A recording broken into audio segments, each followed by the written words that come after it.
It was was it connected? No, it was definitely not connected. 100%. I was just doing normal soldering. It was just the plug was out. Look, got the plug out. So don't even know what was caused that.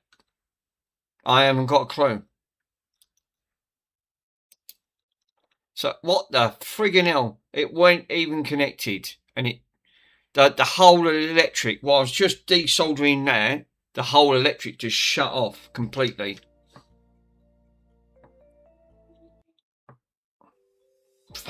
Told you, it's mental.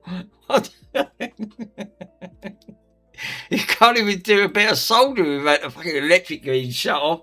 I bet you all sit there thinking, what the fucking hell has just happened there? I couldn't even tell you. The plug wasn't even plugged in. The plug was sitting over here, over this side. Oh, see. All I was doing was trying to desolder. The next minute, fucking all the lights cut out. I'm going, fuck me, we're going back to the 1940s. Blackout. Put them lights out. No. Soldering iron's been alright. I was only literally just trying to do a bit of so next minute. What fucking hell was just happened? I was too busy himself. Told you, my streams. Nothing goes according to plan. Nothing.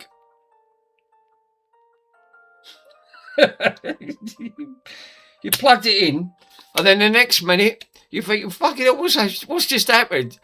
Matterboy, how you doing, my friend? Thank you for popping on.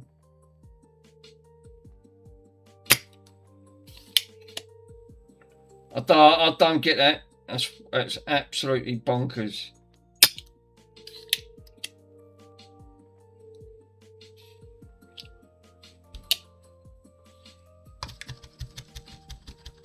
Bonson ate the extension cord.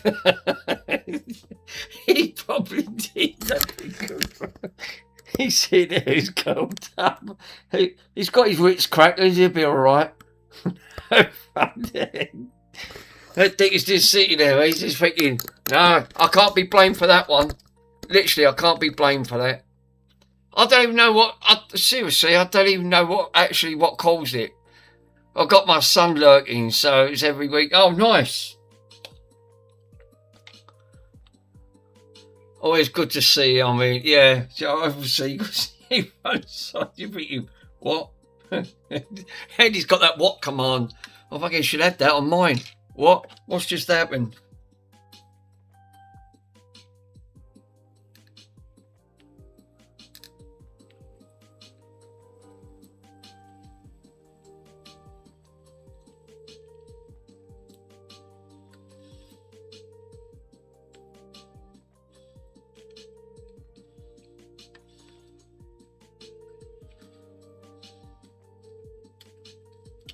There you go. She's out.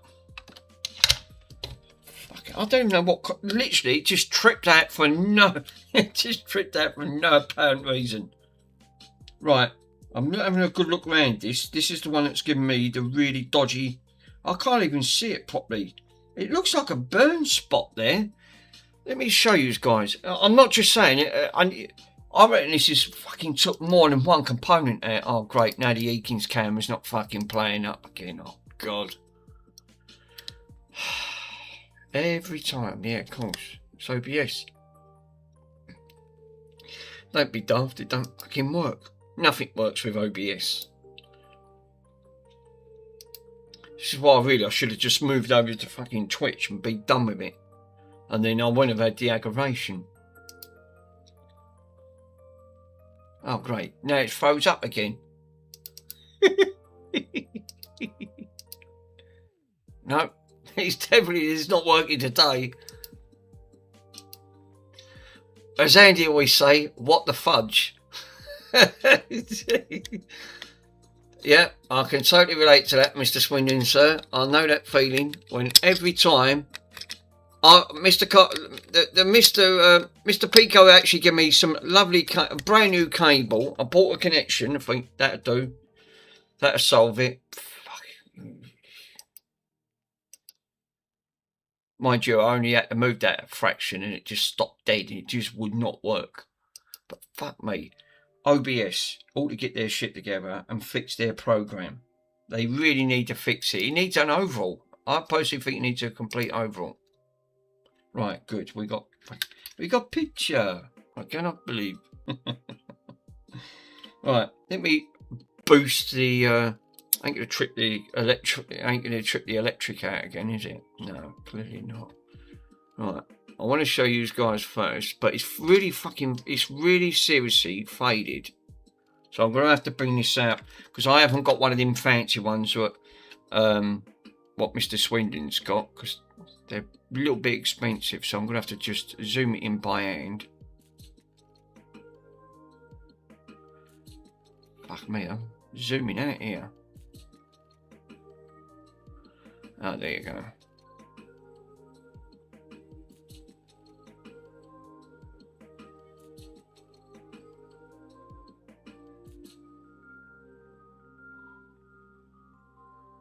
See that burn mark in the centre? That looks like that's been singed by heat.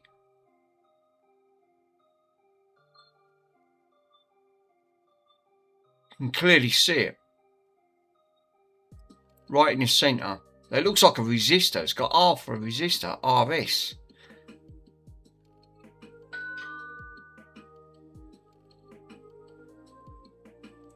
But that looks scorched in the middle. This is why I'm thinking the power, and this one don't have that. I'll have a look in a minute, guys. Thank you. Yeah, that looks burnt. This one don't. So this one I just want to compete to see. I'm thinking that surge is gone through. Yeah, it's bridge rectifier. Oh God, and Andy's had a few of them. We're broken with them bridge rectifiers. So it looks like a bridge rectifier's gone as well. Fuck me, how much more components have I have to keep ordering to fix this? Is there a way of testing this bridge rectifier? Again, bridge rectifiers are to do with power. It's to rectify the power up to the rest of the board. And I said to you, I'm not even getting voltage halfway up. I can't get over that. Fucking just unsoldering it trips the electric out. It has 4 diodes inside. Thank you, Car, for 4. So you've only got to have 1 or 2 of them that have gone bad. That's it.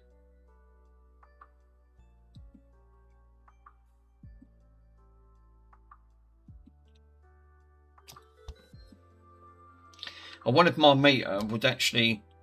Let me read that out of circuit. That looks scorched in the centre now. It does look like a burn mark to me.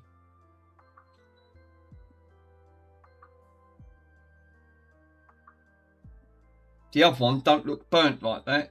It's got like, you can see where it's all faded out.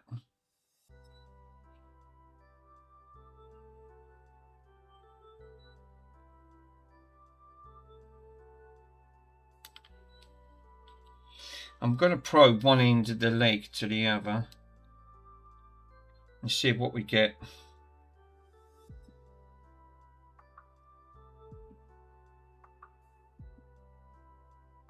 I'm getting nothing. I'm getting nothing from this bridge rectifier. So alright, I'll put it in diode mode and see if I can... if it's 4 diodes inside, it should read as a diode. I'll put it in diode mode and see what we get.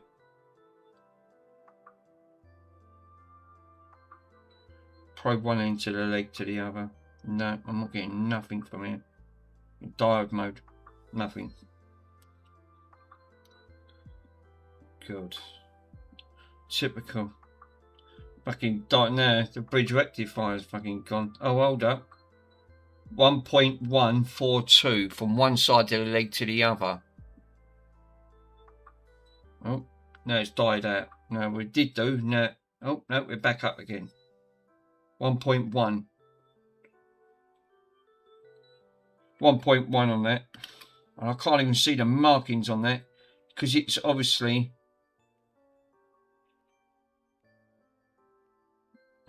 like you said, bridge rectifiers are known to go bad. The only other way is take that bridge rectifier out and compare it and put it on there. But I'll put it on the meter. Let me have a quick look. That meter. Fuck me, don't say this one's gone as well.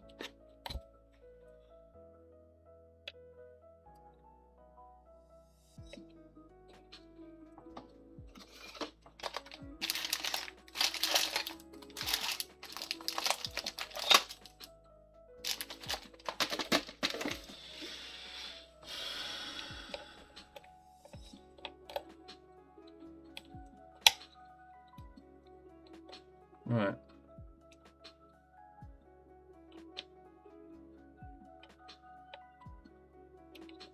Can't use that one on there because it's obviously hitting the fan. I can't put these in these machines because obviously the legs are not long enough.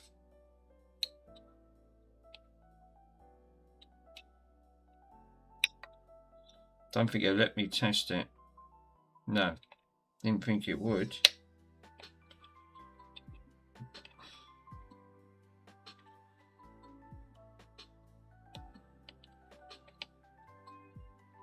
No, I can't test these ones. It won't let me test that.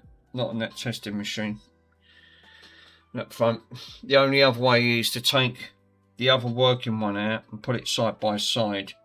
Mark this one. I think this has gone bad, so it tells me. Fuck. God. So it took out fucking bridge rectifier. It could have took out a bridge rectifier. Fucking took out a diode, a MOSFET. Fuck me, what else has it took out? It's took out quite a lot of components. I mean, you know, really quite surprised. Let me mark this one. Mark its territory.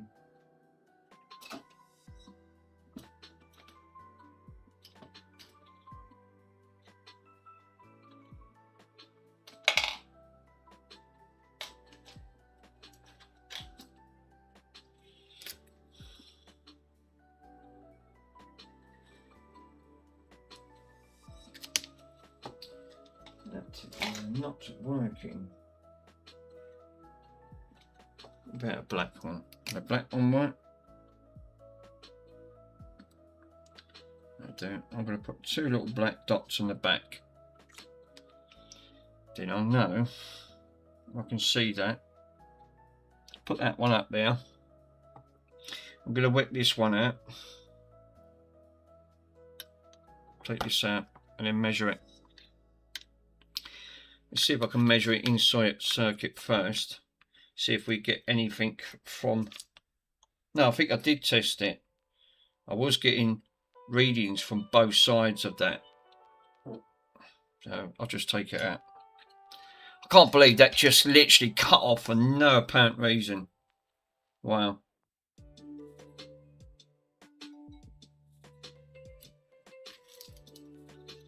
If this bridge rectifier's gone...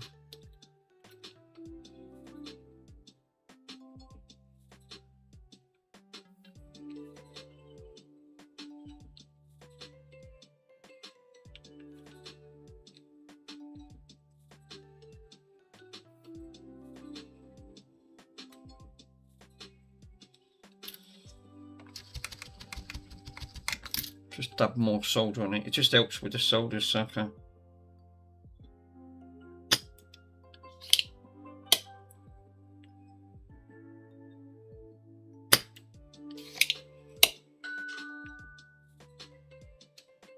Car4. Car4's put a link. I'll read that Car4. Give me a minute, my friend. Let me take that out.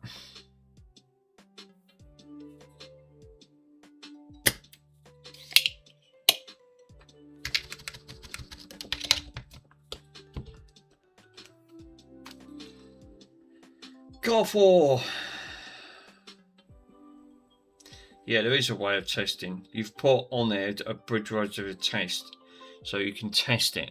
By probing the pins in specific pairs. First, we'll connect the negative test lead to the positive DC output terminal of the bridge, and then test to one of the AC terminals. And there we have our forward voltage drop reading on the multimeter. Some multimeters have a beep in the diode test mode to indicate a positive result. Even if yours doesn't provide a beep, just check the voltage reading being shown is between that 0.5 and 0.8 volts that we're looking for. Next, we'll leave the negative test lead connected to the positive terminal of the bridge, and then we'll test to the other AC terminal. And again, we're looking at our forward voltage drop on the multimeter. Yeah. Third, we'll connect the positive test lead to the negative terminal of the bridge, and then test to one of the AC terminals, and this looks good. And then finally, again, we'll leave the positive test Well, that's lead interesting. All right. I'm not getting that from that rectifier. I think it's gone. I think it's cooked. I think the rectifier's gone bye-bye. It's took out. It's obviously, that's what I said. I'm not getting voltage halfway up the board.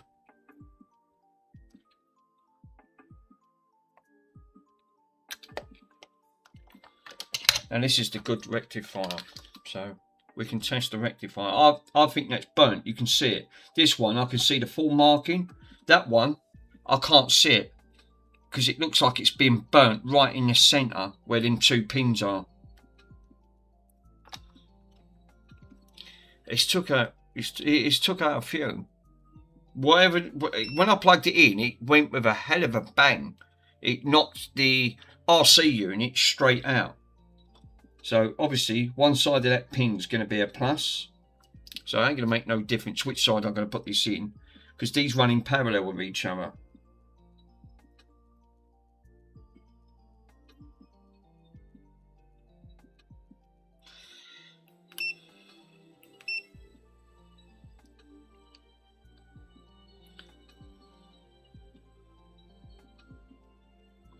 I want it in diode test, really.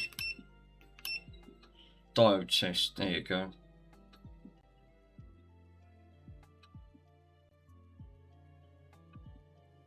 I can see the plus on this. That one I can't see it. It's really it's completely faded. I've got nothing on that one. Nothing on that. Right. Reverse the leg. It's the only thing reversing the leg. It reverses, yeah. Yeah, that looked a bit dodgy. I reckon it's still gone. I reckon it has. It's. I can see this sign quite clearly on there. The AC and DC, AC side. This is completely and utterly like graded out. It's and it's the same component, but where it's obviously, I can see like a scorch mark right in the centre of them two legs. So I reckon where it's gone through the component, which is up here, right? It's gone up to this part. When it's gone past this coil, it's gone into over here. It's basically jumped over to this section.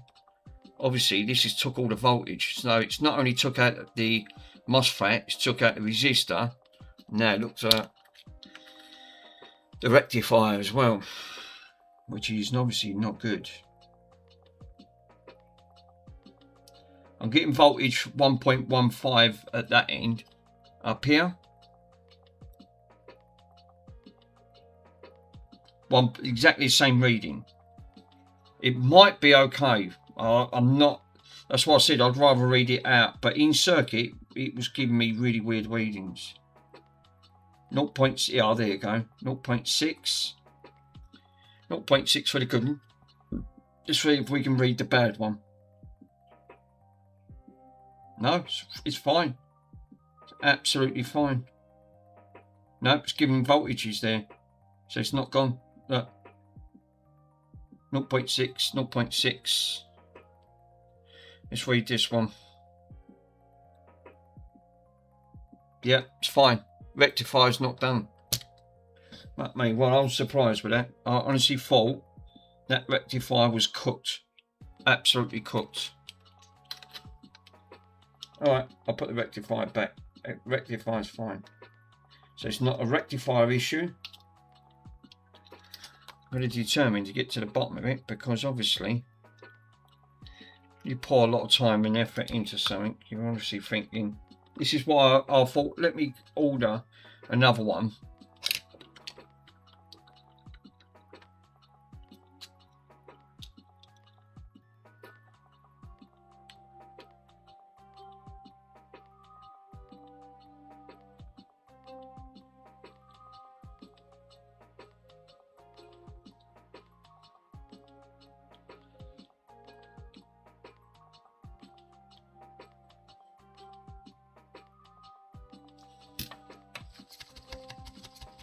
it gets you up and down in the AC waves. It makes them into like up and happy DC wave. I think that's what it does. Yeah, I think it definitely does that, Mr. Hopkins.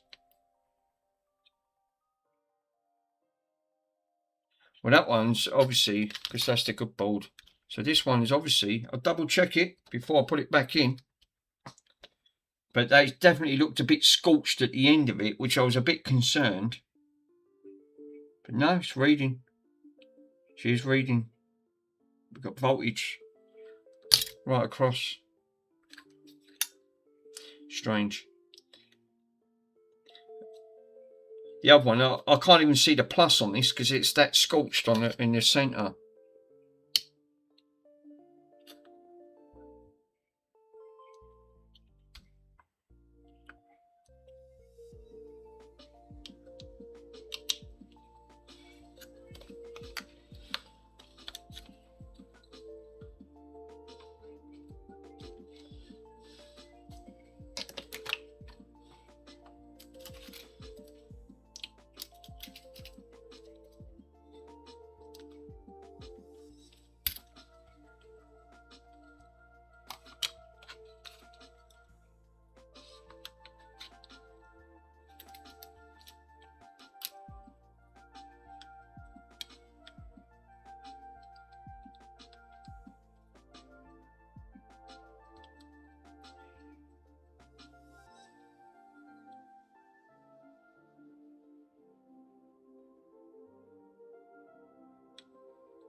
You stink of that stuff. Absolutely vile.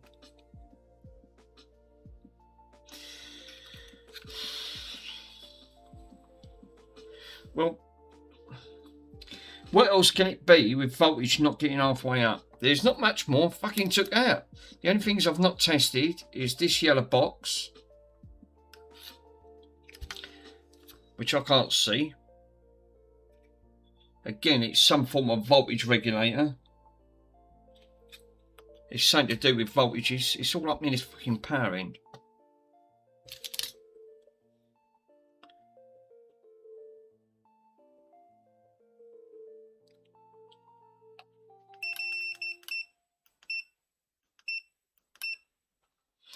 Sling it on auto.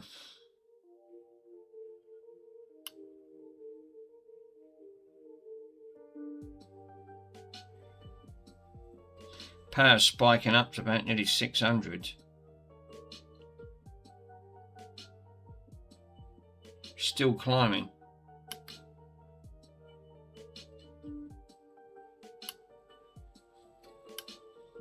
Obviously, we've got components in between there.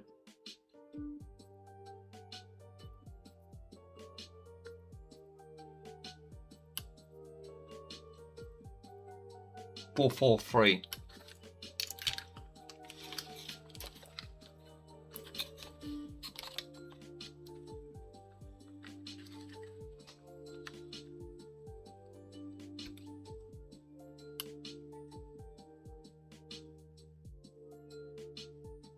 No, that's wrong. Straight away. Again, voltages again seem like the complete opposite. This is the working one. That one's not working. I'm reading a 5k ohm resistance on that little capac. 500 on that one. Now this one, same components, 460, 455. But when I measure the resistance right across,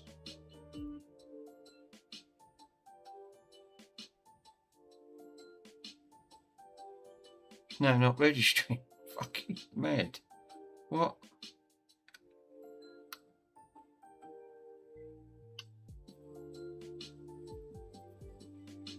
There we are, 0.6, so that is registering fine. Now that component's fine.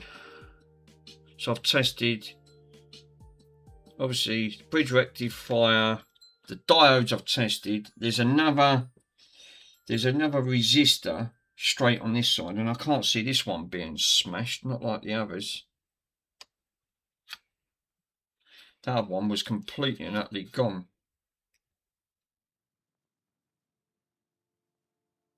Hold up. What's that at the bottom? That looks split. Oh, for fuck's sake, not another resistor gone. Oh, no. Hold up, I'm going to double check this. Let me just double check it. It just looks gone to me. I could just see a faint airline crack right across the resistor, and it's really hard to notice. Right next to this fucking capacitor.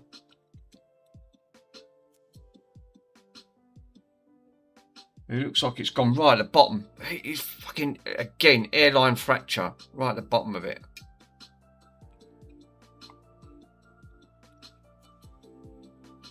Let me double check.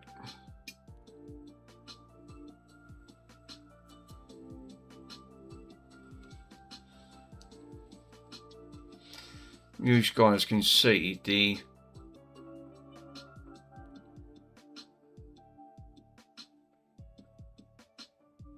Am I a rocket scientist or what? Because that looks broke.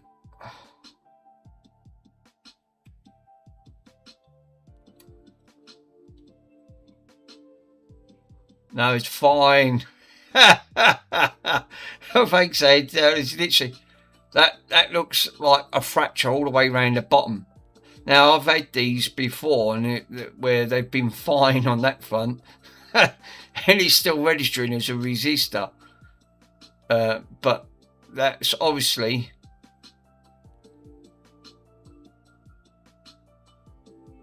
best thing is to pull it out and inspect it. I'm going to inspect it. I'll pull it out. Literally, I could see it right down the bottom, and I went, oh no, not another one. Fuck me. What is it with these resistors? Fuck me, I'm near enough replacing everything on that board.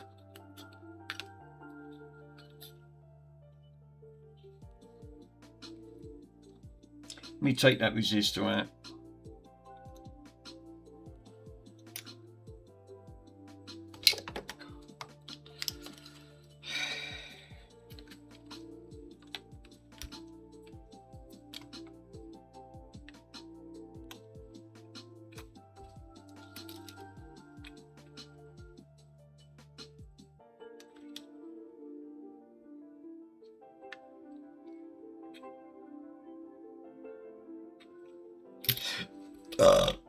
Pardon me. Oh, for fuck's sake, fucking wires everywhere. It just gets caught on everything you touch. You think it hold out.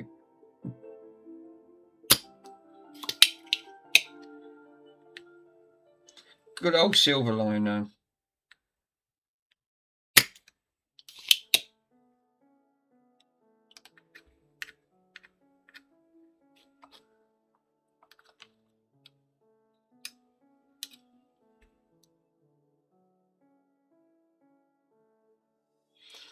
I'm going to test the resistance. Just shove that under the light.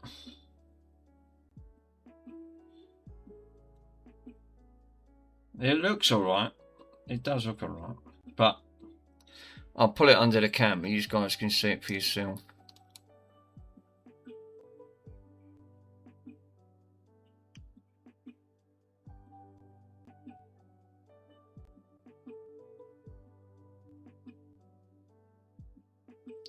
I'll clean it up with a drop of IPA. See if that might just be a mark or something. I don't know. Drop of IPA. Where's my IPA? Alright. Where's that? Has that gone walkabouts? Fuck me. Bronson's not been farting lately, so obviously it didn't stink me out. Oh yeah, the IPA's down here.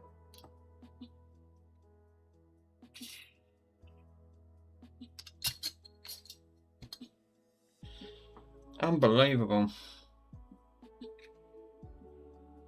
Where's that mark?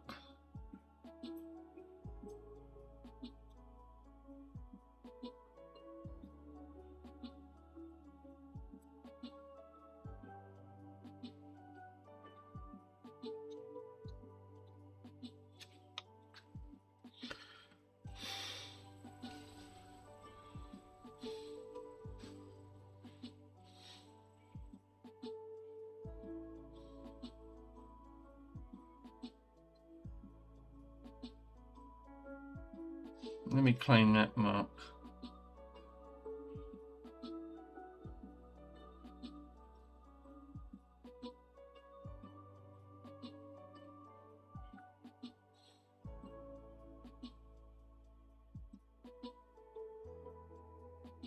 No, that's fine. Fine. It's fine. No, it's not a split. But it looked like an airline fracture. I wasn't 100% sure. I'll sling it in the meter and have a quick look while I've got it out. The resistance.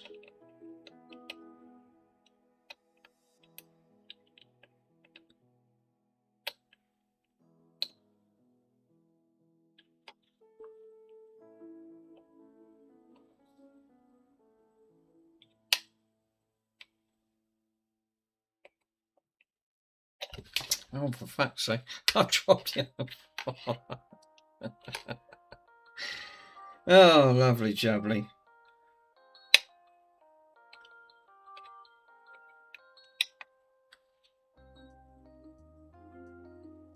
It's registering as a capacitor.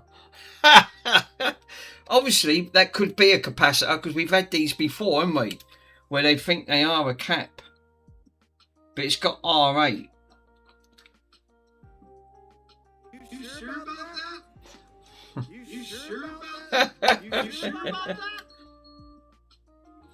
So this is registering as a capacitor, but as we know, capacitors do look like this because we have a sneaky way of knowing that this is a cap. Because we thought it was a resistor last time, and it obviously come up. No, it was actually a capacitor. But on the board, it's got R8.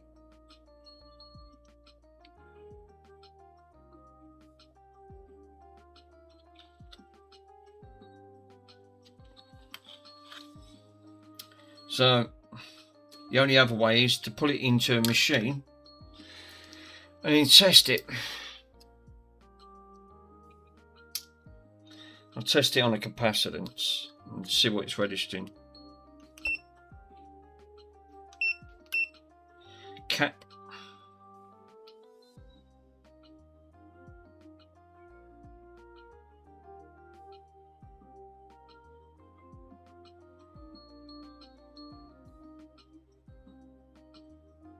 No, it's not registering as a capacitor.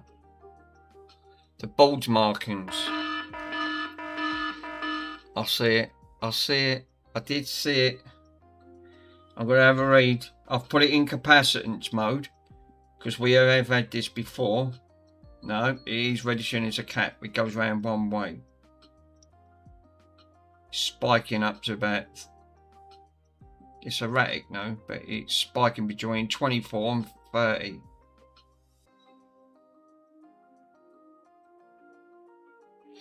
Show the board marking.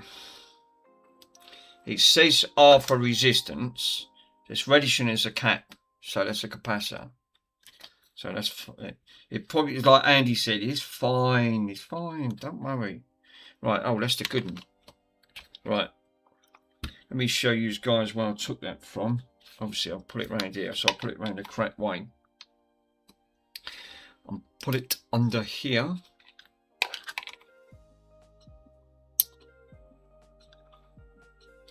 Where it is, that's up here.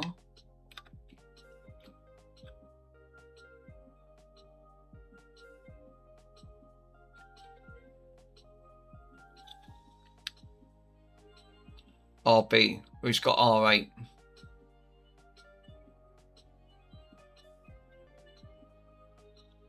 So it's registering as a capacitor. Let's go. It's a resistor. Pab says it's a resistor.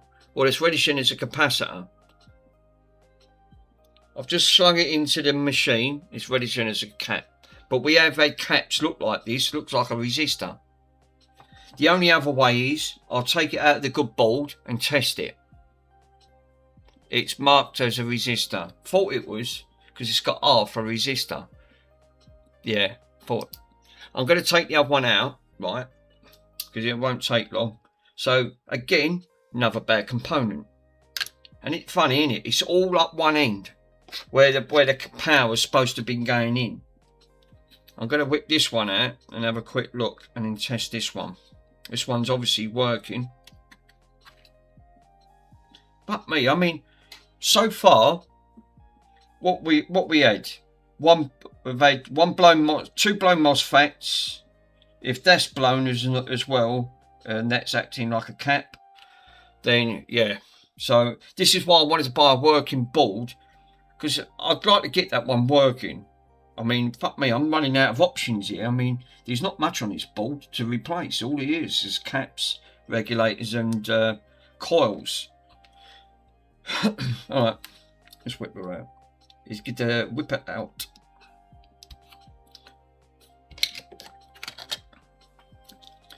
But I do like little challenges like this one though, because it's then you're tracing it and you're trying to find. That's why I wanted to get a working one. And then you can sort of like go from there.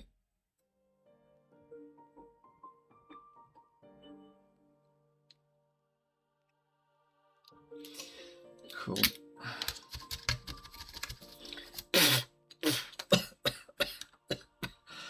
I need a fume extractor badly. That fucking other one was blowing it towards me, and all I'm doing now is just fucking breathing it in. It's obviously cause of death. Yeah, breathing in toxic fumes. Nice. What was his last words? What? He's thinking what? I'll tell you what. Since I've got the fucking moon machine, right? I've not used the moon machine. I've used this. This sort of like silver line. This has been much better than anything else I've used so far. Seriously, you won't think of a fucking simple solder sucker does a better job. Right, she's out. Oh, that's nice and clean. Right, so I'm going to bung it into. We're going to bung it in the machine, and we're going to test it from there. Right, we'll test. Hey, well, this is a resistor. So we've got a manky component. Oh, for fuck's sake! Now I've got to order another one. So we've now got a resistor that acts like a capacitor. Good find, sir. All I'll say is we'll test the bad one again. Oh, it does register as a resistor. What?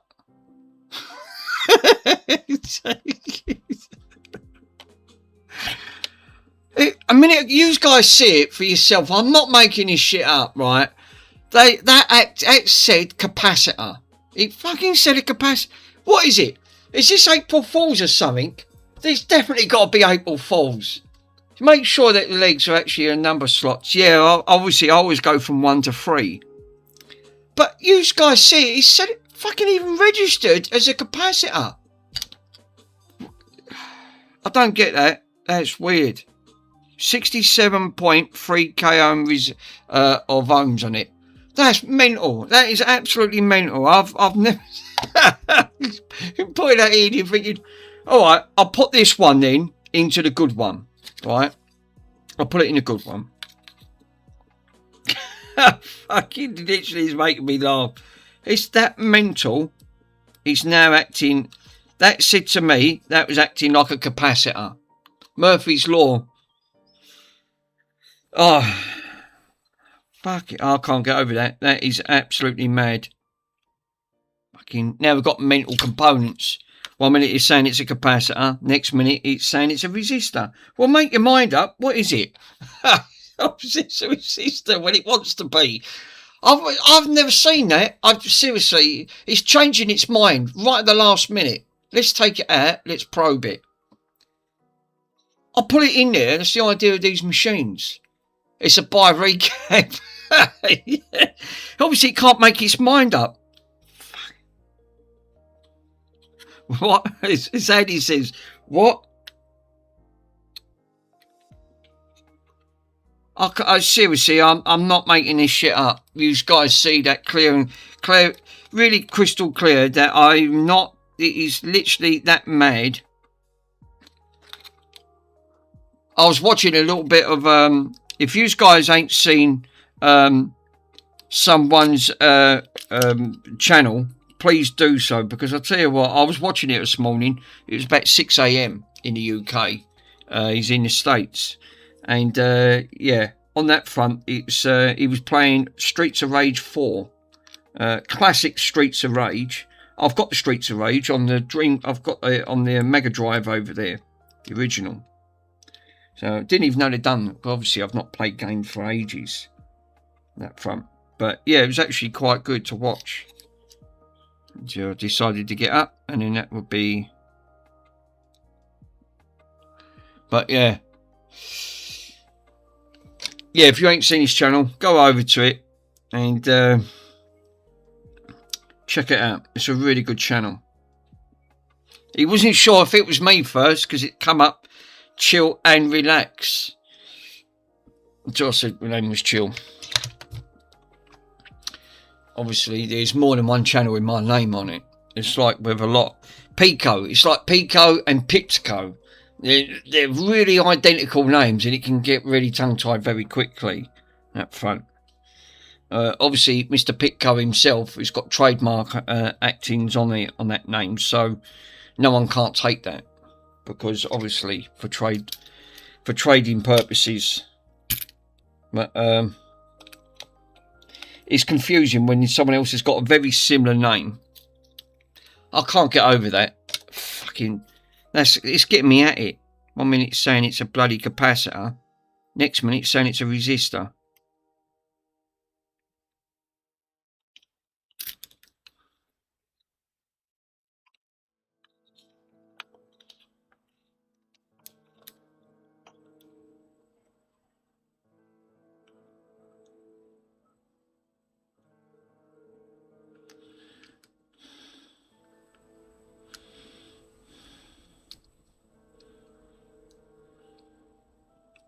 Don't know why my stream cut out, huh?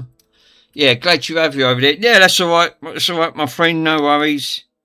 I just like to pop in, always say hello. That's what all us streamers do. Most of all us, most all the ones that I've got in my bio link, in my description, are all obviously unique in their own way. They're all doing like repairs of some sort. We're not a gaming channel. Which we're not. We're obviously like a repair side. That fun. Obviously, I started getting in because I wanted to get into doing like Michael DeLima. Great guy. My links in his links actually in my bio. If you click on it, he does all modded consoles. It's obviously got me started doing it as well because I've ordered the components. I've got a stack of 360s over there, which is obviously is about 8 over there. I want to do. Get these ones modded as well. I mean, I've already got a stack of them over in that corner and that front. Everyone's already been done, but I'm just waiting for components to come in. So, well, that is obviously not a it's not a capacitor.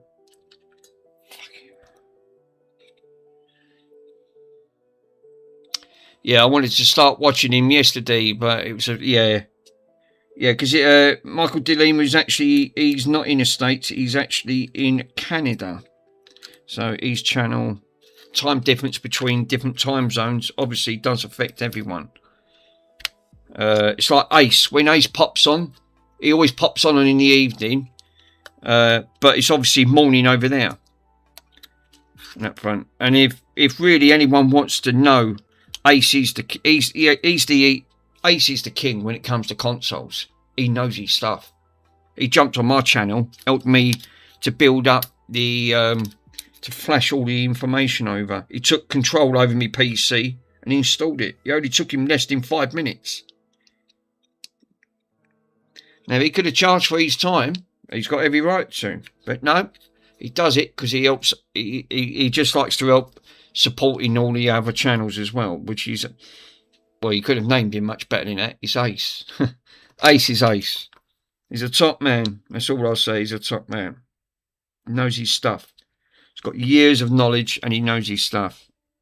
And that years of knowledge is very valuable to a lot of people because, like you said, without it, we don't know. I mean, there's a lot of people like myself. We're only just starting off on it.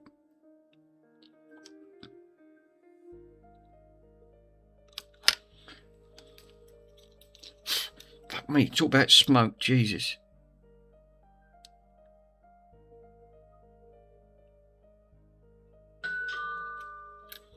Right. So it's not. It's obviously registering as a. It's changed its mind. It thought it was a capacitor, then it ain't a capacitor. Up front. Oh, well, that was a good fucking diode, then, isn't it? I've soldered it in, and it's come back out. Oh, crying out loud. That's why I always try and hold it in. That's what she said.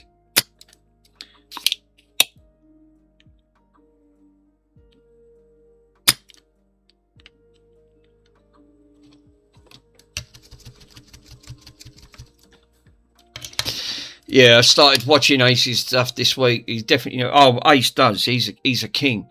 He literally is. Ace is the man himself. If you ever want to learn something, I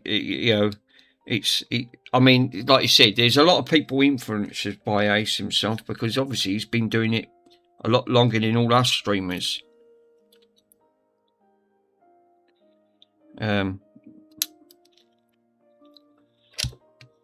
Yeah, he's so annoyed. So yeah, it was good of Mr. Ace to actually jump on and actually jump control of it. We was all watching him because it was live.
Yeah, he helped to calm me down. And I'll tell you what, I used that mask again last night. I'll tell you what, you know, I noticed when you're doing long streaming, like, you know, your eyes get really tired. Like, and yeah, and there's reasons why. I'll tell you what, that mask has made such a difference by getting one of them. You should get yourself one of them masks. Tell you what, I was actually blown away how good they are. They're really, really good. I can't stress how good they are. For literally about 40 minutes, my eyes felt like they was just like, it took all the stress out. It was just massaging all around there. Yeah, I'll think about it. I mean, obviously, it'll help with, obviously, I suffer this very similar to what you suffer from. Sometimes I have good night's sleep, I have a bad night's sleep. Like, yes, it's like sleep deprivation. I think Ace suffers from that because he wakes up early hours in the morning. He even said on his stream. Well, that could all be related to obviously quite a lot of things in life. You know, stress is a big part of it. and up front. So like some nights you can actually get a better night's sleep than others. Yeah, the only talk is Furby language. Don't tell MK that. He'll put you on a banned list. He timed me out because I said to him he's a Furby lover. He timed me out, the little shit. I think, thanks MK. You know, did I really deserve that? No, I didn't.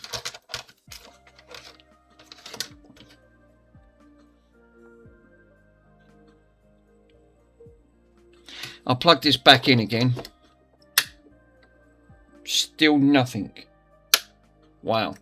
There's still nothing going through. Fuck's sake.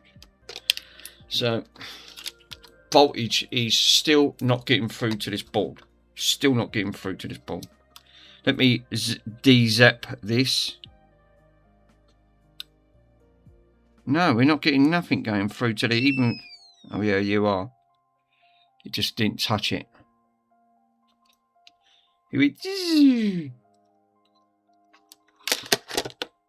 So it was, can the only thing there it be if it's not getting voltages for the rest of this board? This is what I really can't wrap my head around. Obviously, I replaced the resistor. The voltage reg obviously is the original, so it ain't making no difference. You need car 4's help. 100%. Car 4's the key. That's right. I can't believe I've had no post. I was supposed to have stuff posted today. I've had none.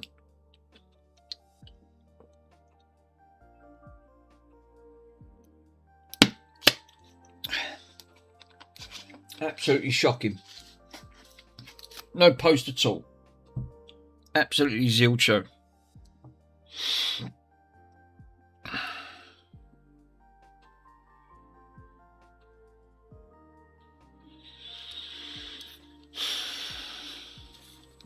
Yeah, I'm completely baffled by why this is not working.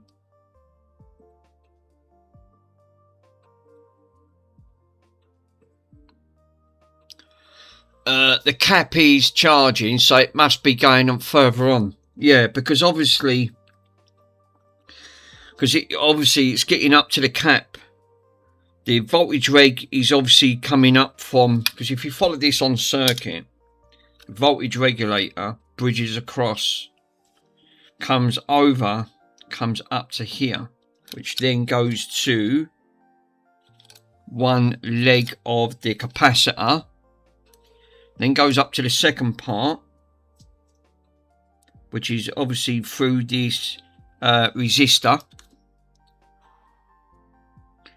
and then it looks like it jumps over. We've got one component then comes up here. It comes up.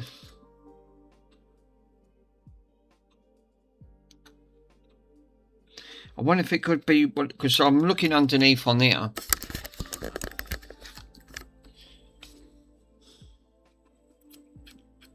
Could it be one of these chips that is actually fried? Because there's a lot of chips on here as well. Let me see if I can get a little bit of clear on that.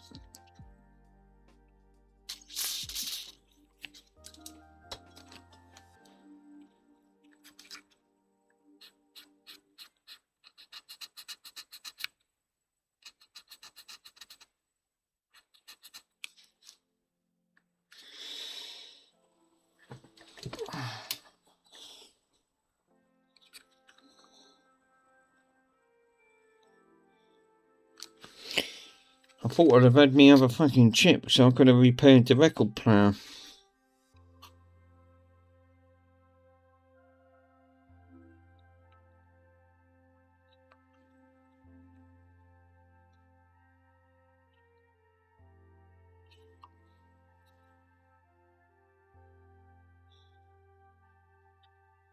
God, that looks a bit dodgy.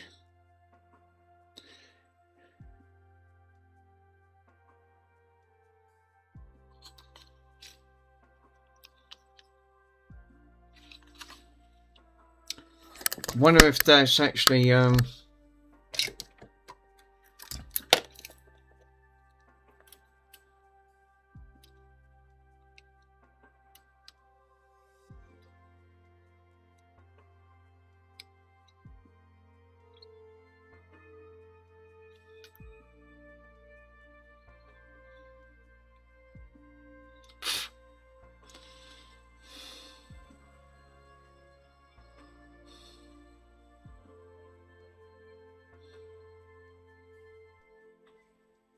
that looks bridged on there. Oh, they are bridged. All right. I was going to say, why is that one bridged? That one looks like it's been bridged 3 times. This one's only bridged 2. What? Let me show you. What's the circuit board of this anyway? It's out of a charger. It's out of a McAllister charger. So let me quickly show you. I don't know if you guys are actually, is it me or am I seeing things? You know, a bit like when it's saying it can't make its mind up. Is it a capacitor or a resistor? That was comical. Right. On the chip, let me move that. Move me hand over, and then these guys can actually see. Right.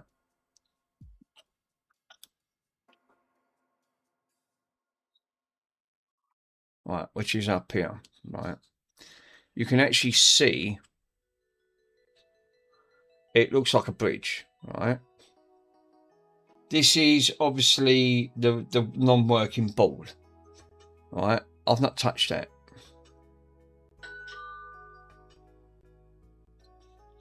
Now look at the same one on the working one.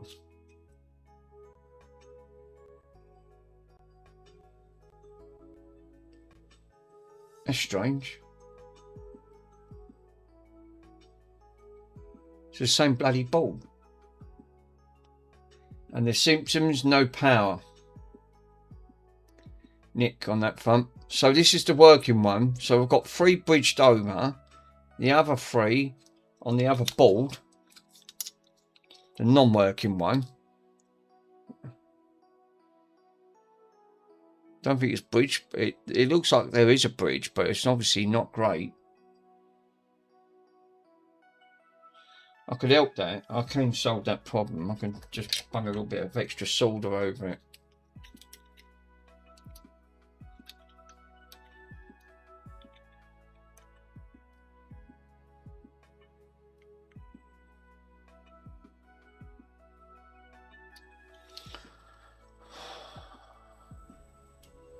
Much better. There you go.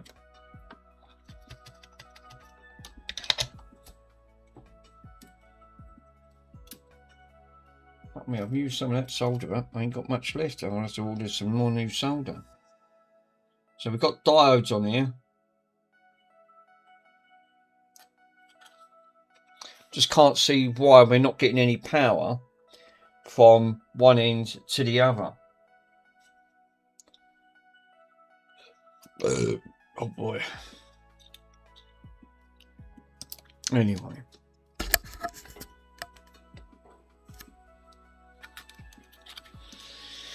So I've nicked the, obviously we've swapped that over.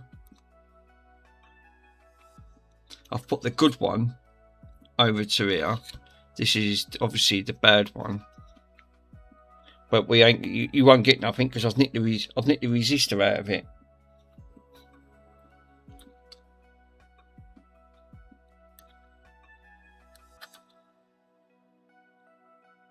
I wish they wouldn't put half of this white crap everywhere. It's the only thing with all of that. Looks like white glue or something like that they've used.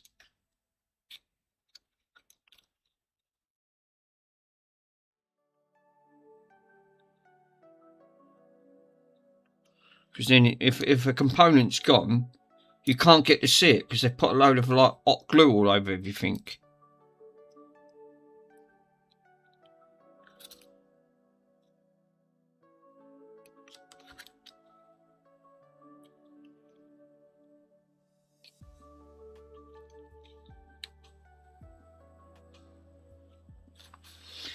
Well, I'm stumped that there's obviously something else that's gone on here.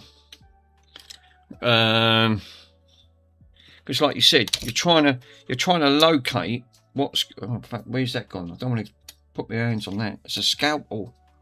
Oh, God, I really will cut myself. The sight of blood, just can't even think about it.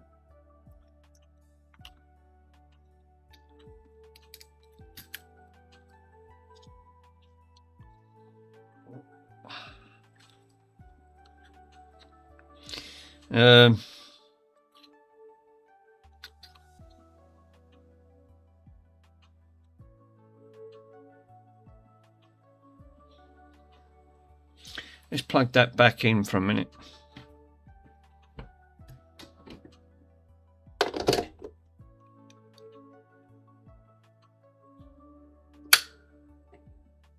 Nothing. Absolutely no. Shred it. Well, I've just ordered them bloody capacitors. Perhaps I can cancel ordering them capacitors. I'm chasing my tail with this. Obviously, there's too many things gone on it. Let's see if I can actually cancel.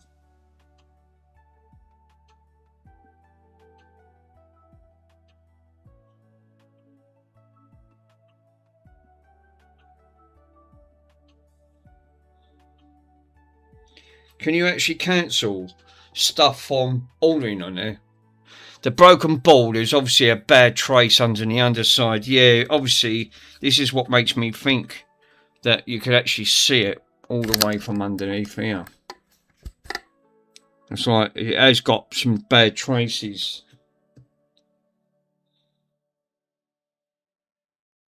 Give me a minute, guys. Let's see if I can try and cancel orders.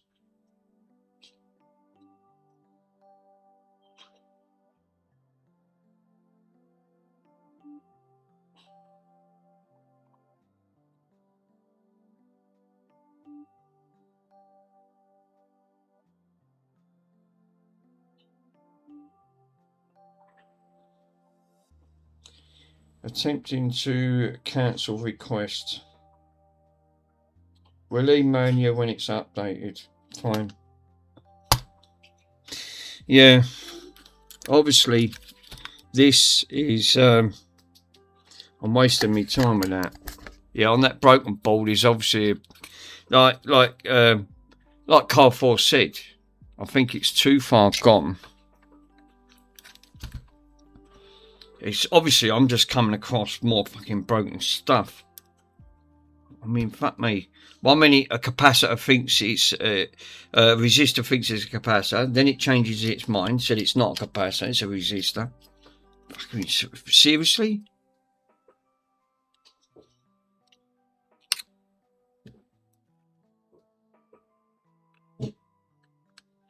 I thought I could have just saved it, that's all. Just, but not everything is savable.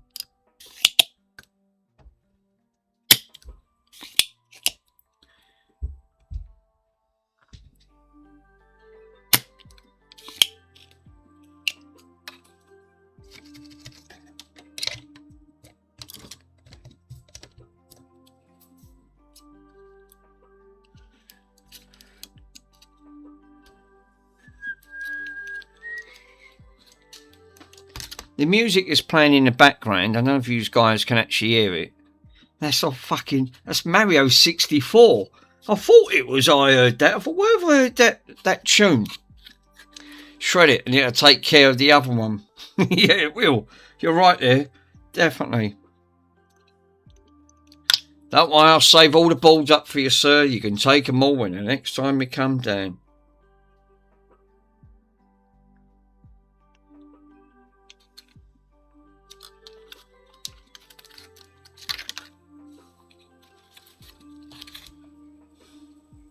Got to make sure I put this round the right orientation. Otherwise, I will be in shit street.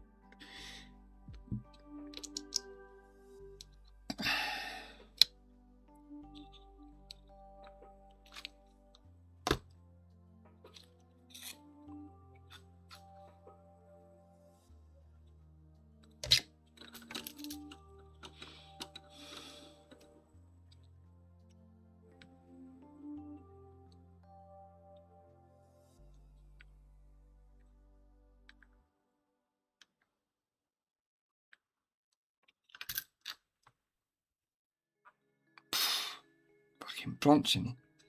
He's doing it again. I can smell it. It's absolutely nasty. I thought I had enough of that yesterday. Jesus.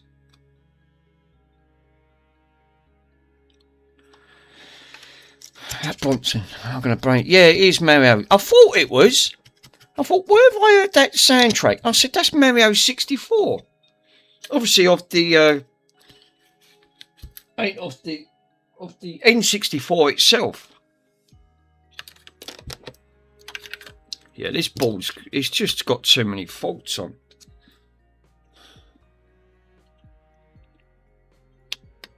Bit like that radio Andy was working on.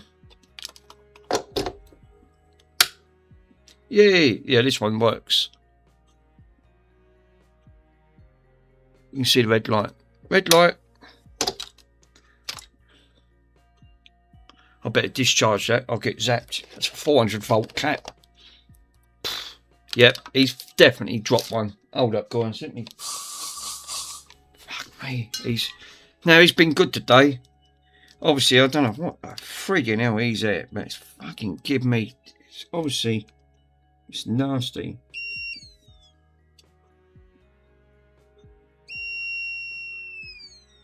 What? There was still power in it.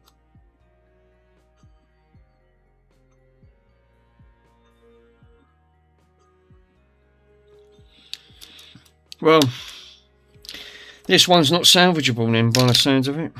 Oh well, it'll end up. I know where that'll end up. In Pico's bin. It's definitely going to end up in Pico's bin. I'll go and see it.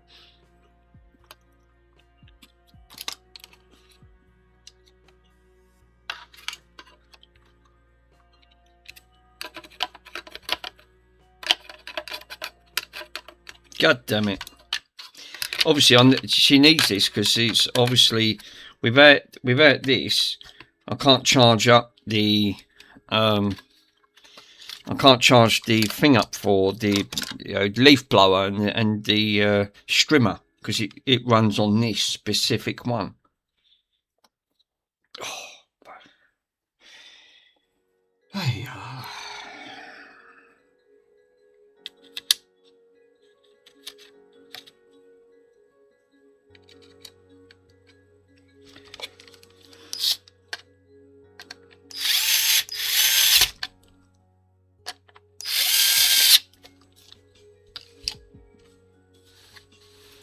Well, it is what it is. Alright. Friggin' hell. Oh, right. It has to go up that end. Alright.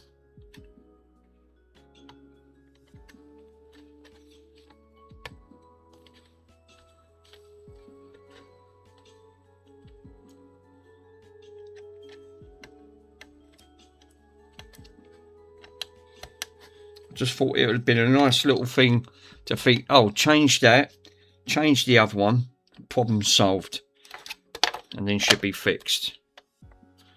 That wallop that fucking whatever took that out is obviously didn't like that one bit at all. Yeah. Now I've got the battery. Let's just see if that charges with the battery. She's flashing green. So, which I couldn't charge before because it was literally. That goes to show that battery, that capacitor is a good capacitor because it fucking holds it. That holds that power in for a long time, for a long time. That's what I said. Don't touch about voltages. It's frightening because that's the only the downside of doing electronics. Especially, I'll tell you another one. He does it. Simple Tech. Now he deals with amplifiers, right? Now amplifiers hold massive. That he was obviously doing his friend's amplifier, and the size of the transformer was bigger than a dinner plate, and it was so big I've never seen one on it. It was absolutely shocking, and he didn't have a tool like this. or what Mr. Swindon's got, like a discharger, a digital capacitor discharger. He was just using a resistor and 2 bits of wires. One of them caps alone was 500 or 600 volts in one cap. There must have been about 20 of these caps in there. It's fucking ludicrous. And I went, he's only got to touch one of them caps. That's going to light him up. I'm telling you. If you're mucking around with my capacity, I went, you've only just got to slip your finger or touch that. That capacitor will not let go. It will just carry on until it's drained.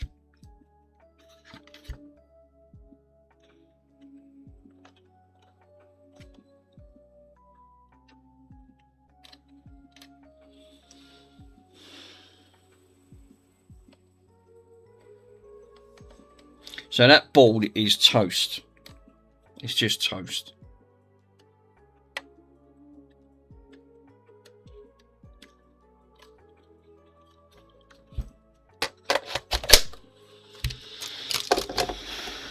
There's not a lot I can do. I'll leave that charging. Let that charge for a bit. Now what I want to do is I want to pre-drill that hole to put rivets in. I've done 2 rivets in that because I am not putting no more fucking glue into that faceplate because that is just not holding at all on that front. Because I want to put all this back together and I can't because this got damaged in transit. Bloody DP, who was it, DHL or DPD? One of them delivery companies in the UK don't care for about parcels. And this one started to, if you have a look, you can actually see the opening on here. You can actually see the opening. But if you have a look on this side, this one's got a slight opening as well, where it got walloped. Lucky enough it didn't damage it, but it's obviously, so doing what so-and-so said is drill pilot holes straight in, which I'm going to do. I'm going to drill 2 pilot holes into this. It would make sense to actually pilot hole these in.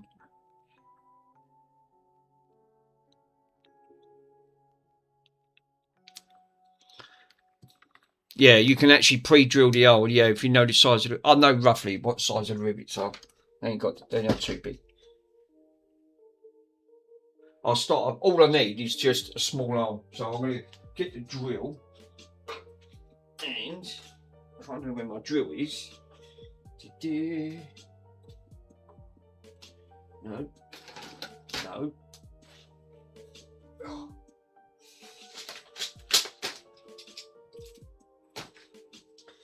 I can friggin' find it.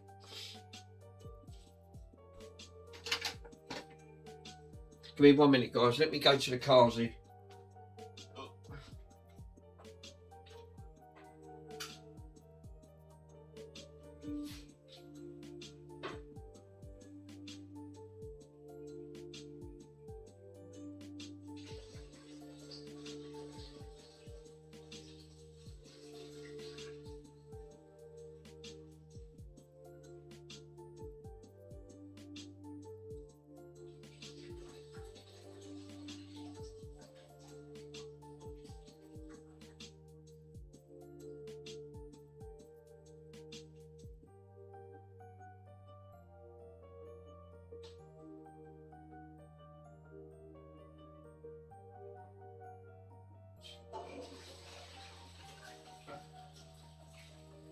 That's better. Now tranquility. Let's get the. Shame I didn't have the resistors and the diodes. I could have done the bloody Xboxes. Would have been nice. Use like well, I was going to actually use that Pep, but I'm thinking because of this, the way it's obviously took a bit of a damage, and you can see the much gap this has got. That epoxy, I left that on for 4 days and it still never held it because obviously this is like plated metal. It's obviously took a whack. You can see where it's been bent, where it got damaged in transit. It really kinked this out. So I strained it out with a bit of heat and you can still see I mean, I've got most of it out, but that's the only way I'm going to hold this in permanently. Will literally to be just literally 2 rivets, because obviously the weld's not holding it. It's not strong enough to hold. Even it was after 4 days.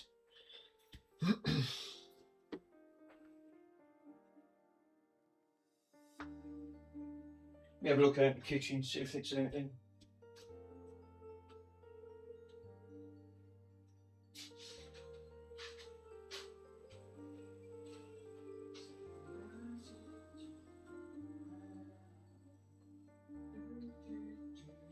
No, so that means it's in here.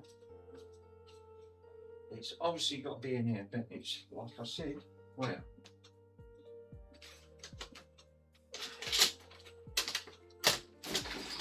Oh yeah, buried right in the bottom. Of course it's buried.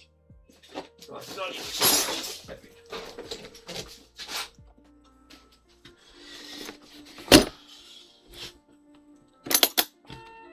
Oh, well done. You're friggin' hell is that?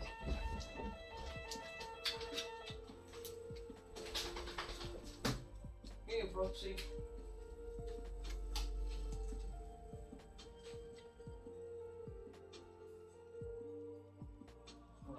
Get back, get back.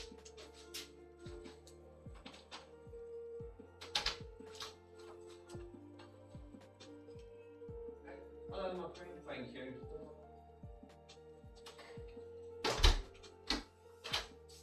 Wow. When I say the post was late, they've never been this late. 5:30. On that front, this has got Germany written on it. You know what this is? Pico, if you're in. This is the stylus that I said I was waiting for. So now we can do the record player. Finally finish the record player, and I can get that put together, get it advertised.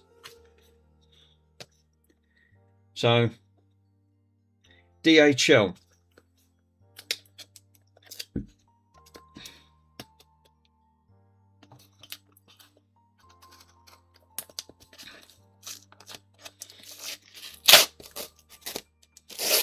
Right.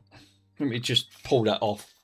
Yay! So, no, not your record player, Anne. Sorry, I mean the one of Mr. Pico's.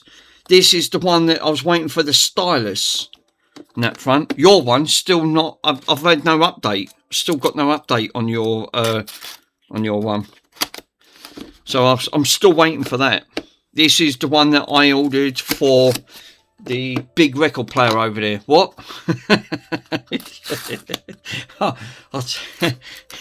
That's gonna be. You want to get a new one of your mugs. You know what you should have done on one of your mugs? You should actually put round on the side. You should have actually put what? Actually put on one of your mugs. She would have said, "Yeah, that's Mr. Swindon's mug." What? No, this is the one that I was waiting for, so we can get this, get the record player sorted. I'll leave this then. I'll do the record player because I've got the belts to put on as well. Now remember, this obviously we needed a new stylus, which we've got a brand new correct stylus for it. Trying to get a stylus for this classic is actually, that's actually a good idea. So what I'll do, I'll leave this, right? I'll come back to this in a minute. Because obviously I've got to put new belts on. I've got the belts. I was waiting for. It actually says diamond stylus.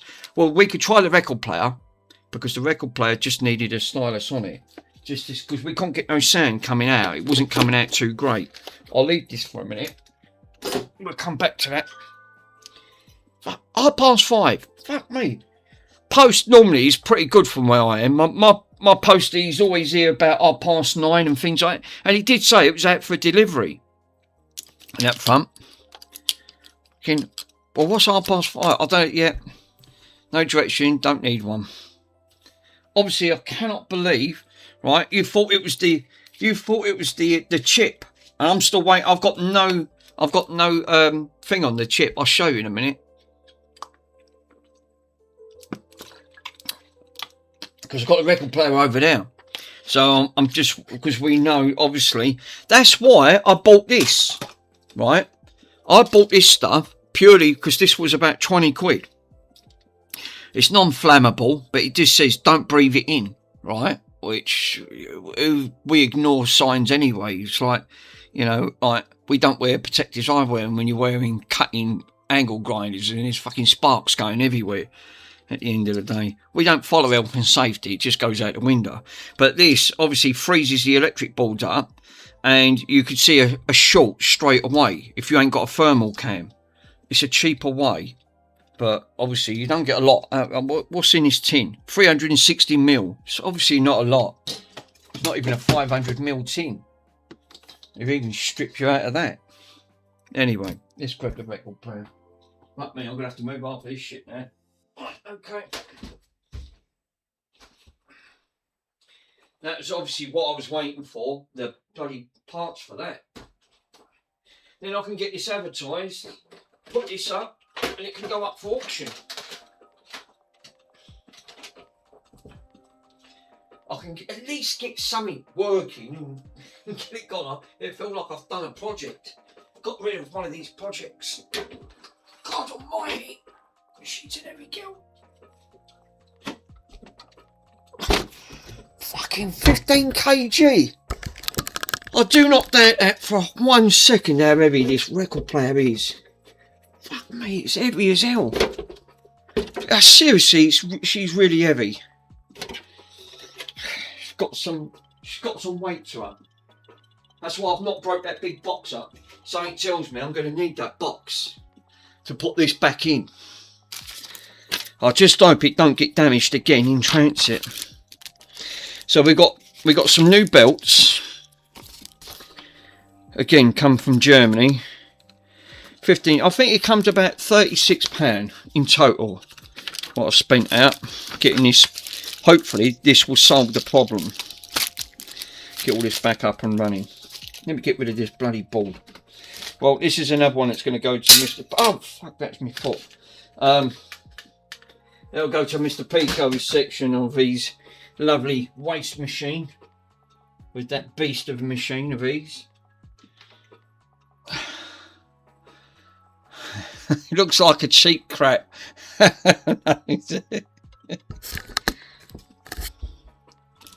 Now, obviously, this was going to go in the shredder.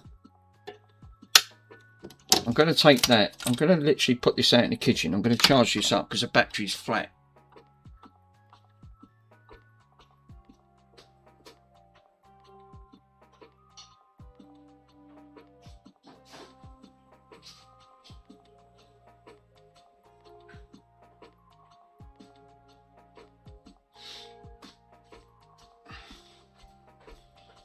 I'm going to shut these blinds. It's getting dark now. Cool. Let's grab a speaker.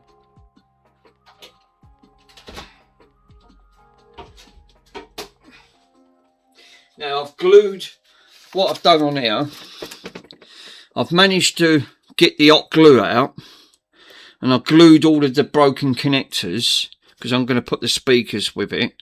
Glued it all so it ain't going to come out in that front. And these are well in, they're not going anywhere. I joke, I joke.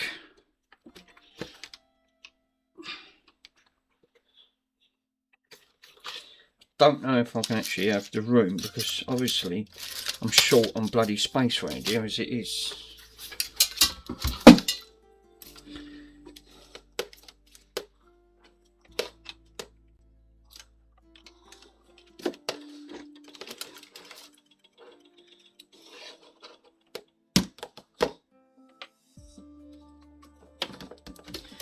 I think this lead needs a clean.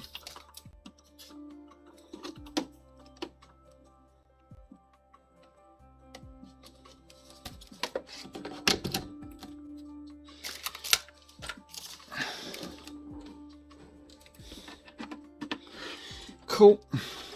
Now, right. So, we should. I don't think I can push that back any further, and I don't think this camera can go out any. But you can sort of get the logistics of it. I've put all the dials back. They've all been, the dials have actually been in the acid bath out in the kitchen with the thing on it. That's all worked. That's cleaned it all up.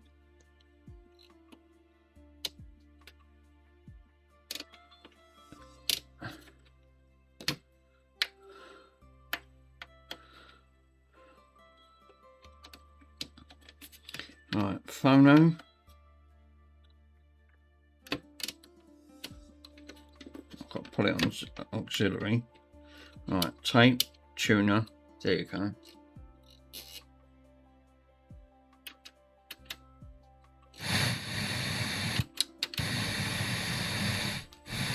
Fader, balance, treble, bass, volume.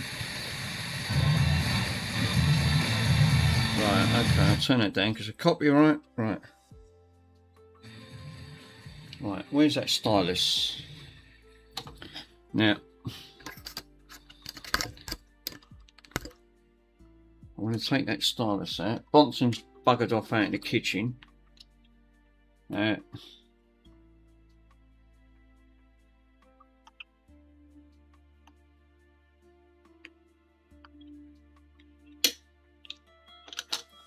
Double check to make sure that is identical.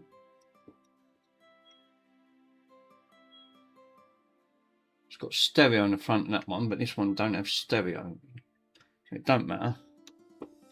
I'll tell you what. That is identical. It does fit it. It fits it lovely jubbly. Right. So, let me go and grab one record for a minute.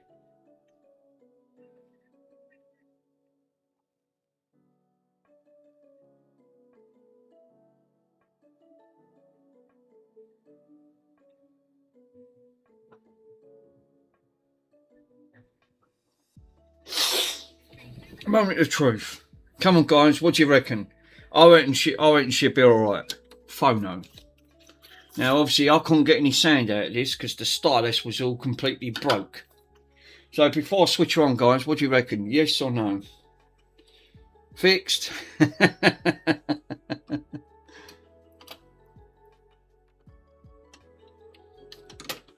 I forgot because this one auto corrects.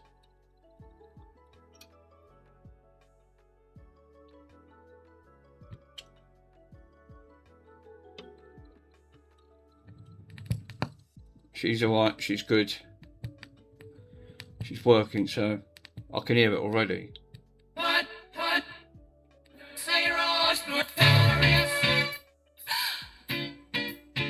It's got a lovely sound to it.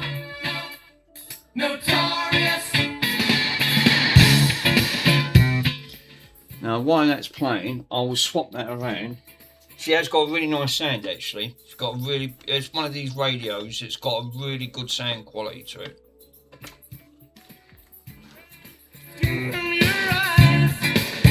Copyright.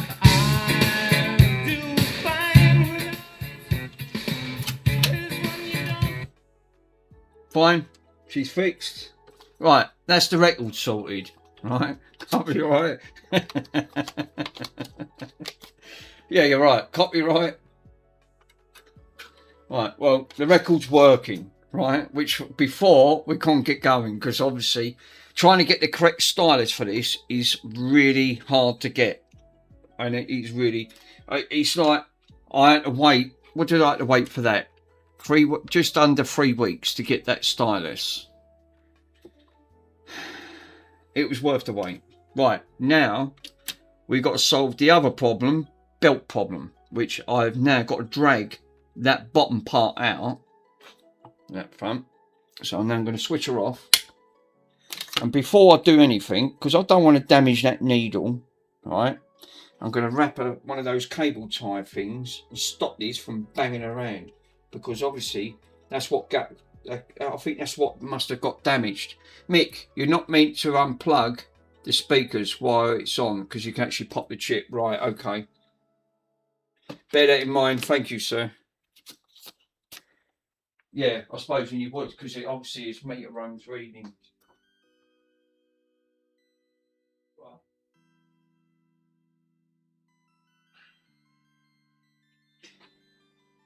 put the record back because the record's working lovely now. We've got no issues with the record. The only thing we need to sort out is the shame about the stylus is actually gone though, but it can't be helped. I mean, comparing this was going to be completely and utterly scrapped, which is too. I can understand why. It's fucking look. It's literally like 10-inch. That's got to be at least 10 inches across from there. Where's my tape measure? That's got to be about 10 mil. Let me quickly measure. Exactly 10 mil. That's 10 mil across on chipboard alone. No wonder this bugger weighs a ton. Gross weight, it weighed just over about 18 kg. But you know, the weight alone, when I put this on the scales, 15.5 kg just on the record without anything else. So she is, like I said, she's a heavy girl on this front. Yeah, there it is. I've got one of them. So what I want to do, because of this is that little clip, right? That clip is not going to hold that back. So what I want to do is wrap one of these cable ties round.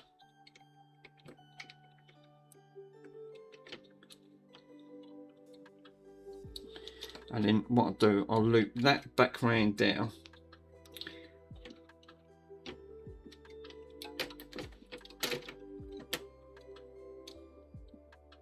Oldham Electronics, afternoon, Pico, right, oh, the amp chip. She's suddenly salted, it's built, so it's actually see it's a load of the day after a delay. No, obviously the amp chip, this is, the one you're talking about is Mr. Swindon's one that he kindly donated. That obviously, that one is still not turned up yet. I've still not got nothing on that front. Still waiting for that.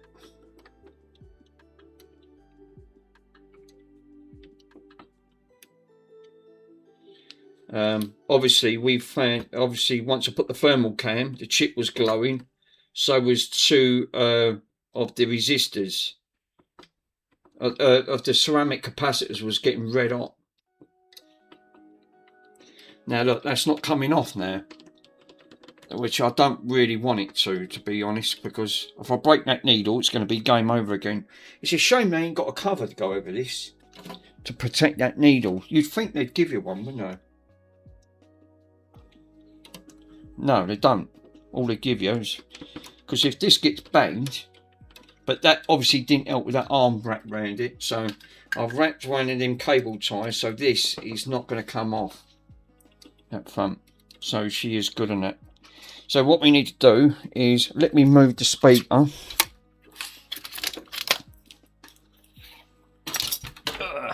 It's good that she's working though, because obviously we can't get on that. Hello Mick, read all the messages above. Is there a plastic cover for the stylus? No, there ain't, Nick, I'm afraid to say, my friend. That fine. Oldham Electronics, afternoon Pico, right, amp chip. Have you sorted it, started to build, or have they started to load it after the delay? No, we're still reading that. That is where I am on that front. There's no style, really, you'd think there'd be a stylus cover. Like, you know, they could slot one over. I really wanted to protect that needle, because that needle is obviously, you guys can get to see what I'm up against. That needle is half hanging down. You see where that's hanging down? There's no protection. Mick, stop. So there's no protection on that stylus. None. No, read it again slowly. Hold up. I'll read it again slowly. Pico is right. The amp chip has a soft start build, so they will have to, yeah, so they'll have to load after the delay. Right, okay. So when you're taking, so basically when you're taking the speaker out, obviously because there's a certain resistance, obviously it's taken out, so then it has to build it back up again, because that's what causes it after the delay. So yeah, I understand. No, I obviously you like just wanted to get that. No, read again from mine from above. Let's go back to Mr. Pico's.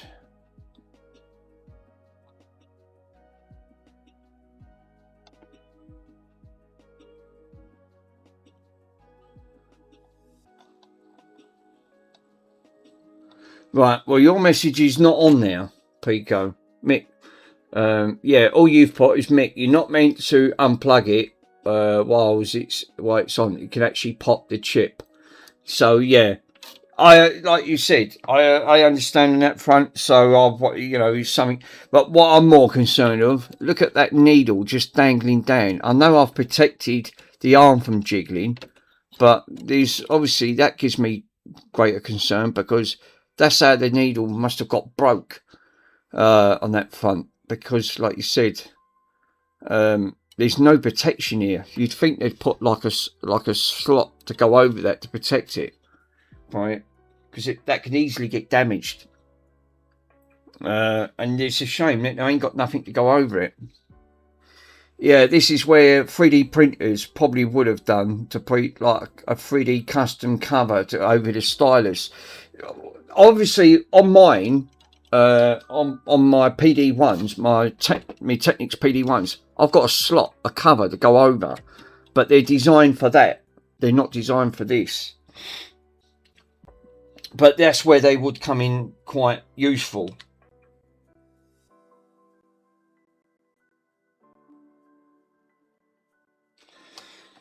So, but yeah, you're right, 100%. It's a bit saucy on that front. Right, I'm going to unplug this. Feel. Right, let me pull this out.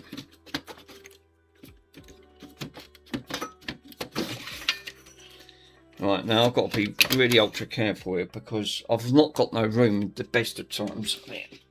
Let me see if I can move half this tut back. Right, because obviously I need the room, and this record player takes the room up.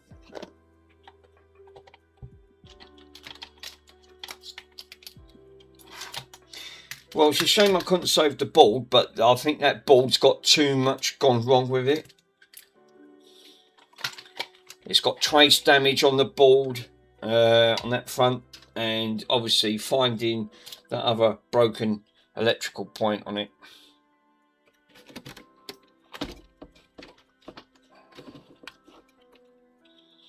Oh, this is going to be fucking fun, isn't it? I've got no room to work on here at all. And I've got to put the belts on. Found it. Wave. Tap the mobile with your hands and pop it to select. I'm on the laptop.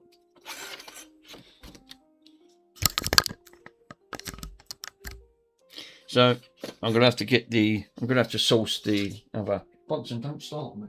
No, I'm doing something. You want to go? I'll get you a bun. You can have a chicken fillet. Be red hot fast.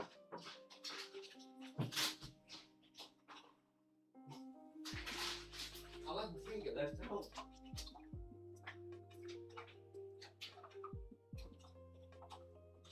That big goofy just has my fingers.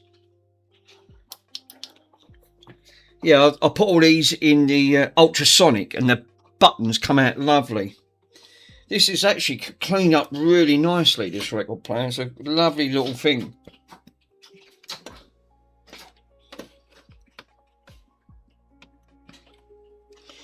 The only thing that concerns me is that I've not got much room here to work. And I can't tip this up. I need to tip this up. The only downside is we've got bungees on this side, and I don't really want to put pressure on and break it.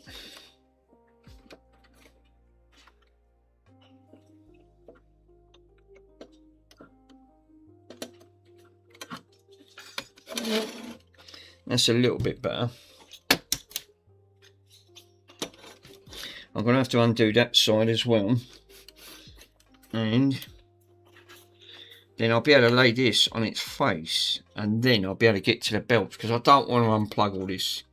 They're all soldered to the board, and these won't take too kind to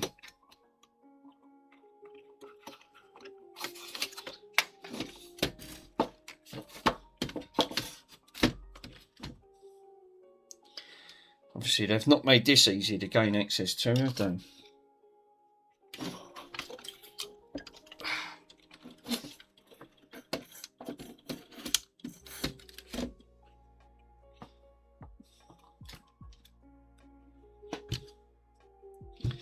Big old beast like this.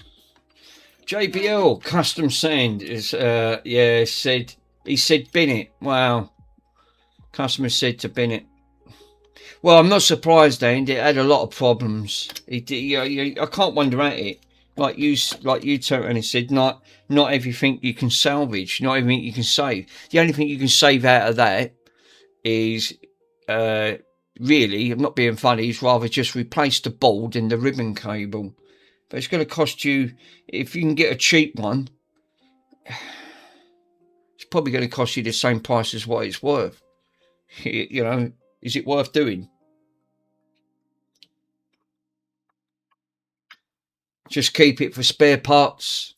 £90. Jesus. All right, it's obviously, yeah, don't bin it in. Fucking hell, 90 subs. Yeah, not cheap, not cheap. Oh God, yeah, I forgot because it's JBL. Obviously, they're like they're obviously like the top of the range. Them boombox things. They were expensive.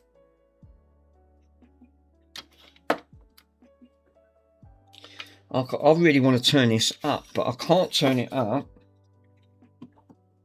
Can I take it off from the other side? I don't think I can.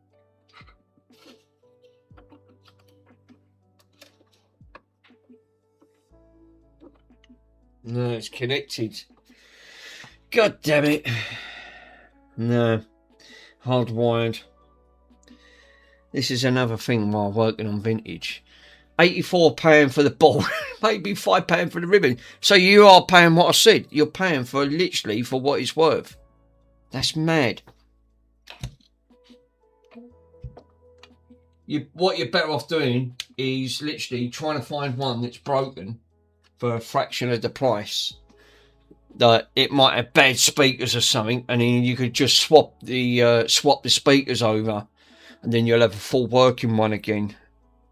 Well, he's given you the option to say bin it, so I would say put it back together. Just keep your eyes open for one on eBay, and see what comes up. Fuck me, 80's dear, you know, 90 quid. Again, you know, you're nearly looking at 100 subs straight away before you've even done anything. Not exactly cheap.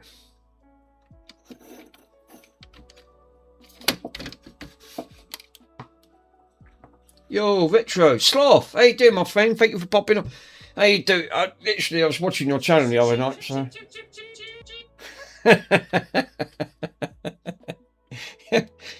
Obviously, cheap.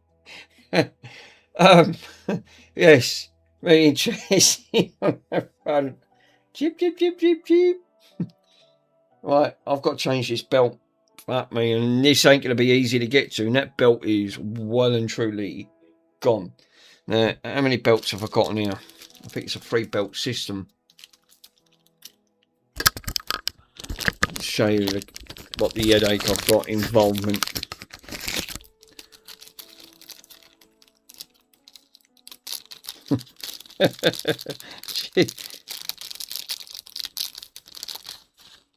These look like the correct belts. I'm going to put the new belts up here. Alright.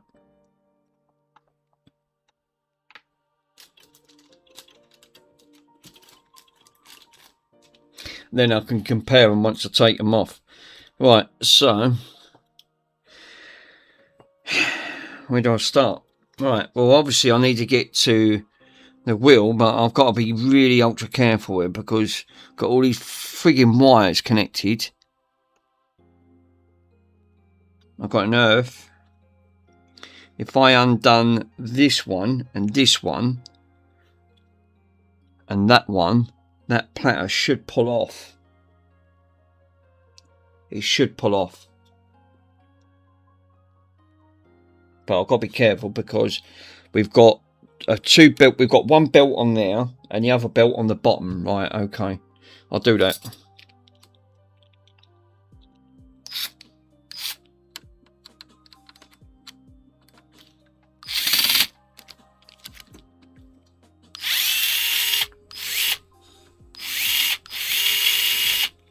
He's got me at the edge of my seat.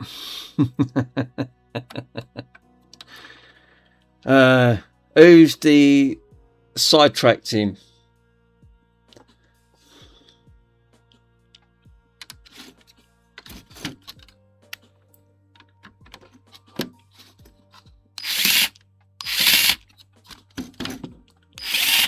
Right, obviously I can't get in there. No, of course not, because you're going to have to get in there because I can't follow anymore.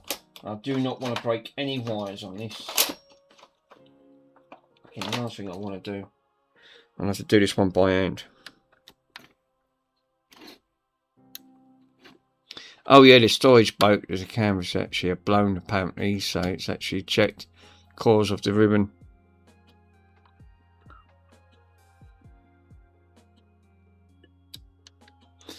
When it's not viable to actually fix, it does sort of make sense.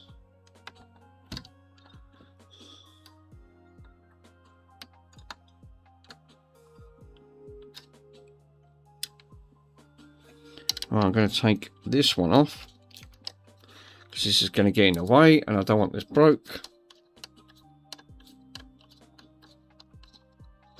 I'm going to put the screw back in this. Just move that cable out of the way.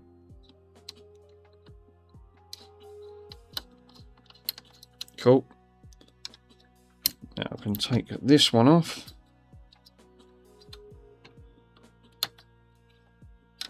And that should give me access to that motor.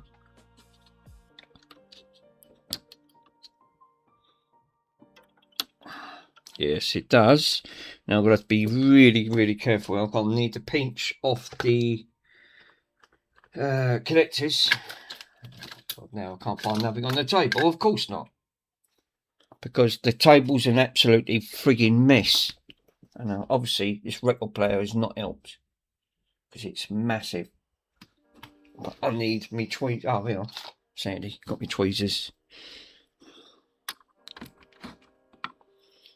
Right. Right, one belt off.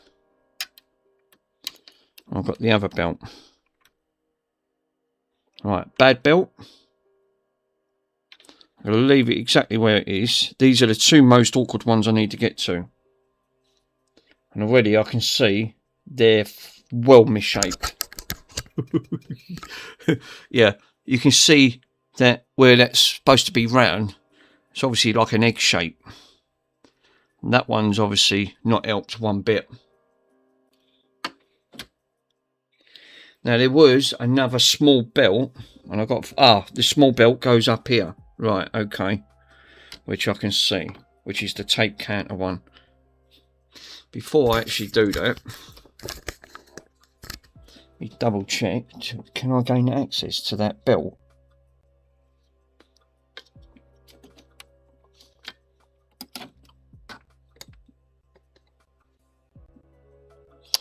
Oh, you are freaking kidding me. I bet I can't. No, it's right under. Oh, you are freaking. It's gonna. That's the most difficult one I need to get to. Great, lovely. It's right in front of. It's down in that middle track, right down in the centre. Well, I need to gain access. The only other way is.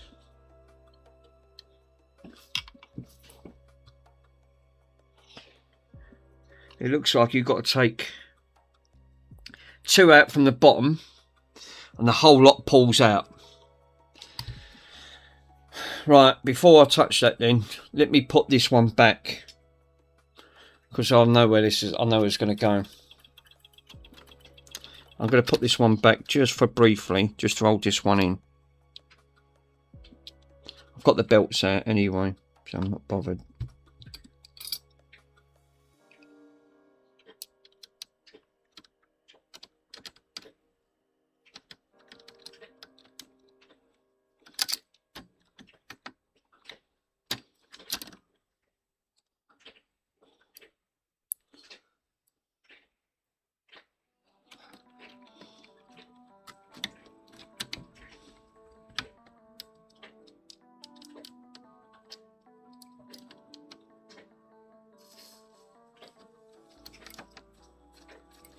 Right,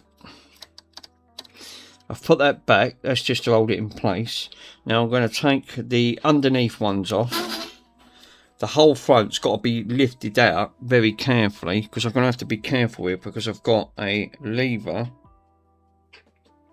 connected to the spring section here. I don't, because I need to get to this belt, and this belt. Don't see any other messages. Yeah. So.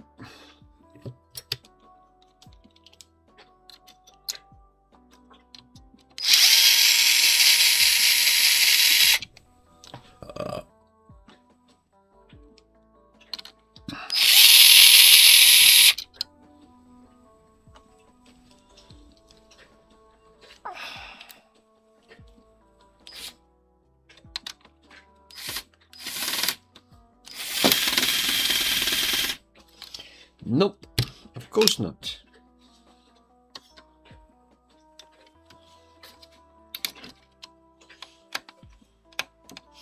I'll do it by hand. I don't want to bare any screws or strip them. Oh yeah, buggers. Can't believe you got to pull that out just to get to the last one.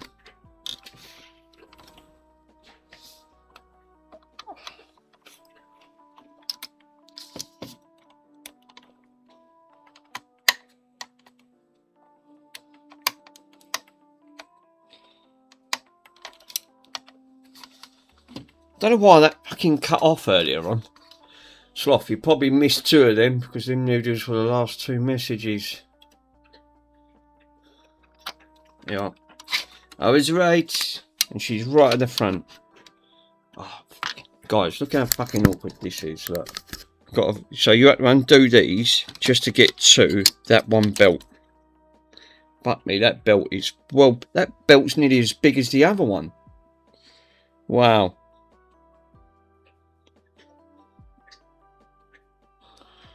That's unbelievable. So now I've got to put this belt on, which goes over here. Over here.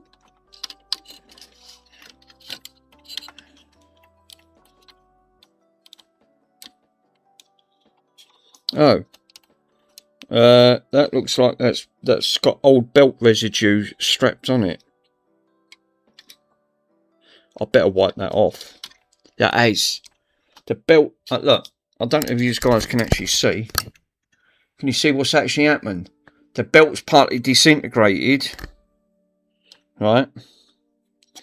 And it's actually even on the pulley wheel, the engagement wheel there is itself. It's actually got 2. I'm going to have to clean that up. I can't leave that on there. It's gone like oil.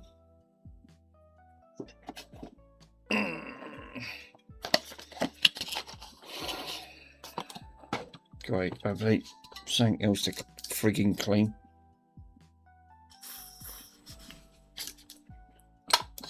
That's why I didn't want to do this thing and thought, like, read the above. Give me a minute, guys, because I'm knocking all of the. I'll try one more time. Retro. We are about to say my. Oh right, okay. We're about to say about my stream. Go on, sorry, my friend. I was concentrating on this. On that front, let me read your messages. You started to say I was watching your channel. Yes, basically, when I was watching your channel, like you said, I think it was Carrefour. I said it as well. I said you want to put some commands into your channel and add a little bit of music in that front. me. And that, so yeah, that way it gives you a little bit more engagement on your channels, sir. On that front. Obviously, if you need some help, we've got a fantastic Discord community. Would be lovely to help.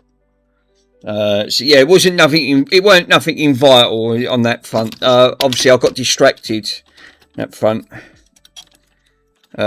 Obviously, this is vintage. The trouble is with vintage, which I've got a lot of vintage.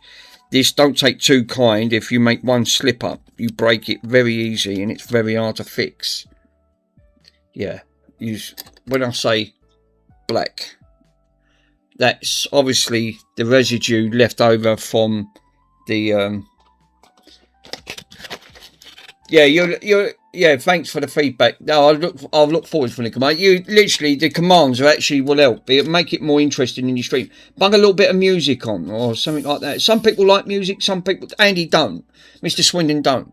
He gets enough in his chat. He don't have time to, obviously, he has more time to chat than, obviously, than try and get things repaired at the same time. And it's a lot to engage because sometimes you work better, which I know where Mr. Swindon's coming from. I could see both sides of it. It's good to engage with the audience, but also you're not getting your job done at the same time because you're reading messages. And when you're doing jobs like this, you just need to concentrate on what you're doing. And you can get it done a lot quicker because you're not got no distractions. So when you're broadcasting to a live audience, you're trying to do a 2-in-1, and you could probably have done it when you're back in your teens, but obviously when we're all getting a little bit older, a little bit more wiser, your brain don't always engage. Like you just said, without a command, I didn't read that message. That's the idea of what I'm trying to say is, sometimes you do need certain amount of commands to put in to grab your attention because you might have missed something, like I just missed something on there, and then you can sort of reenact. You think, oh right, oh I see, sorry about that, I've missed that out in that front, and that's exactly what I was just saying. That's what I meant to say.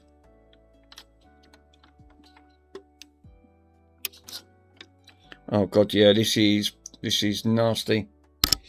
Yeah, I do have music in the background playing. It may be low. Like me, yeah, I'll play it low. Because obviously you don't want to drown out, you know, you don't want to, where it's obviously going to be annoyance to your audience at that front.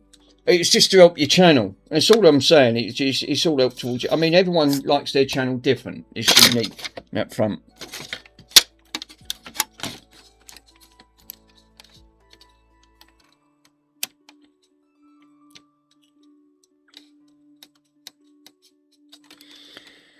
Fuck me, this is, I hate this stuff because this is what I got on my hands last time and I can't get it all off. Oh, look what I've just found down here. Well, that was a good bit of find, wasn't it? Look what I've just bloody pulled out. What the freaking hell is that? That was just floating around down the bottom. And I still ain't found that part of that mug as well. I'm still looking for that. Mr. Pico obviously wrapped a mug up and put it inside. He said, don't switch it on, there's a surprise inside. Didn't know what it was because he didn't tell me. It was the idea, well, that's the idea of a surprise. They don't tell you. On that. Well, like we surprised Mr. Worms. Me and Michael put a surprise in for Mr. Worms and he didn't expect it. I kept it all quiet, didn't say nothing. I said, no, I ain't going to say nothing. Right? That's the idea of a surprise. Until Mr. Worms got it. And only me and Michael knew about it on that front, and we knew what it was. Worms didn't, and he didn't know it was going his way. And me and Michael hooked him up on a couple of bits and pieces, a lovely 360, and I hooked him up with power supply and all the other bits and pieces, because obviously Michael's power supply wouldn't have been no good. On that front, so it would have made no difference because you wouldn't be able to use it on there. And Worms was over the moon, absolutely over the moon of his surprise. He absolutely loved it. Yeah, even if you just have like commands, like yeah, a bit like what Pico said. Andy's got that. I understand because obviously obviously, like everything, you do need to have a certain amount, because you ain't got to go mad, but as long as you like, you can get like an alert or an alarm or something to let you know, oh, am I doing something wrong? Because we all do it. You can't be biased and biggest and thinking saying I'm a perfect, except if you're Ace. He's had years of knowledge, so Ace is obviously, he's a number one. He knows his stuff. He don't need to be told or to sort it out, but he can just sort his own problems out. And there's not many that can actually do that on that front, and that takes years and years of practice and knowledge, which he has definitely got in drones. That's why Ace always pops in, but he's always happy. He's happy to help everyone, and that's what it's all about. It's all about helping each other. But as I said, if you're growing your channel, recommended totally. That's what I was meant to say in your stream, but obviously I got distracted and forgot all about it. But without that alarm, I didn't look at the message, because I'm trying to clean this and not break it at the same time. And this has got to be cleaned because I've got an old reminiscent of belt stuck to this to this thing here itself. And as you can see, I'm pulling this off in drones. It's literally nasty. And I've got to be careful not to break any wires in the process, because I can't take this out. It won't let me take it out. The wires are all soldered in.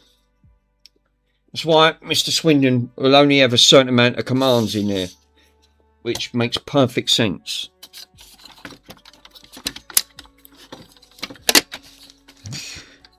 Some people like a lot of commands. Ace, he's got loads. You look at his fucking stream, he's got a command for everyone, I think.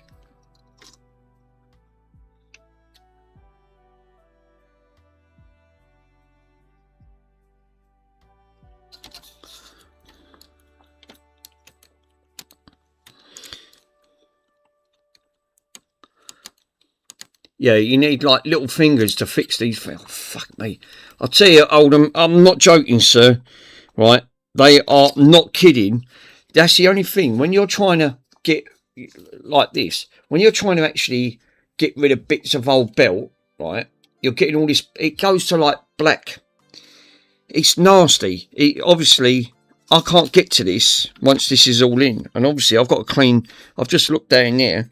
The heads ain't exactly clean on this and all. Let me give that head a quick clean. I'll go through cotton buds like you wouldn't believe. This was a brand new box. It's half empty already.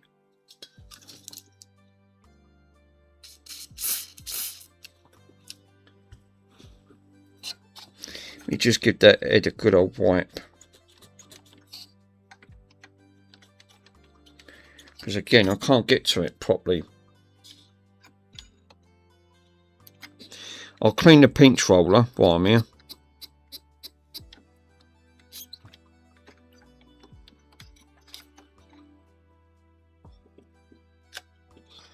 Yeah, you need little Chinese. Mr. Pico, sir, did you so when they actually installing your mesh system, because obviously they need to come out and do all that. They've got to pull it all, like you said when you put in that description. They've got to put all these bloody these meshes up so they all talk to each other, because obviously your machines are linked to all your network, and then you'll be able to have a solid sort of connection then for your streaming.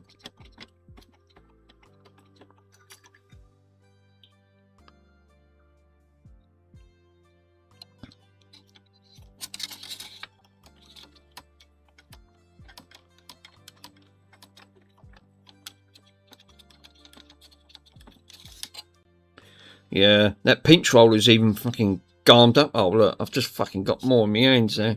Oh, for crying out loud. Jesus. I hate that gunky stuff. It's horrible. It's really nasty.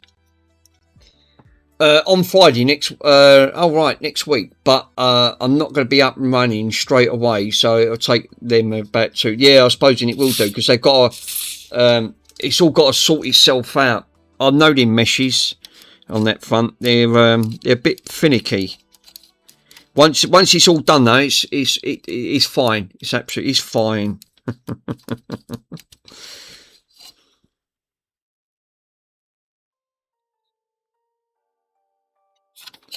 Right, I've cleaned that wheel to the best I can. I'm gonna just run my fingers around it.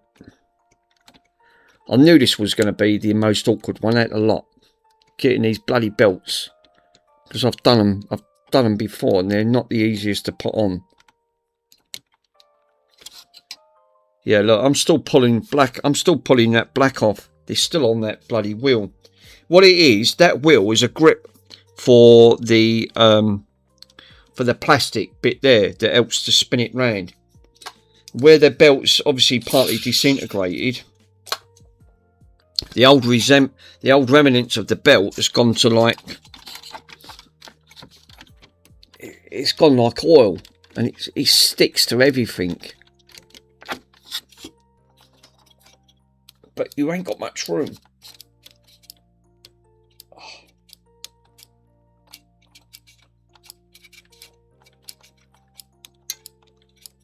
So I'm trying to clean as much as I can off it.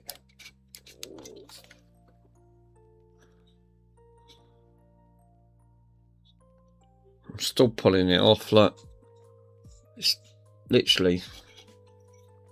God damn it. This is what went on that other one, on that other sharp system. The belt obviously disintegrated.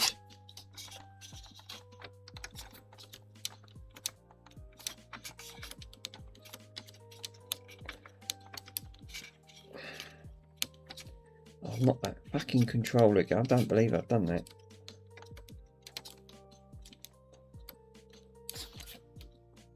Yeah, look, I'm still pulling it off the belt.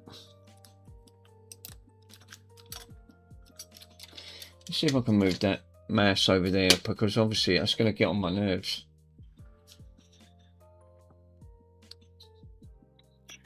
Yeah, it's still pulling it off. God damn it.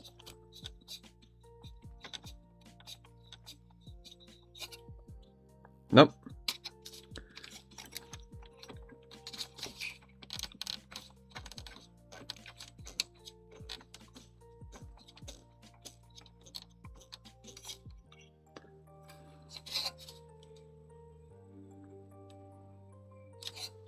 Let's see if I can get another Q-tip on that, clean it up.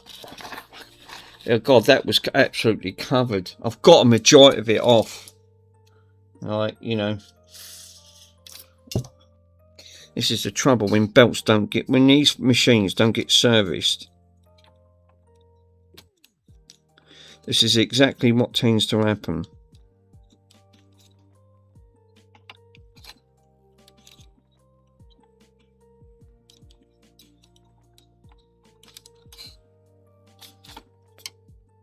It ain't on anything else. It was just literally on that.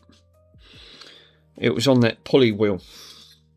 Looks like the belt's partly disintegrated over the years. This ain't been used for a long time.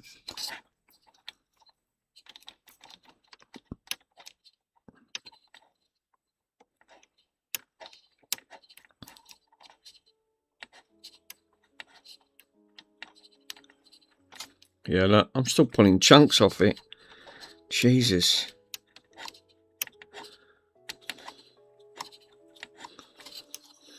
Look. Let me see. Look. Still pulling big chunks of it off. Fuck. It's all got to come off, because otherwise it's all going to smarm the wheel and then it's going to play up again. It's all, that's got to be clear.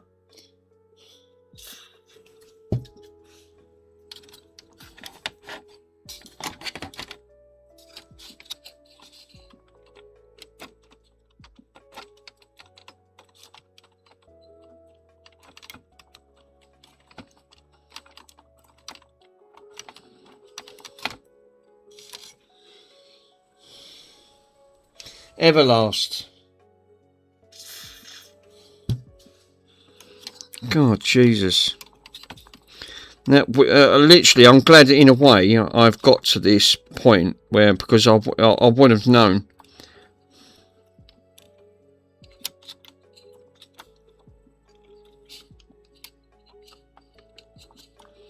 I can see where it is on the wheel. That's why I wanted to shine a. This is another thing when you're doing this. You need a very sharp, like a really bright light. So then you can clearly see on top of all these rubbers because you can't get to see it. And the issue it is, I'm actually cleaning. It is. Let's see if I can actually zoom in because you guys might actually see. It's this wheel here. This one. What I'm poking.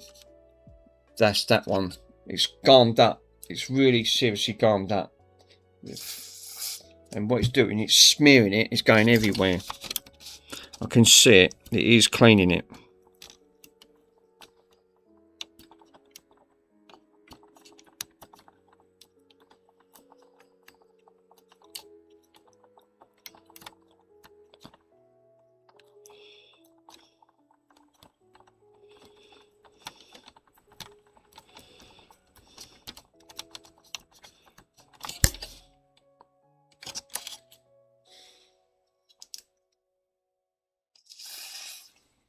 The other belts, if this wasn't garmed up, this would only take 2 minutes.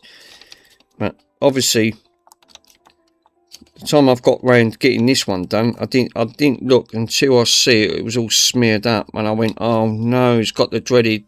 The belt's all literally just all melted. It's the old part of the reminiscence of the old belt, and then it's obviously now gone to like tar. So, that's what he actually goes back to oil, doesn't it? That's what belts are made out of. It's oil based.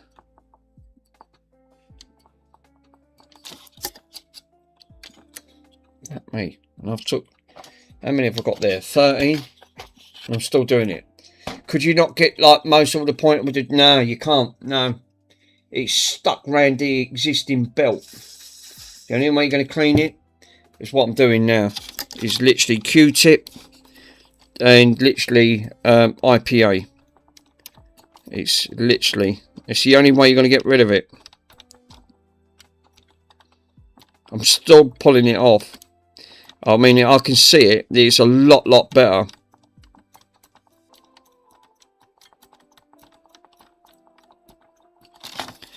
I mean, you can clearly see what I'm up against. It's just going black.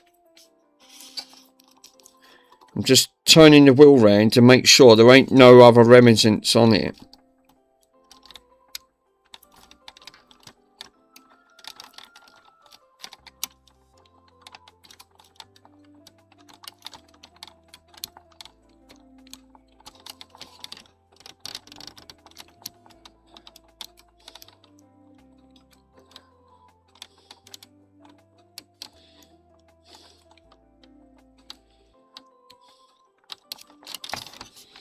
It's even smeared around the back of it.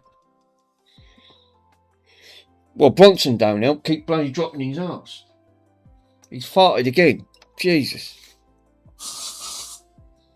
Fucking dog. Jesus. Oh my God, that stinks. That don't help. I'm losing me lack of concentration. I'm getting cyanide gassed out here by Bronson. Obviously, I'm running out of air freshener. I've already used half a can last night. It was bad.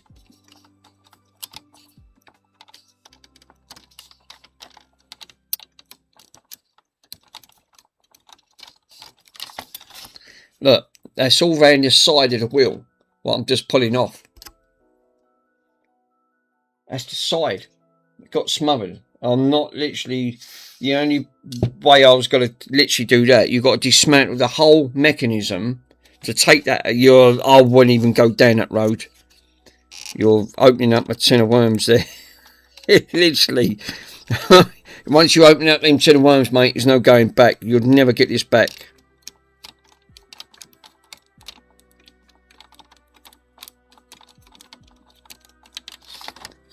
I'm going to leave it there because obviously I'm going to be doing this and I'm running out of Q-tips. I've gone right down. Just going to double check to make sure.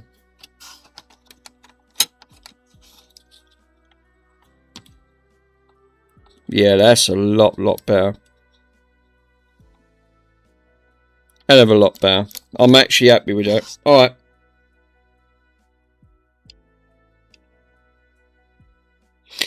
That is a lot better than what it was. Yeah, put the worm back in the tin and then back in. Obviously, Mr. Worms is obviously like so glued up. He's probably like, bless him. He's got so engrossed with his new 360.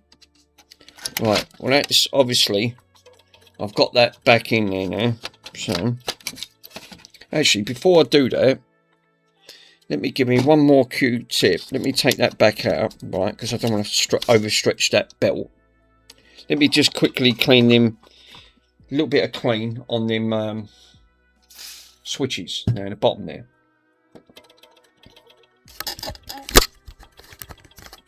Just want to quickly clean them switches.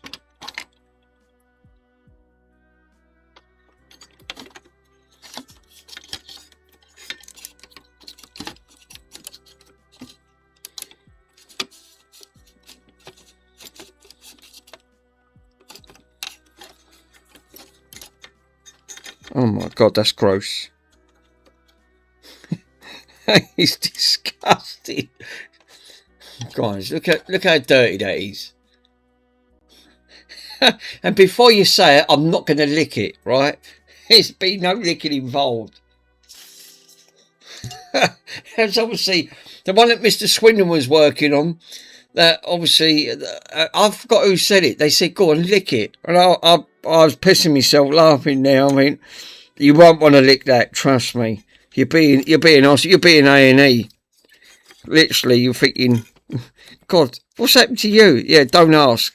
The chat was telling me to lick it, so because it was a dare. You're thinking, oh no.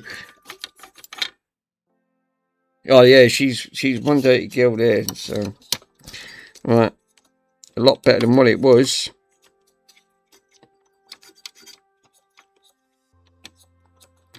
Now, you guys have seen, I've totally deep cleaned this machine. Totally deep cleaned it. Right, that's a lot better. Right, now I can put it back. And just put the belt back on.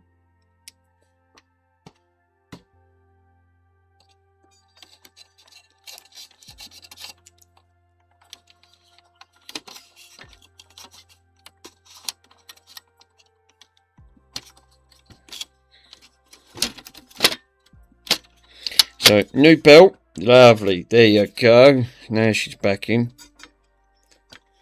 Right, now I can put these screws back in. Good.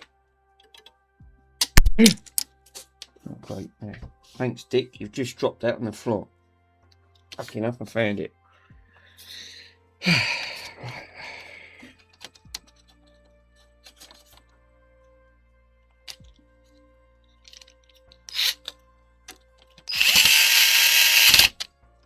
Cool. Right, that's one in. Now we need that one in because it's got to have. I've got to leave that out for a minute, but I can put the other two little screws back in this there underneath.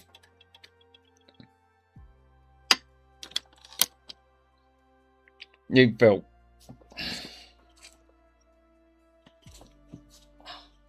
I've got to get underneath. Sorry, guys.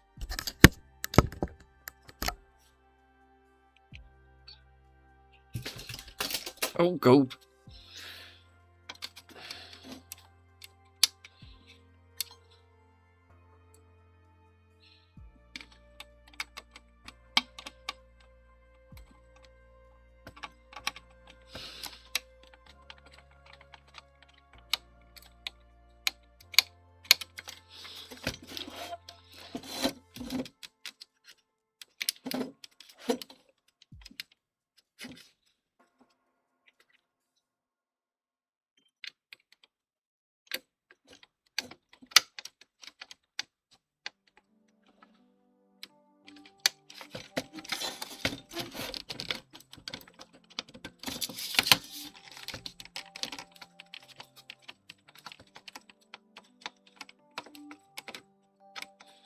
Right, I'm not putting that one in because it's obviously being cross-threading and I've just gone and dropped it on the floor. Great, loved it.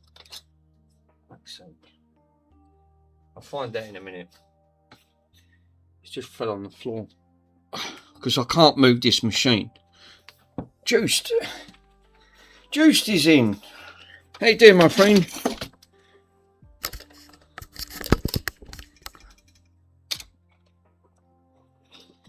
Juiced.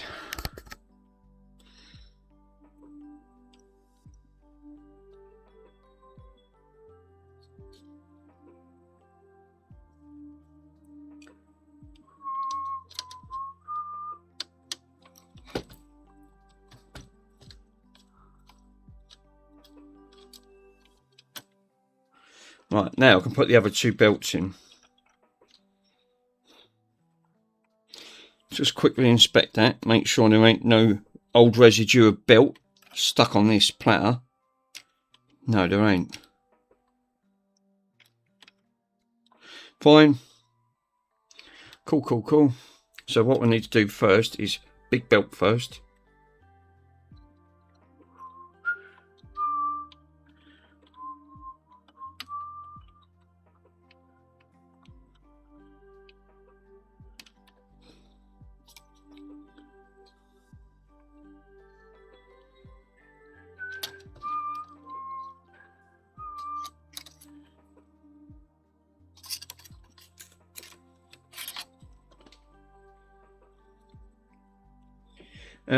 What do I need to do first? I think it's the big belt first, small belt after. No. Is it? No, I'm doing it wrong. No, the other belt, then the big belt. God damn it. Right, because you've got to put these both on at the freaking same time.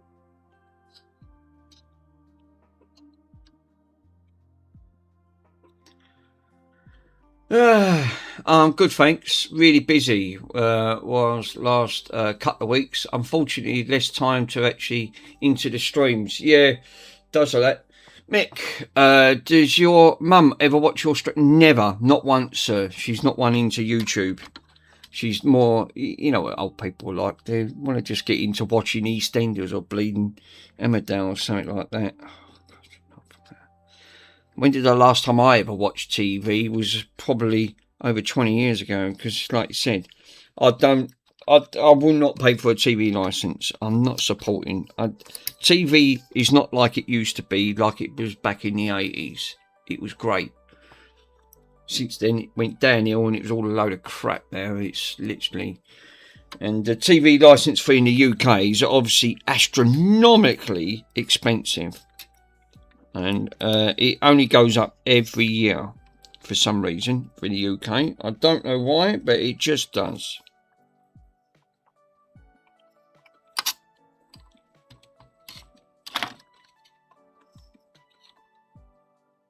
Oh, no.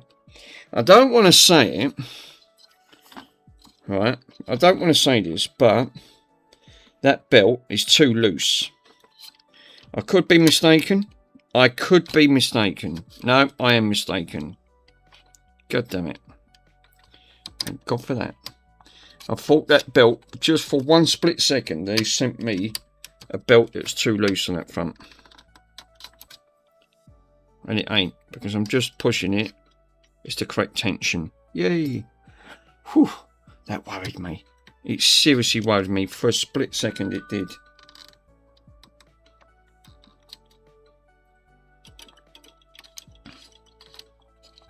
Because I didn't put it into tension. And yeah, the TV nowadays sucks big time. It does. It really does suck. On that front. No, I'm afraid.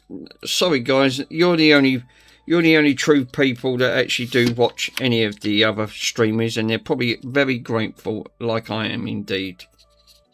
Regardless, that not many people.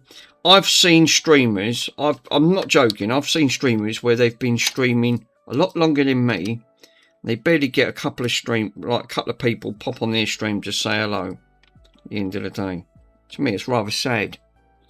I think, like, you know, people try to make some good content, because that's what it's all about, making good content. And that front, and it's not easy because you've got to keep it up. PCDD has obviously got his own business, like Mr. Swindon has. I think more, I would say, to PCDD, because he's dealing with daily customers, and obviously the last of the episodes where we was watching live and the awkward customer come in and try to accuse him about stealing the charger, which is ridiculous, absolutely ridiculous. But he broadcasted it live, so we can all get to see, and he wasn't making it up. But obviously, the man he's obviously such a kind person. He didn't just give him one; he gave him all 5. Yeah, give him all 5 chargers.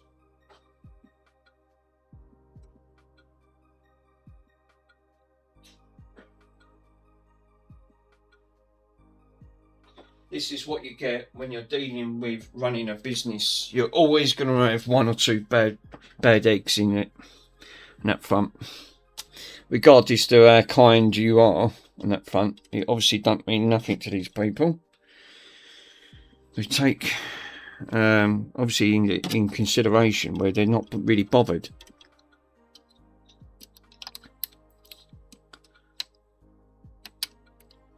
Yeah, I missed that. That sounded bad. Yeah, it was juiced, believe it or not. We all witnessed it. And then I've heard the side of also, which I've never heard before, of the stories that Summer Ace was telling. Obviously, if you're in the UK, there's about 10 hours in front, something like that for Australia from the UK. So it's quite a big gap.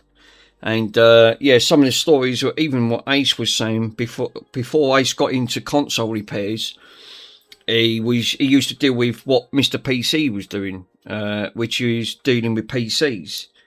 And some of the horror stories he was telling live on the stream, I was absolutely gobsmacked. But I'm not surprised by hearing it, and I won't repeat it because it's not for me to say. On that front, but it comes directly from Ace, and all I say is it was bad, you know, and he had to stop in the end because he said it just got too much. But one of the jobs of the PC, it must have been that bad of the story he told. He said, because now I can't get the image out of my head. And enough said. It involved in the word paedophilia, put it that way. That front. So he must have witnessed something that was that bad, and he obviously, and he wouldn't say, but you could read between the lines. It was obviously something that you want to put out your head and forget about. So he said, I stopped doing it after that. Whatever that episode was, he said, I stopped doing PCs and went into console repairs.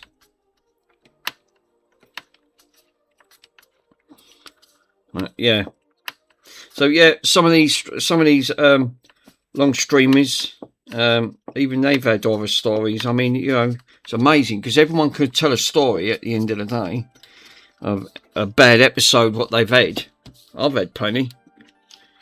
I've had more than my fair share, but I don't want to bore you guys with my stories up front. I'm not in here to tell stories. I'm in here to learn about learning repairs and doing things like that.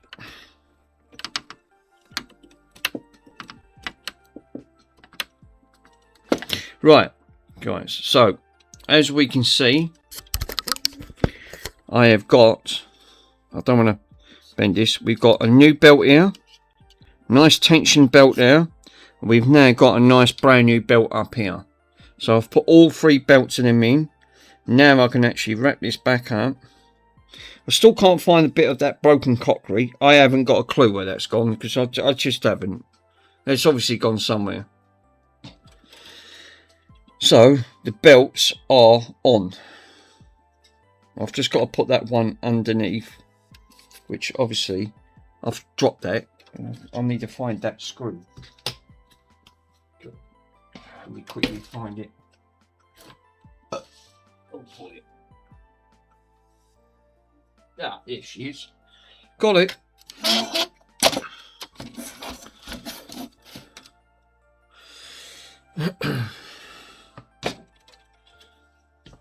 Oh, God. I can't move. Oh, yeah, that's it. Crashed the chair into something. Fuck's sake. I need to put this screw back in.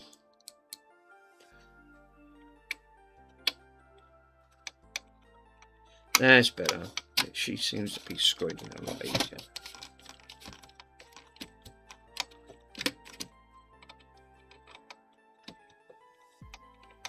That's it. It's just to hold the bottom plating. There you go. Now I can get up. Oh God! Wait, I'm too old for shit. What have I looked over? I've looked something over. Oh, me Ritz crackers. Oh, and me pledge. I've knocked over me pledge and me Ritz crackers. Oh, right. No worries. Let's have a quick Ritz cracker. Ah, that move. Look at it. Right, ain't me goofer.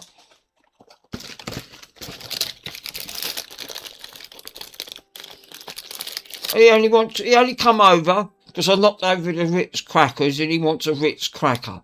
That Bonzi. Bonzi, fuck me, your claws are literally not. Jesus Christ. You know, that's just clawed my leg. You didn't chew it, you just swallowed it.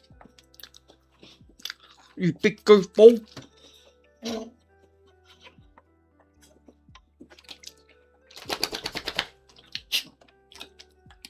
He's one big monster, he's. That monster. I'm telling you, he's trouble. He's definitely trouble. He's a goof. Now he's sitting there and they're badgering me now. Look at him. He's sitting there and badgering me.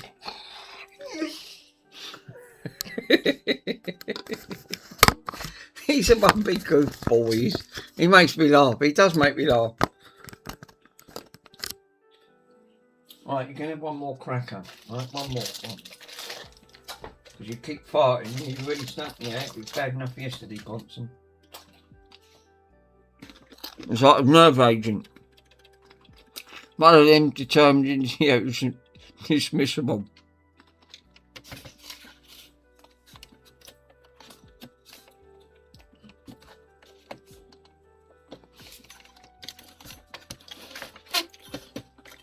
Well, I won't need to worry about now ever replacing the belts. I'll just hope this don't get damaged again in transit.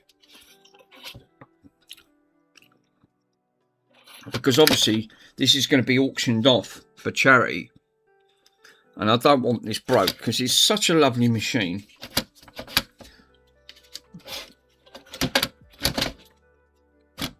It's a very kind thing of Mr. Pico to donate it to me so I can get this auctioned off. Obviously on that front.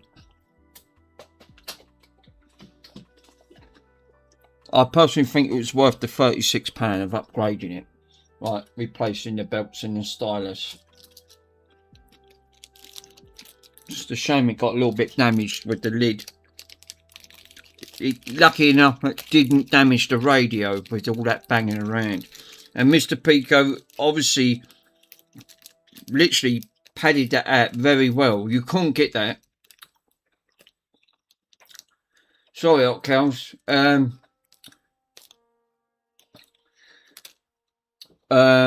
Oh, you put me off, Juice. The system of life. Here it goes on. It goes on. No verdict in court, despite having over 7K on over images, and he had on his hard drive.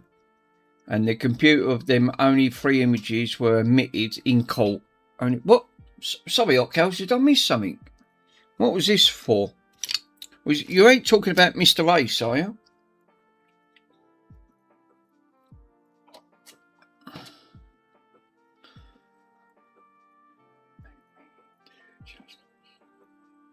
In life, there's obviously no verdict in court, despite having over so.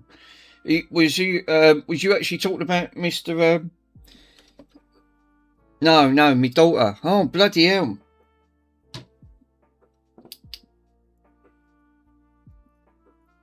Over 7K of indecent images on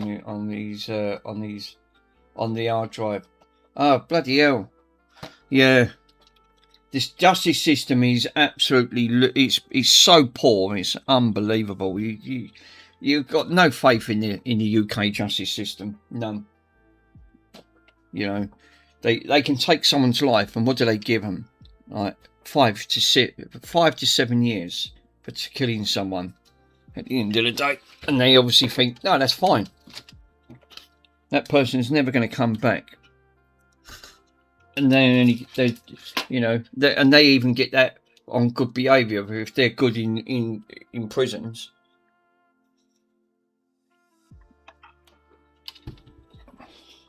This world's gone nuts, mate. I'm telling you, it has. Right, well, I'm going to pull this camera up, guys, because I need the room here. Because obviously, this wire is not big enough to stretch. Now, I will not be pulling this cable out. So, like Mr. Pico said,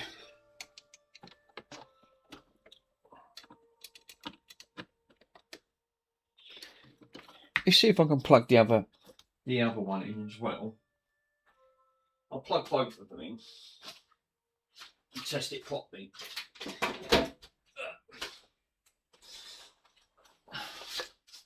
I'll be able to lay it down on top. I won't be able to stand it up.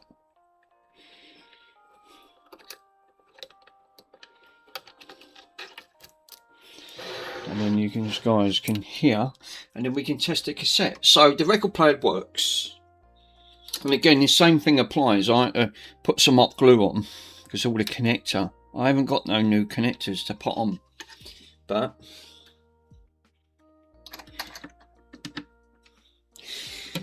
she is obviously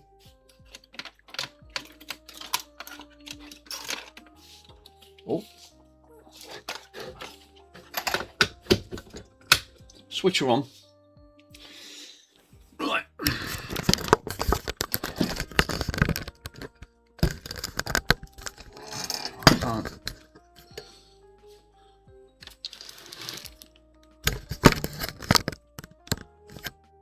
See if I can try and turn that around a little bit so you guys get to see. I'll plug that in. Right, so balance.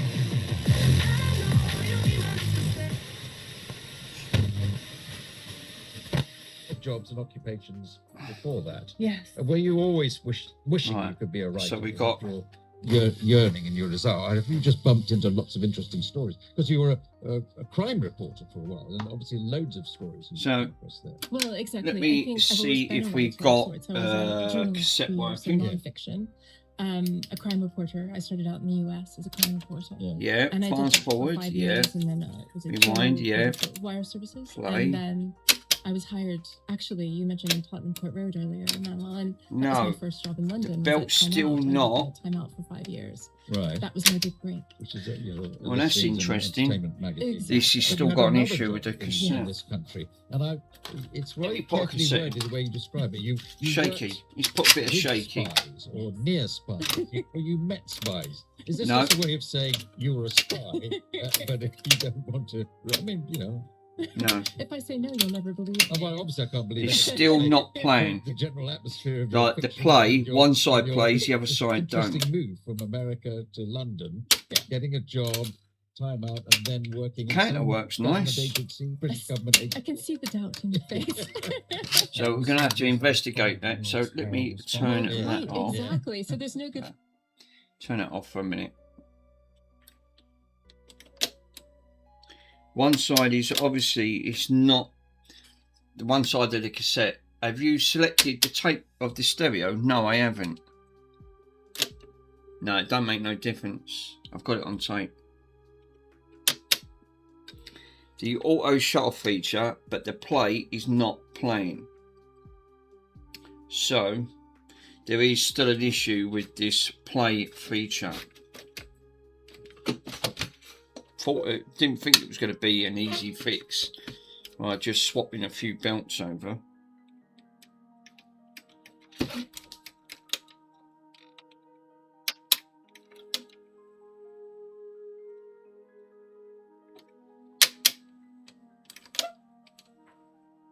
For some reason, it's affecting the front, right at the front of it. It's not the back, because I can see the back spinning. It's absolutely fine from the back. So that's going to have to come back. Them screws are going to have to come back out and pop the front back off. Damn it, with a can of Spam. Right, okay, I've turned this off. Let me turn it off from the thing. Switch it on a few times, make sure it drains all the capacitors and everything. Nice, okay. Before I unplug it. Right, I'm going to take the speakers out. So we still got a play issue, even though the new belts are on. God damn it. It ain't going to be.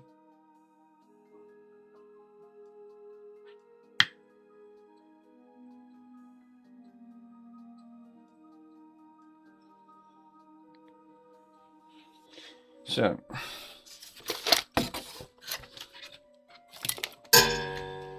okie dokie. I'll have to undo them screws again and have a look at the front panel.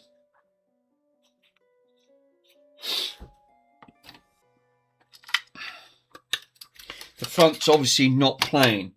One side does, but the other side it does. Even though it fast forwards and rewinds, there's no play feature. The auto feature just stops it dead. One side plays, which obviously something's not quite right with the play.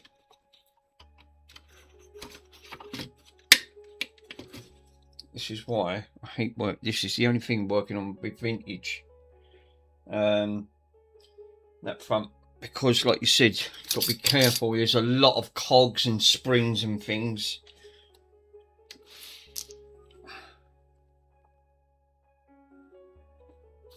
So that front's got to come back off again. God damn it. It is what it is. We'll investigate it.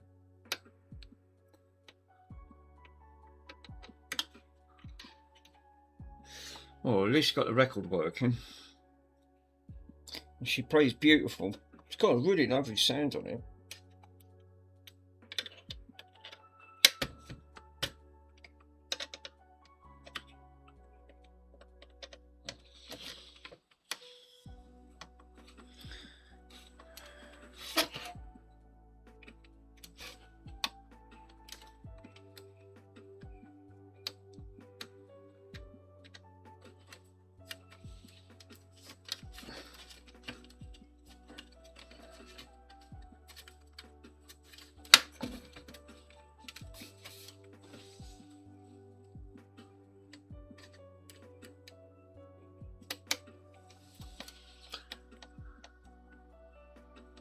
Yeah, it's true, Pico. It's never straight up.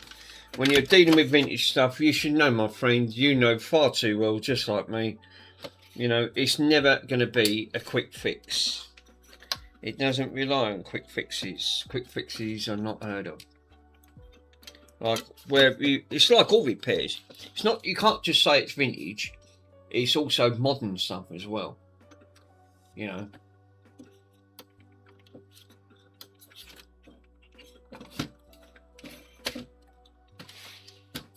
I need to balance that on there. So now I need to take all of this back off again. For crying out loud. It's like, you know, you're thinking, really? Seriously? Bronson's pestering me?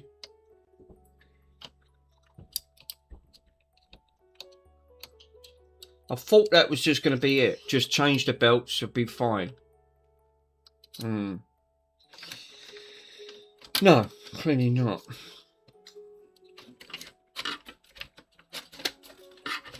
So, I'm going to have to take that front belt off. So, I've got to investigate now why is this side, which is this one here. It's this side. Let me bend the camera down. This wheel is not turning. So something's not engaging from this to spin when it's on play. So what I need to do, I have to be really ultra careful here, because obviously you've got voltages and I do not want to put anything that's going to touch or shorten out. What I am going to do just to be double sure, because we've got capacitors and all other stuff, I am going to be a little bit cautionary. I'm just going to shove a rag so nothing can shorten out. And I'm going to have to switch it back on, and we can investigate.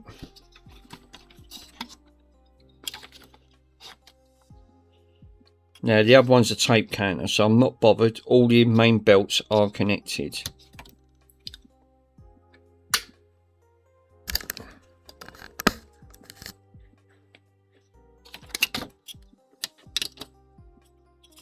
So if I fast, oh, see what I mean? This is what I said about shortening out.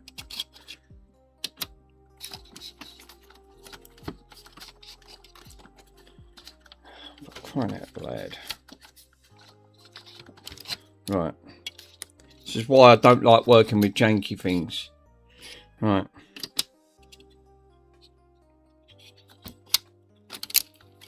Fast forward.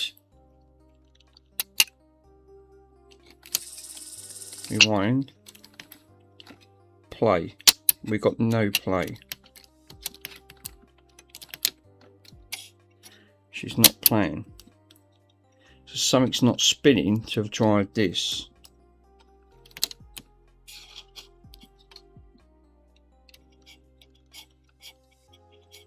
It looks like it's the belt. This. It's not engaging this.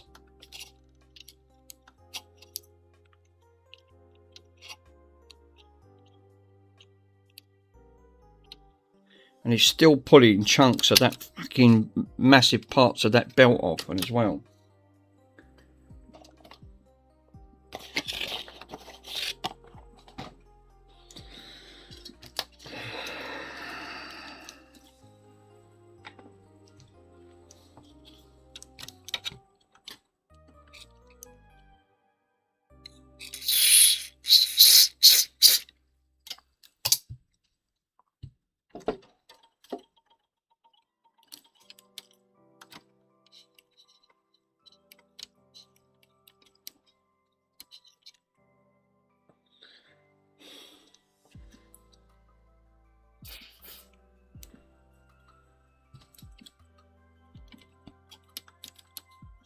I cleaned a load off that.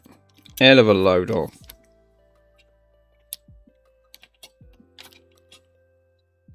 I reckon all that gunk and residue is not turning on that wheel. And I think that's where the problem lies. I know exactly where it's coming from. It's that drive. It's the actual bit here. Let me spin round.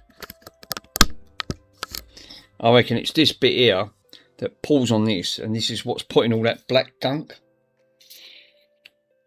where that belt's disintegrated. Hold up, I'll read your message. Give me a minute, sir, because I'm still pulling loads of that off.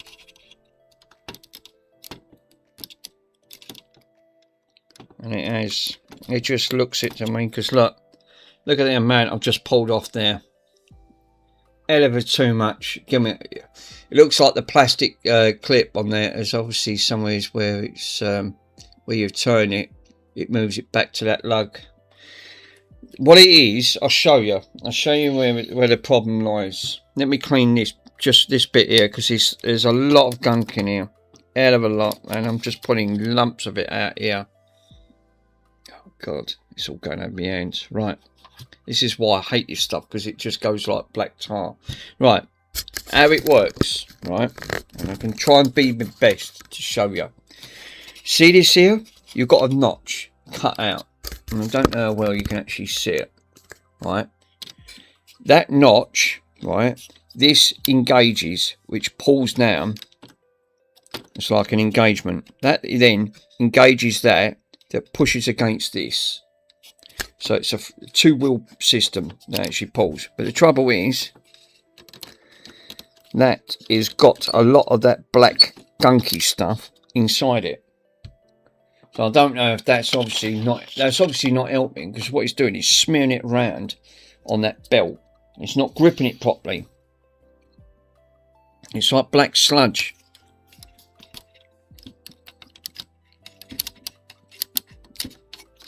Which I'm still pulling chunks of this stuff out.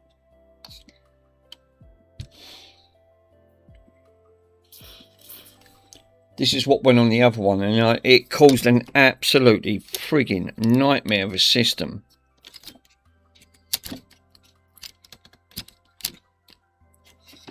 And he's still like, yeah, look, I'm still pulling it all out.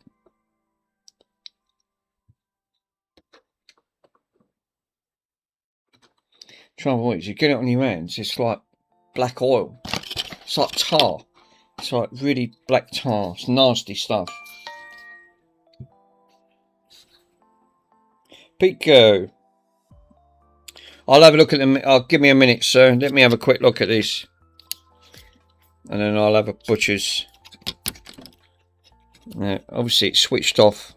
It's not switched off from the plug, but it's switched off on the switch. Something's obviously, we've got, like you said, you've got the fast forward, you've got the rewind.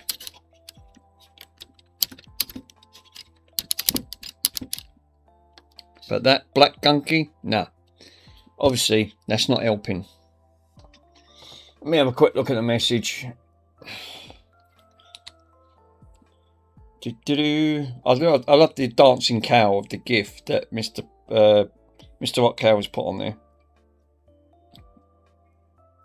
Right, so it's obviously, yeah, this engagement. Yeah, it's like a lever. I think that's what it does. It leaves it up. So it pushes, that's that bit you're pointing to.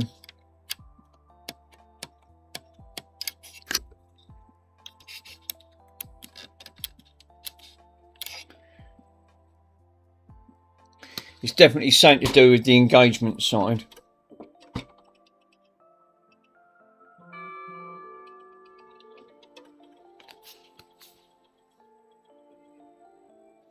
No, where the white bit is, right.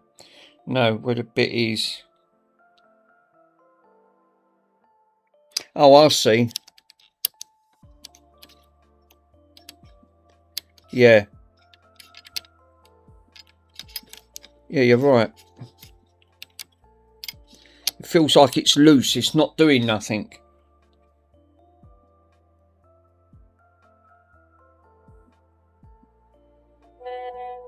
Yeah. There's that little flappy bit that I'm touching. I know exactly what you mean. Which is... Let me see if I can try to... Because this camera won't go down anymore and I can't bend this. I'm really struck for like in here. Right, so basically this little plastic lug here, it's like you said, it's very loose up front. Goes all the way down, it only stops halfway up on there. So when this goes up,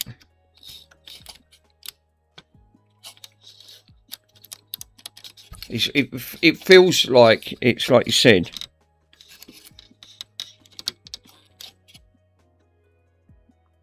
If I switch that on there, there's power going to this.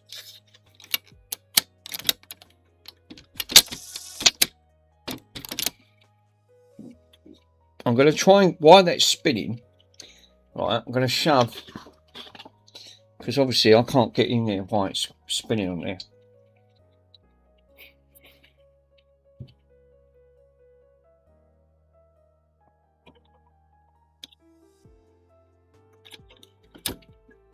God almighty, look at that chunk I've just pulled out. Oh my God. Nasty, nasty. That belt is literally just gone to oil.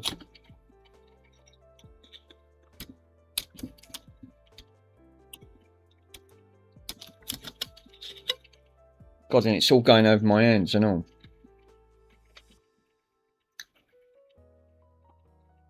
I can't even get that stuff off. It's not absolutely... Yeah, you watch when you put it forward and then the rewinding, etc. You actually see it flap about. Yeah, I still think there's an issue there. I'll need to get rid of this black fucking sludge because this is... What it's doing, it's smearing the wheel and it's going literally everywhere.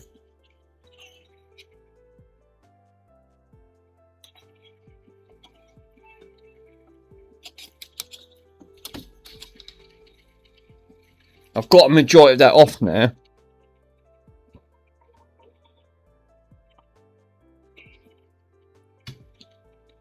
I've had to protect that because obviously I don't want to move this too far because I've got the electrics behind.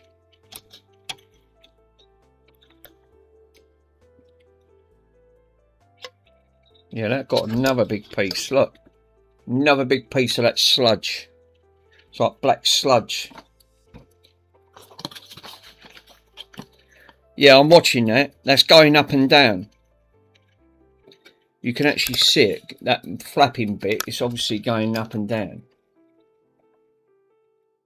So it's obviously, but something's not engaging the other wheel to turn.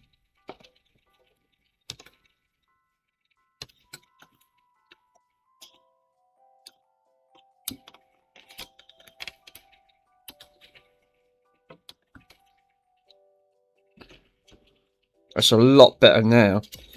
Now I've got all that sludge out. It's smearing the wall like that wheel, and then you've got like that plastic bit as well.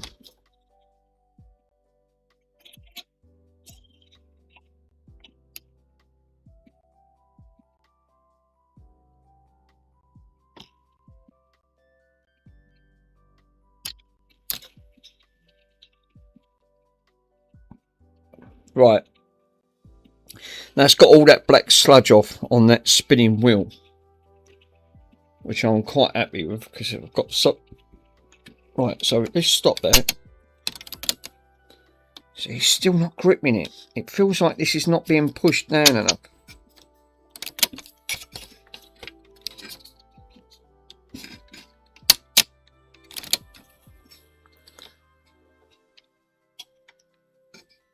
That's actually, don't feel that it's.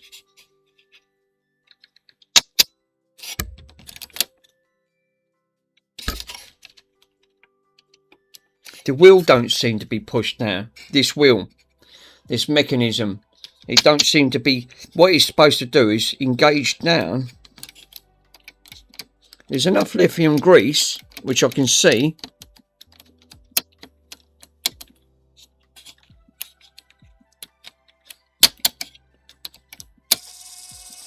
Like you said, you've got fast forwards, you've got fast forward and rewind, but this engagement part is not engaging, and you can't push it. You can only push it sideways.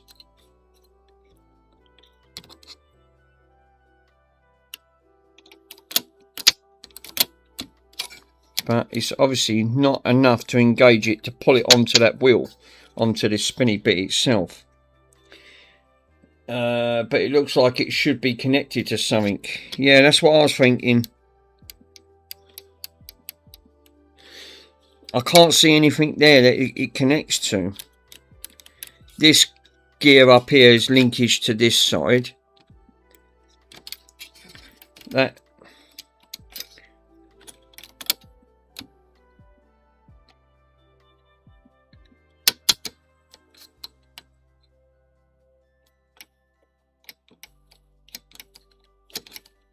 It feels like when you're pulling this, the wheels should be pulled down. That's the idea of that spring. So you can go forward or back. And it feels like it's not going, it's engaging all the way back.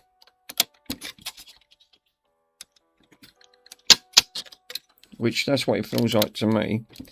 It's not, it's still got about that much to it, the actual bit itself of the spinny bit to engage and then push up on that.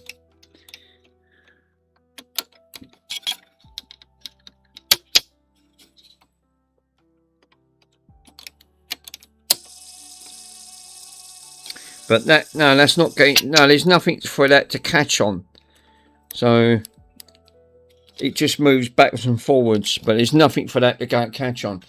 Dang. I'll have to leave you again. Have fun with that, Jill. Thanks, my friends. Metaball. See you next time, my friend. Right. Dog's dropped one again. God almighty. More air freshener. Dang it. So. Yeah, it don't feel like. Nothing feels like it's, you know, it wants to engage. It's not pulling it quite the way back.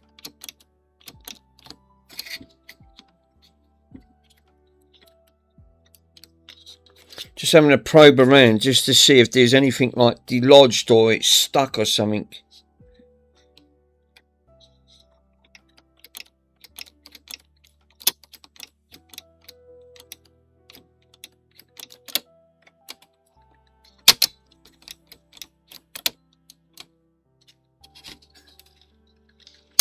Again, it's the way they've designed it. Fuck me, I've got half of that stuff on my fingers now. Now I'm smearing it everywhere. Great, lovely. Get rid of that crud off my hand. Yeah, this is going to be another one. It's obviously, it's not quite latching onto the it's not, the wheel's not pulling all the, not engaging all the way down. Dang it. Right, let me have a look on the other side.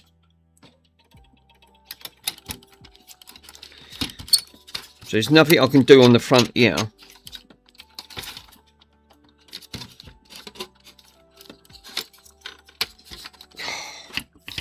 It's the only thing with this bloody vintage stuff. So it's not on the front. It feels like it's at the back. It's not engaging fully.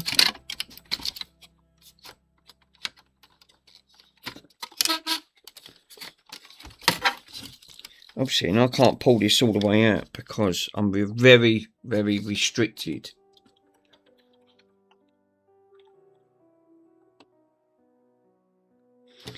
It's the way they've done this system again on that front. Let me see if I can do play.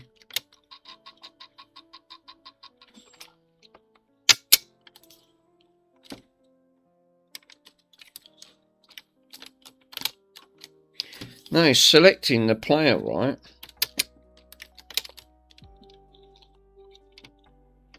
I'm just having to look up the mechanism behind the back.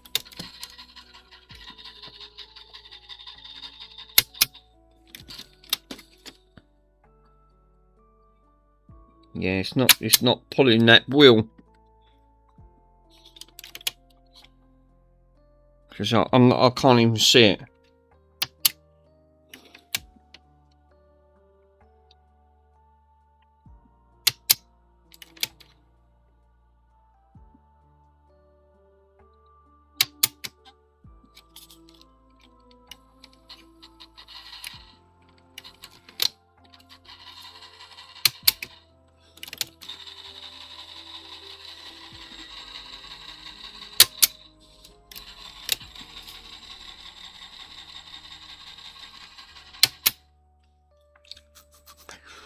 God damn it.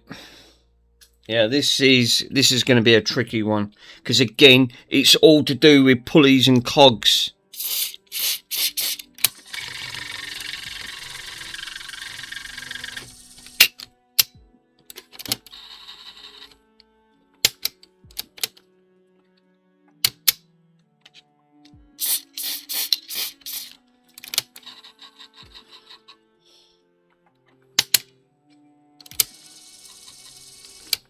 Like I said, the fast forward works,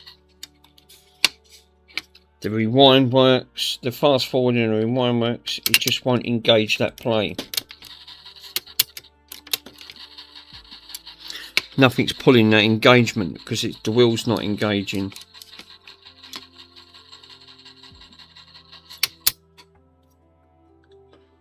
Damn it.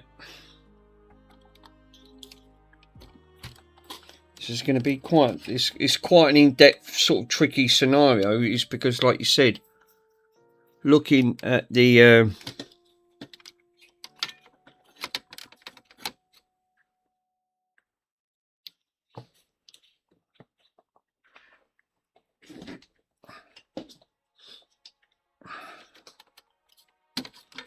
what I could do, Mr. Pico, sir, I could try to take the board section out with this complete and send this to you. See if you might be able to see something that I'm not seeing. Because obviously I don't fancy shipping this halfway back. It's going to get fucking seriously damaged. You can do like a voltage injection from the motor, disconnect it from the board, right? And what's the motor on this? 15 volts. DC. Could be a spring. I reckon the latching mechanism is obviously, it's not connecting. So something's not engaging that fully. I'll tell you what, it's not a bad idea. Because there's a lot of involvement in trying to have a quick look. What is this all connected? Got to be so careful here.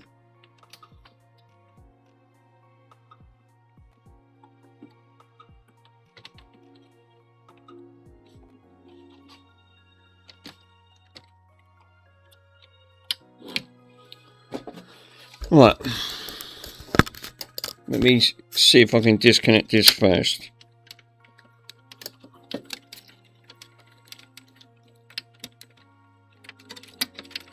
Yeah, that's disconnected safely. I want to see if I can disconnect it from the main board. Might be able to just send you the mechanism and leave the board, because I do not want to desolder all these wires. They're all fucking in parallel sync. I just want to have a look to see what else, because I might be able to just send you the actual mechanism. What you could do is, just like I said, just put low voltage into the mechanism and see if it'll just play, because it's the playing option. It's obviously, it's not causing a problem here. I just want to see what else these wires are connected to. We've got a lot. We have got a lot of wires connected. So I've got a plug. Yeah, okay. I can disconnect the plug. So let me take that out. I can take that one out. That one's plugged in. Cool. Okay, that's 2 out. 2 for 2. We've got wires going over here.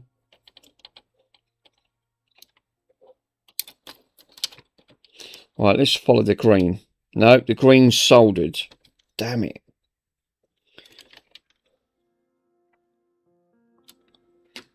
That's the only thing.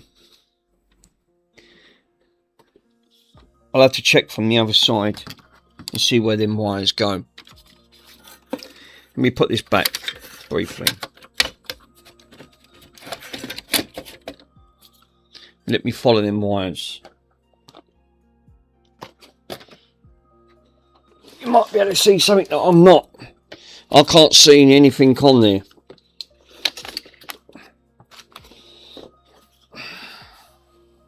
Right, them orange wires are going to the back of a switch. Fine. Okay. Then where's these red wires coming out? Because I might be able to just take all the circuit board out completely. Oh, man, this is enough dusty. Yeah, right. The issue I've got. Right. All these wires coming off from here, right? We've got wires coming off from here, all of the KBs, right? We've got this one coming up here, going, this is audio, so I can unplug this one.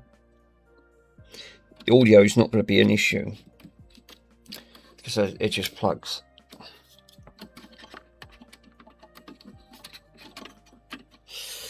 Up front. So let me gently unplug that, which is unplugged. Cool. Now these ones on here, now these are obviously all different types of wires that need to be connected up. So we've got 4 wires. We've got 2 reds, 1 black, 1 blue. The blue I'm not bothered because that goes over there. So really it's the 2 reds. And I can't see that. Let me get a brush. Brush that out. Obviously, very dusty.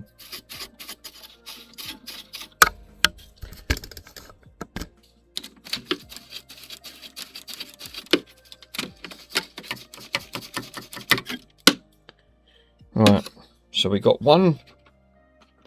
We got this red here. It's going to KB. It's going to K90. It's K917. That's K919. They should be labelled up. If I label these up, I then know where these come off. That's actually not a bad idea. I'll pull that one off first, right? Then I know where this one's come off. And I'm going to label it, right? I'm going to shove a little label on. You can't just nit it and take the mechanism out. No, you can't. No. It's all soldered in with all these wires. It looks like the only way is to... I've undone most of it. I'm not undoing all them wires on that board. They're ancient. You're gonna rip all the traces off. You'll be in a world of trouble. It's easier if I just send you the board and the mechanism all in one. I need to label these up because there's obviously there's labels on here. This one's K917, so I'm going to label this K917. Obviously, you'll have a better look once it's out, but they need to be labelled up. So once I've labelled these, that'll be just easy, just plug and play, because I know where they come from. There's 4 wires, but there's 2 reds, 1 black. The blue one stays where it is. So let me find. It's really the only thing that's holding it up, which is the annoying thing about it.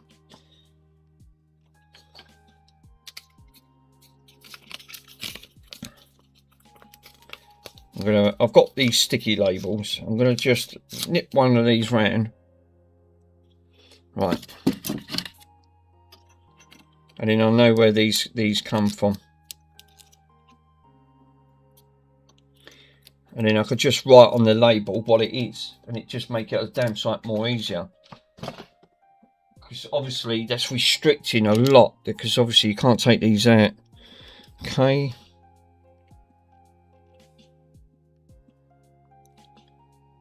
K917. Cool, that's out. We'll do the other red one. Alright, pull that one out just carefully. I'll do the same thing again.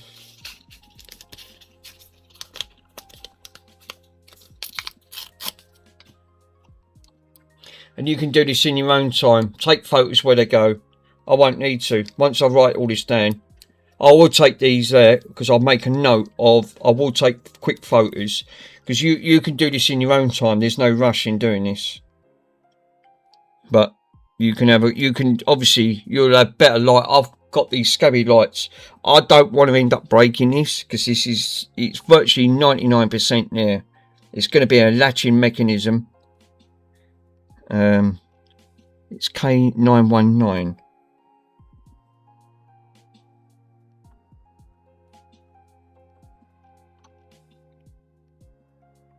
That's it, K919, and we got 1 black, which I still can't bloody see because there's dust everywhere. It's like layers of dust here.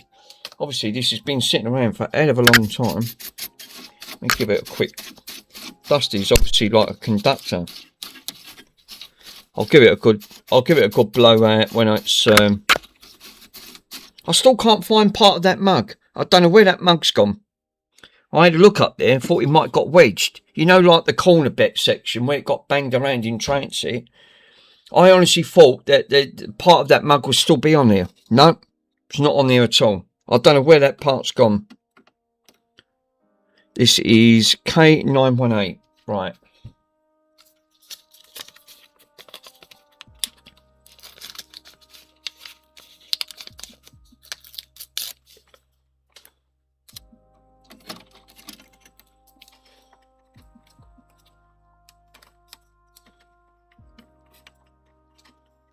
This is a much better idea, because then you can see where the labels are going. And it's K918.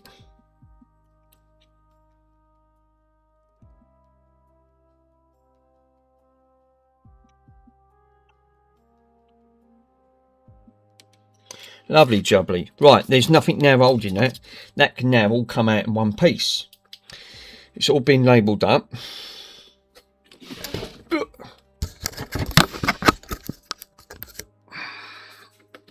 Spin it around carefully. Oh, I don't want it broke. God. This fucking thing weighs 15 kg. Yeah, I can vouch for that. Definitely 100%.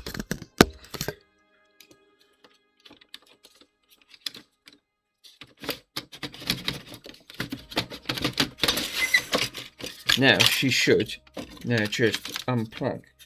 Oh no, because I've got to take it off from the back bit. Shit, I still ain't done it.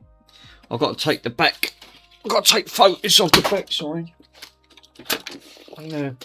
Obviously there's a switch bit there. I could just unswitch it and then that'd be the easiest. And I can pull it all back in now. I'm not going to pull the wires out just in case them connectors broke. It's just easier just to unplug it, take the wires off. It must be like a beat cut or something, because everything else is working on here. Got all your left and right. That wire needs a clean up.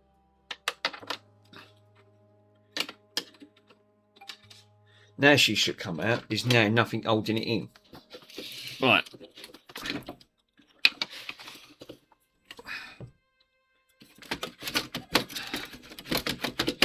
I've got boxes for this, so I've got plenty of bubble wrap.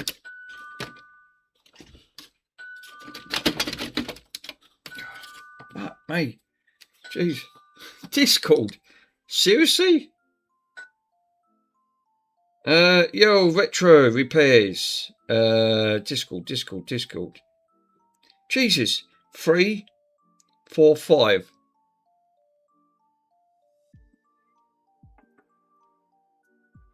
A bit retro freaks.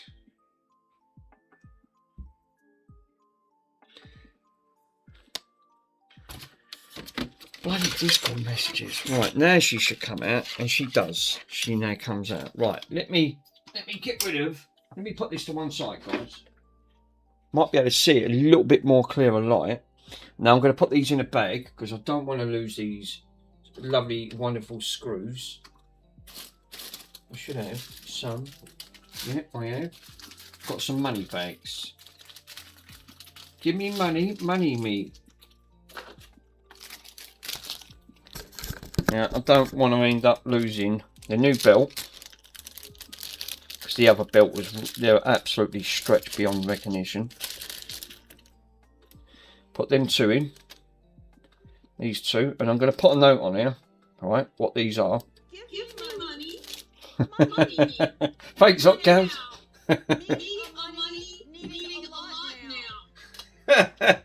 You're obviously thinking about the monies. Give me the monies.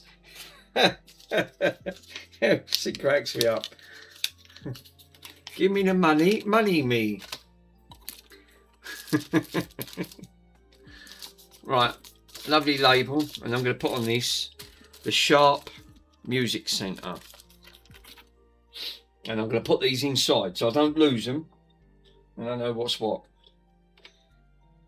It's the best way to do it. It's obviously bit by bit and then work out from there. I still think there's an issue.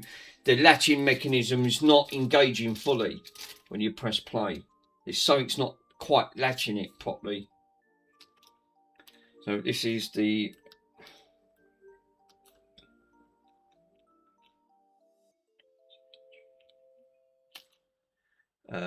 SG1.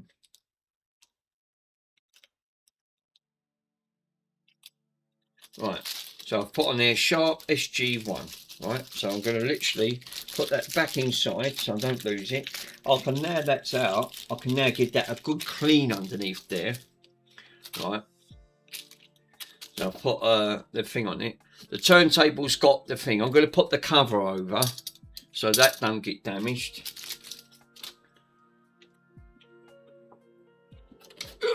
Let me move that. She's one heavy girl.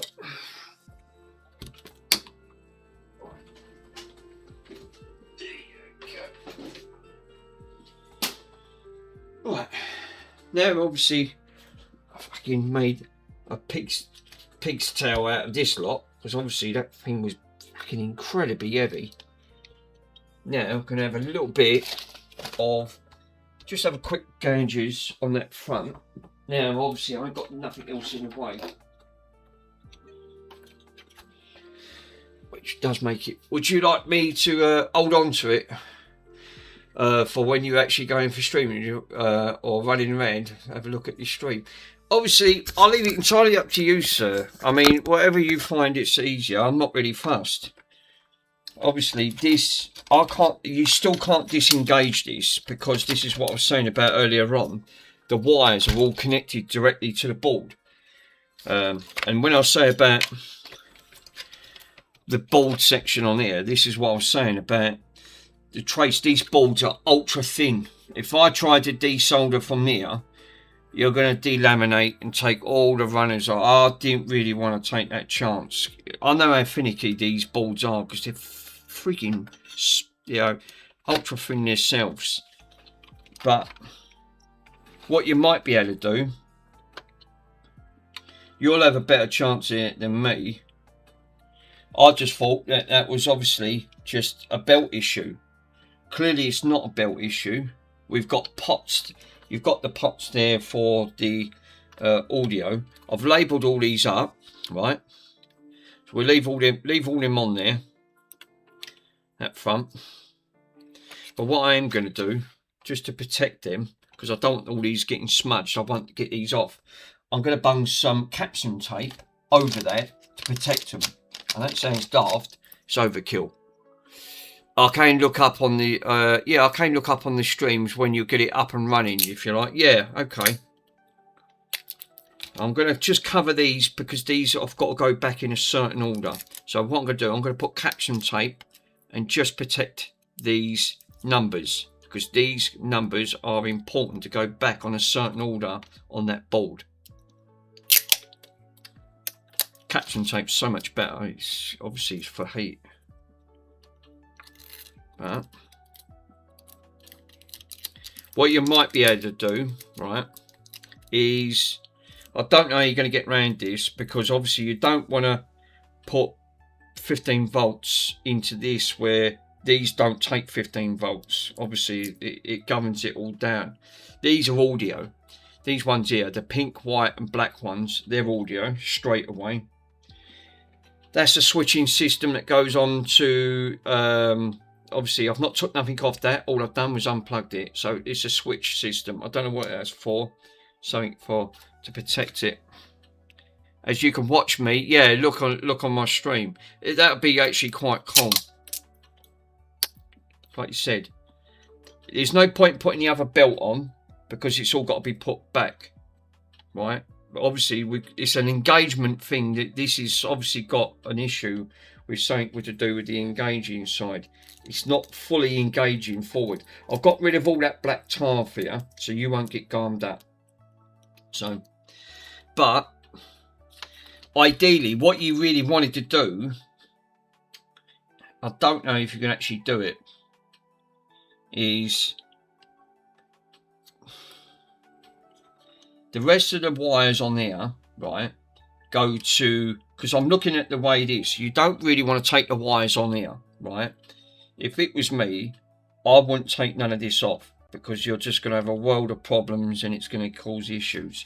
What you could do, is what I probably would recommend, most of them wires, right, because it's whatever it's doing, it's not turning this when it's engaged, when you're pressing play. So what I would do, safely, undo the screws, right, take the recording head off and the play head off. I know you'll alter all the values, but it doesn't matter, right? You can always retension them back up. Pull all that off because they're all strapped to these boards, right? Then you've got the switching mechanism. Literally, take a picture, desolder them from on here, right? Very carefully. Or if you want to be safe, literally just tape. I wouldn't, because I know how fragile these are because they're like copper. Cut the two wires and then rejoin them and heat shrink them. Right, now they're all off. Now that mechanism now is disengaged from this side except for two wires, which is your blue and your red, which you can unsolder from that point. Or again, you could literally just cut because they literally go down to this system anyway. And then that way, that's then isolated from the board. So when you do your testing, you can then inject a certain amount of voltage, because obviously this is 15 volts. You can clearly see it's got 15 V DC. Then you'll be able to engage that directly without frying that board or injecting any voltage and damaging that whatsoever. That would make more sense, because then when you press the play, even without the edge, this should still play, which is, this is the play button, but it's clearly not, because I've put the belts on. So clearly there's a part of the mechanism on here that's not pulling this wheel. And you can clearly see what I'm on about now. And I can show you, because I couldn't show you before, the problem that this has got. If I get my torch, where's my torch? It's not in play anymore, so it's just easier to show you. What's supposed to happen, right? When this is the play button, that feels like it's not engaged all the way down to hit that wheel. It's supposed to, this is spinning. So when it's 15 volts going in, this spins, right, at a slow speed, because the cog mechanism that pulls that down, that pushes this against up. When that gives you your play. Well, obviously, look at the gap. There's a gap in here, and I don't know how well you can actually see it, but it's obviously, it's not quite reaching. You can actually just about make out it's actually not quite reaching that gap. So obviously the plays work, the fast forward and the rewind's working, but this is the play. So that gap from there to there, that's what's supposed to pull this down. Well, so it's not engaging that all the way down. So even with these heads off, it won't make no difference. That's not being engaged all the way down. So that's what makes me think that there's an issue between here and somewhere in amongst, and this is what I'm saying, I think it's in between.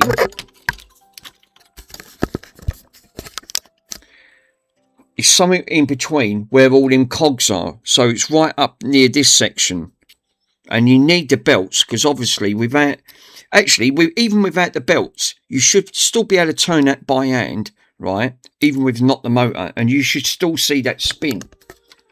So even if you didn't have the motor connected and you left the motor all disconnected, you could move that wheel and it should still spin this, which it's not, because this is not being fully engaged all the way down. So obviously that's not being pulled, and you still might find some of that black gunk, but I've got a hell of a lot of that off because it's just smeared everywhere on that front. But that's probably the route I would go down if you was going to do it to test without voltages, so that way you don't damage the board. Yeah, no, that's all right. No, I was just trying to help you out, that's all. It's literally I've just thought, well, that might make it sort of sense on that front, because obviously I don't want to disconnect half of this just in case it might get damaged in transit or something like that, and I don't fancy cutting wires over it. So yeah, obviously I'll put this temporary back together, and obviously I've got enough bubble wrap up front. You might be able to, like you said, you might be able to have a look. You like you said, you can go into a little bit more in depth, but I thought the belt would have fixed it, to be honest, but it might just be a belt issue. But these mechanisms are really like janky. You have to literally you have to be so careful over it.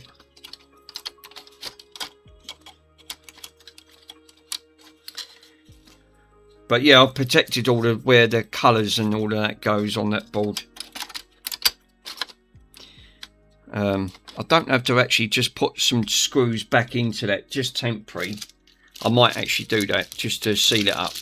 I'll take a look at it before testing it with voltages, and then the mechanism actually might need to look fully yet to explode the diagram. Yeah, because I forgot you could get the diagram on that front, so you might be able to have a look.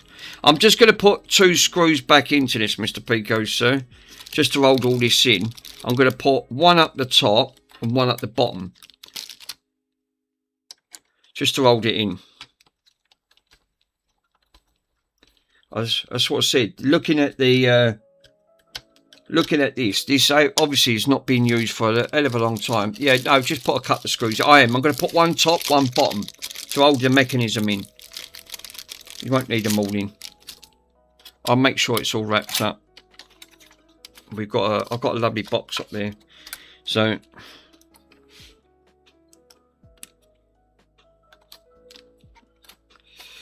now where did I put the other screw? Because obviously we've got that side, so I'll put it the other side. Okay.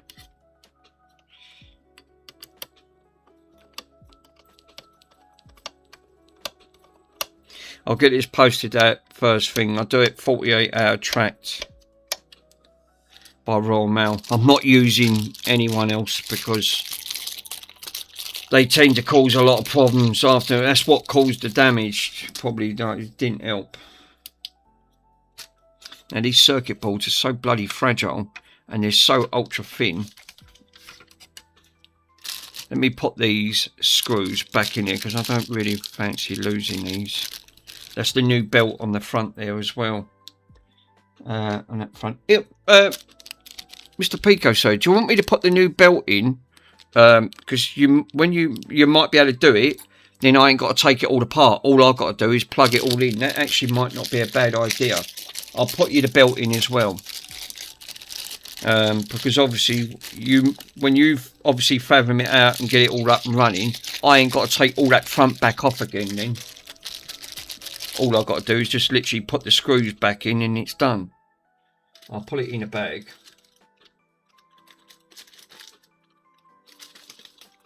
Well, I like to have a couple of money bags and put them all in. Just protects it.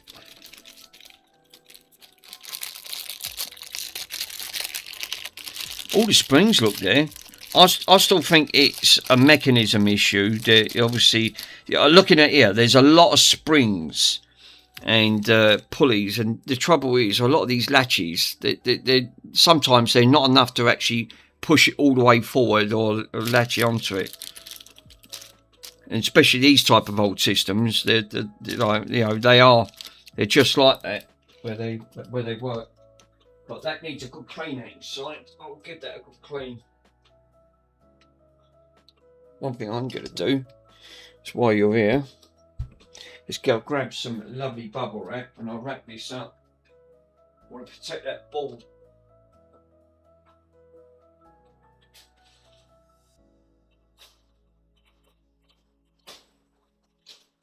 I've got some, let me grab some of that.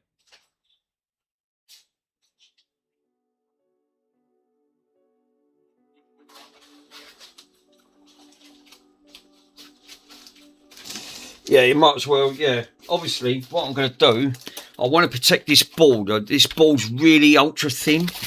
When I say thin, it really is thin. So what I want to do is try and pad this board out. Because I know what things are like in transit. They don't go too kind when they're being banged around.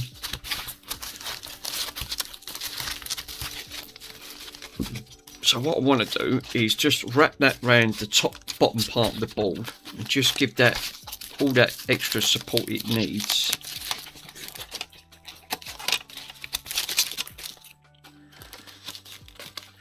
I don't want to damage anything in the process, so what I'm going to do is just grab a little bit.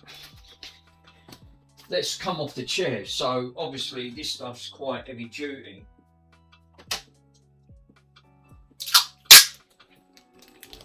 So all I'll have to do is just literally put the screws back in, which is top one on there with the earth, and then the bottom one, and that should be it.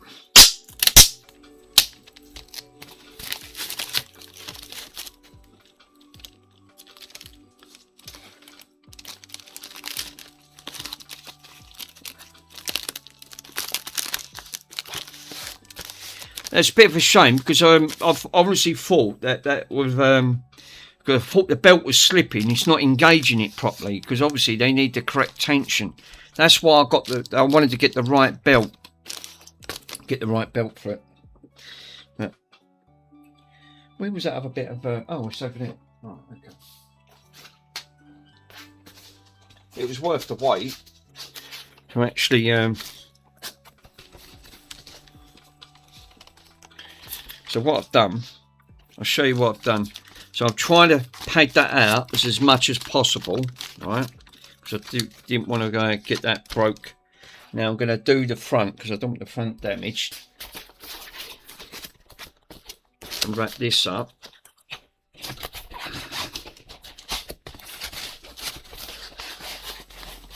This is like that foam stuff, that foam padding. It's quite good gear because they use it for chairs.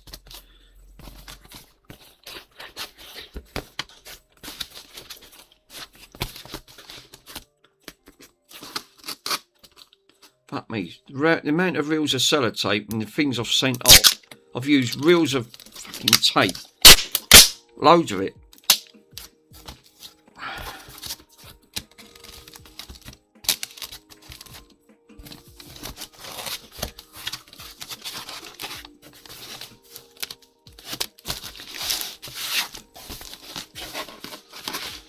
And then I'll put, what I'll do, I'll put bubble wrap on top of this as well. So I'm like you. When you're delivering, you've got to go overkill when you're sending things off. Even how well you've packaged that 24 kg box up. Done a really good job. And I'll need that. I would need that packaging. I will not get rid of that because the radio's got. This has got to go back in.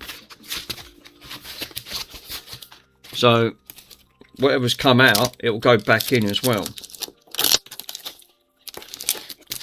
And then I can get this sent off first thing Monday morning.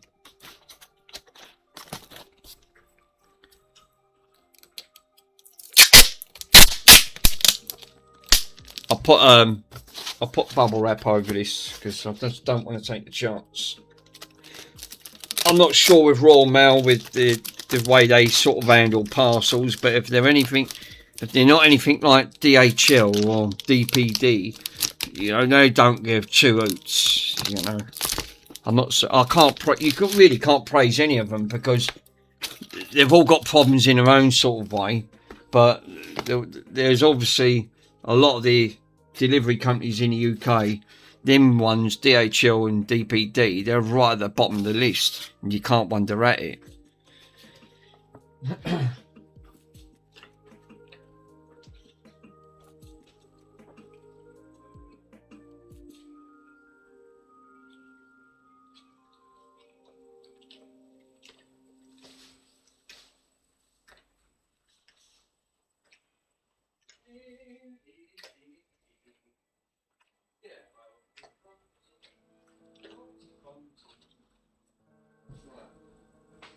I think I've got a box. Give me a minute. Let's see if I think I've got the bubble wrap around here. Got half a bubble wrap in here.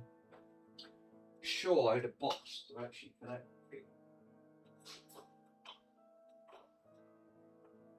I don't think that'll fit in here. Don't think it will.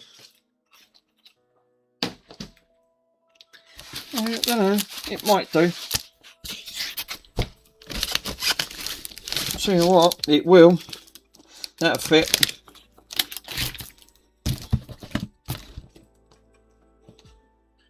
It's got Mick at Retro Restore.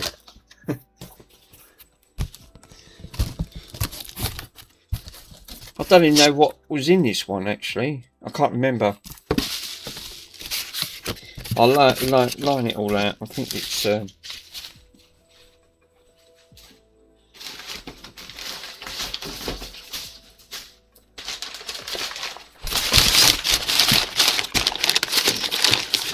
I'm literally trying to absorb like as much as the packaging as possible, because obviously when you're putting these things in, we don't really care. It's just to stop it from being punched on their thing on it. Now I'm going to wrap this up in bubble wrap. We got any bubble wrap? We got any bubble wrap?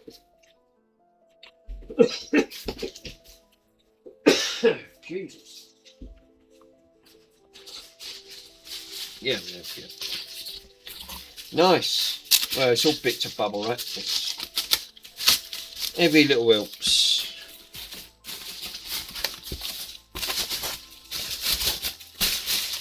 I think this is going to be a lot better transport because obviously, one, it don't weigh 15 kg.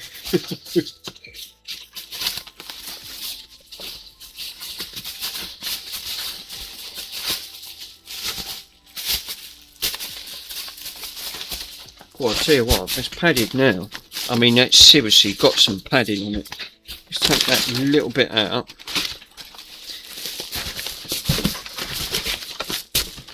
Right.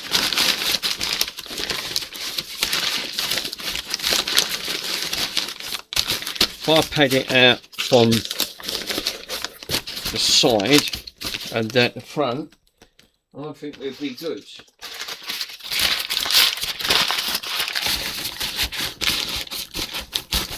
Oh, look at that. That'll be lovely. I've got to put the belt in there.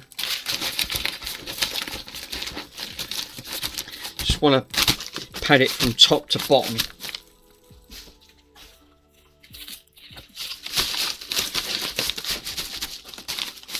I think we're good. I think we are definitely good.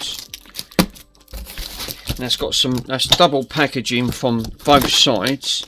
Yeah, that ain't going anywhere. Yeah, I'm actually happy with that. So I'm going to put the belt in. Right, lay the belt in on the top. A little bit of the old cello tape.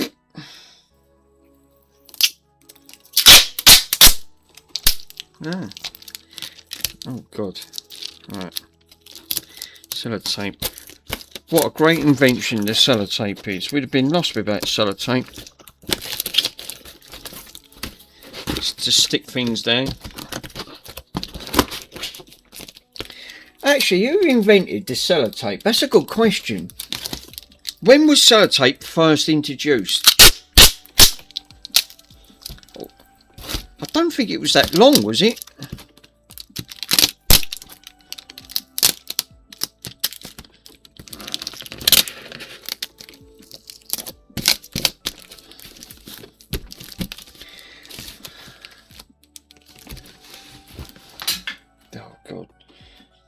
I tend to knock more things off than put leave on. I've no idea. Do you know what? You don't think of these things. We take things for granted.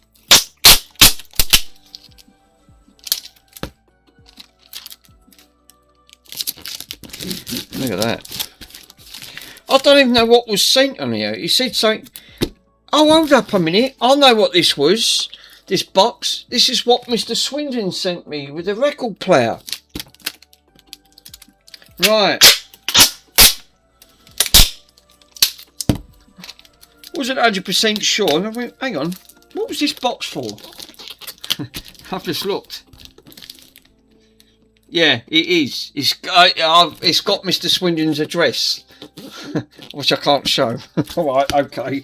I can't show his address.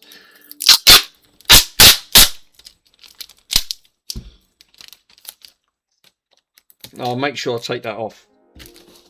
Oh, you'll be alright, Pico. You're too far from him anyway, sir.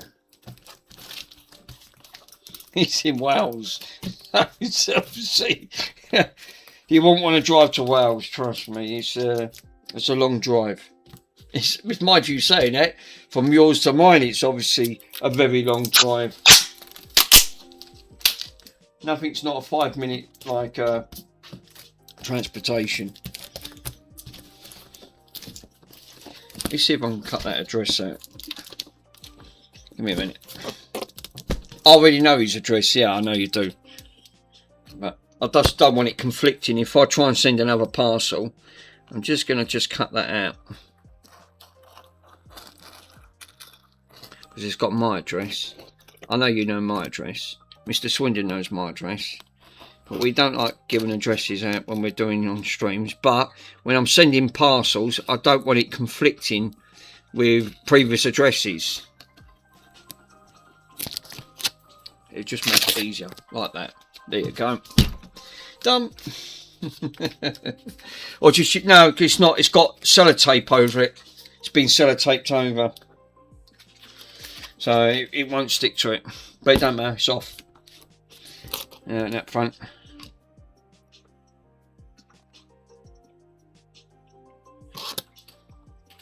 Right, there's another address on the side there. Oh, right. I've got to cut this one off and all.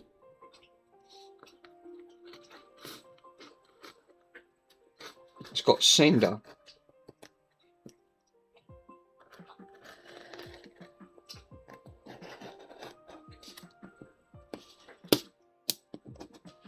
That's been sellotaped over. That's it. Anything with addresses, because they always start saying, can you take off any previous address? Yes, I can do that. Right. I'm going to wrap that around a bit better, because obviously that's not secure. I'm not putting enough on that.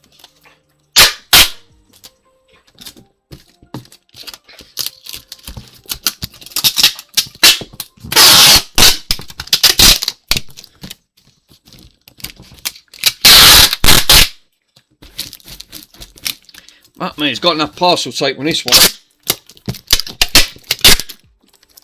Use your teeth. Best invention. We've only got a few pegs left, don't matter. Screechy time. Right, then I know it's properly anchored down. There you go. I think there's more sellotape on this than he's trying to hold up a building, I reckon. That's it. Then that's top, middle and bottom. Then it's properly held all in together and you can actually see it's all secured. That's it. I feel a lot more happy with that now. Now let's just quickly nick that end in and I'll get that done. Plus my address is out in the pub. Yeah, obviously I'll try and take addresses off, Mr. Swindon, because obviously you know what people are like. You know, obviously you've got some right nutters in the world, and the last thing you want is to people to have your address and it's Mick, it isn't my address, so it's obviously from the seller. I bought it from me. I took it all off. Don't worry, sir. I don't leave any when it comes to like anything like that.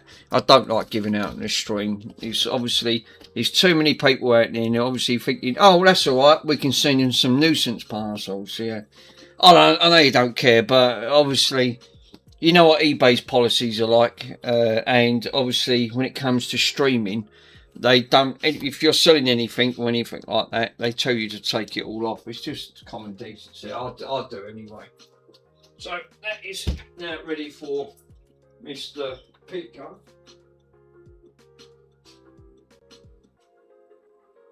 Right, now I can do my intentions. What I wanted to do is pre-drill that hole.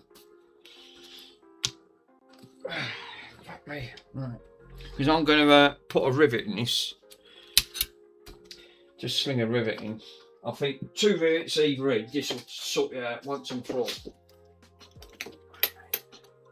I'm fed up with all these unfinished projects I've got because they're not getting done.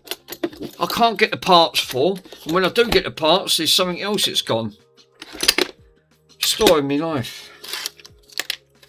Right, now I'm going to use a very ultra thin drill bit and pilot hole this.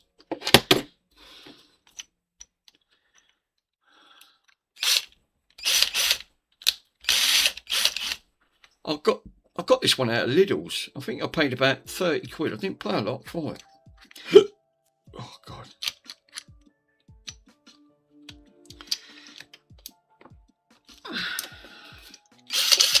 Right.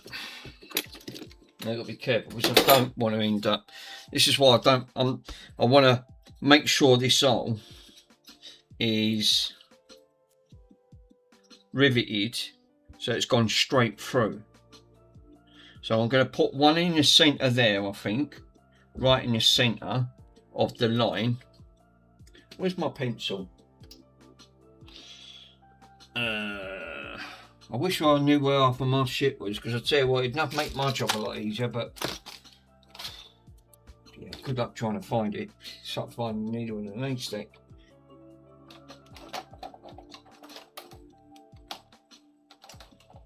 I use a lid. I use a Chinese lid. Well, I had a chow mein in. So, and then I can rivet, pilot drill the hole exactly where I need to go.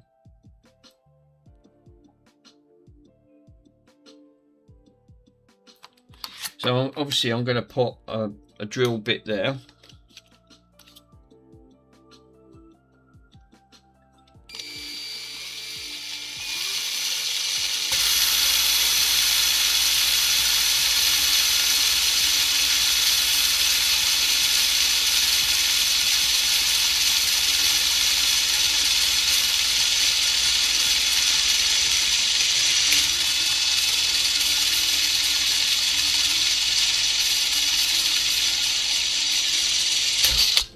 Right, lovely, it's gone right through. It's gone smack right where the centerpiece is, which it's just where I wanted it to go. I've not put no pressure on that, but I just wanted to pilot hole and make sure it's gone right through, and it has.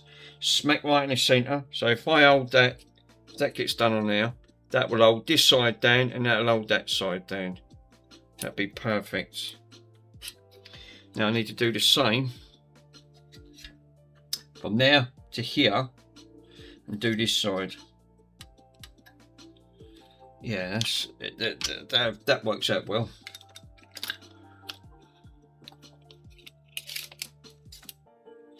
What have we got? We got 5. Let me tell you what, I'll mark it.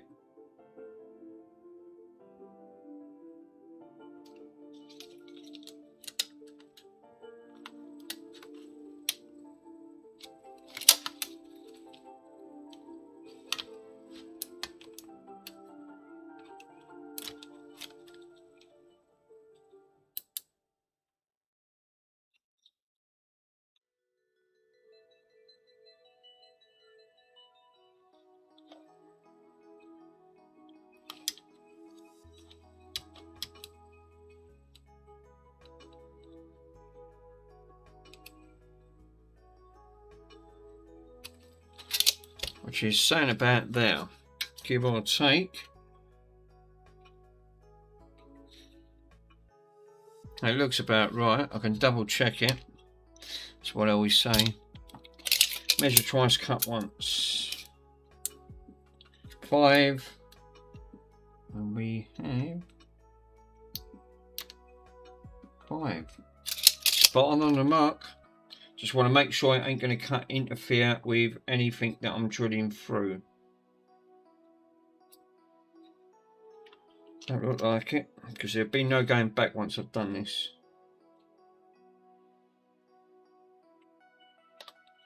No, it should be fine.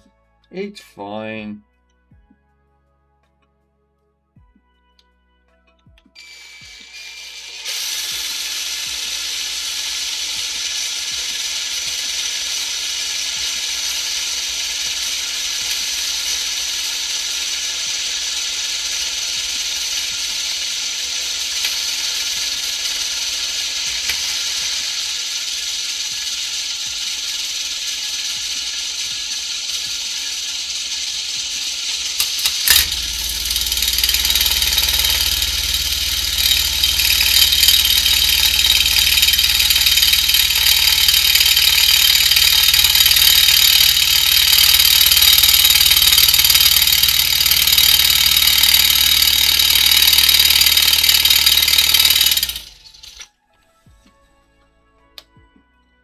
I can see it where it's coming through. It's nearly through.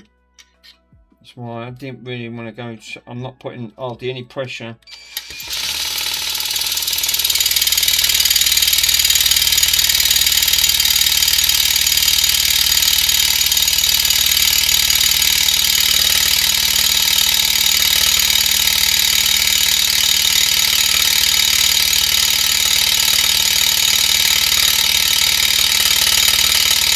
This is the drilling channel.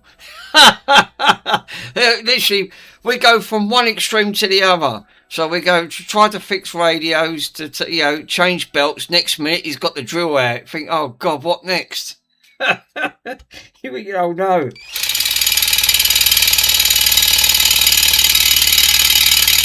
Well, I was going to say, this is riveting. So I had to get that one in. I couldn't resist that one. I thought, well, I've got to put a pun in at the end of it. Obviously. Sorry, Ed, I had to come out with that one. I'm surprised no one didn't come out with it before I did. So obviously I was literally trying to get to the end. I've literally, it just popped into my head. But yeah, I can't resist it. I've got to say it.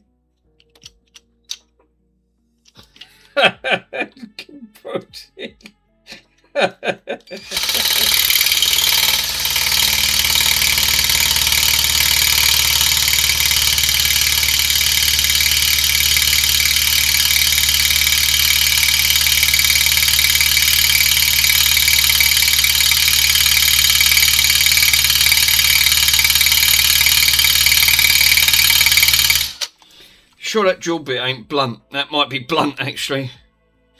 I'll change the drill bit. This channel, anything can happen. Mr. Pito's right. 100%. That's that looks like that's blunt. That is blunt. No wonder it ain't cutting through. She put that on there. I'm not making it up. He said he's making it up. I'm not making it up. Seriously. I couldn't come up. That one would literally just hit me, that did.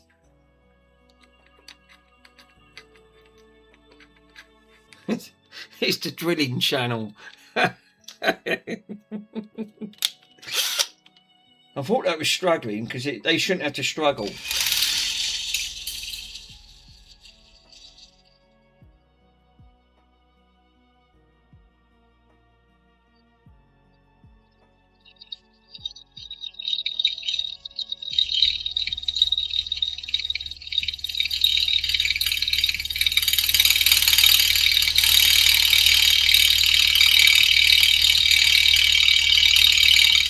These are metal drill bits, so fuck me, how hard is this still to get through? Jesus. I mean, obviously, Trace said her eyes are sore. Well, you want to get yourself one of them. If your eyes are sore, you want to get one of them things for your eyes. Because I'll tell you, literally, I'm not joking. I swear by them. Well, actually, I won't go that far, but I actually do. I would say that they're great for migraines, sore eyes, stressed eyes. I noticed, Mr. Swindon, when you get under stress, obviously your eyes look tired. I reckon they'll do. If I was there, I'd say just try it, and you'll see what I mean. And I won't just say it. Mine, I'll get up with about 40 minutes. My eyes feel like bloody hell. They're not tired. They're not like sore. They are really good. I don't know if you can get them a little bit cheaper. That was off the TikTok shop, but I wonder if you can get them cheaper off the AliExpress. I did look on Ali.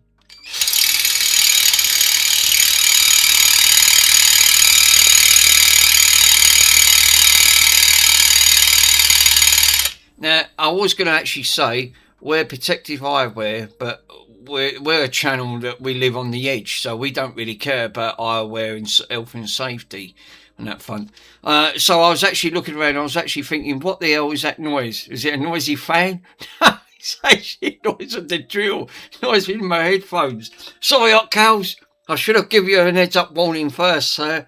You think, no, it ain't, it's your fridge freezer, it's gone on the blink. This is obviously still struggling to, which is really strange. Let me see if I've got, they normally should have gone straight through by now. I'll try one of these. I'll try a small one. No, they are good. Them eye things are really, really good. I've got to admit, I'm very impressed. I'm not normally impressed with certain stuff, and I don't do reviews. But I'll tell you what, I'll make an exception for that. I mean, because obviously I suffer from migraines. I know what it's like. It's horrible on that front. And yeah, I thought they're just gimmicks. How do you know these gimmicks actually work without trying it? But I looked at the reviews. It all got 5 stars, and I went, well, they all can't be wrong on that front unless they're fake. Alarm. Andy said sent a message. Right, okay. Give me 1 minute, sir. Thank you for your message. Right, on Discord, on that front. Yeah, I mean, the other answer was that I could have also have been on its course that they are. She said that she's looking at you all day. Oh, right, okay. So, obviously, yeah, that could be another big part of it if you've got sore eyes. No, read above. What, with the noisy fan? That front? No, I did read the above message, Pico. I did. No, he said the other answer was that it could have been, of course, that... No. Can you show her, please, and explain? Yes, let me show you the wonderful... I'll put it on. I'll do a demonstration. A live demonstration. Where the fuck is it? Okay. I've got half a ton of crap on the floor, and obviously Bronson's looking behind, thinking, yeah, where's my Ritz crackers? Well, Bronson can know what he can do, can't he? He can know what he can do with his crackers. Right, let me... Did I put it outside? I might have put it outside. Let me give it 1 minute, gone.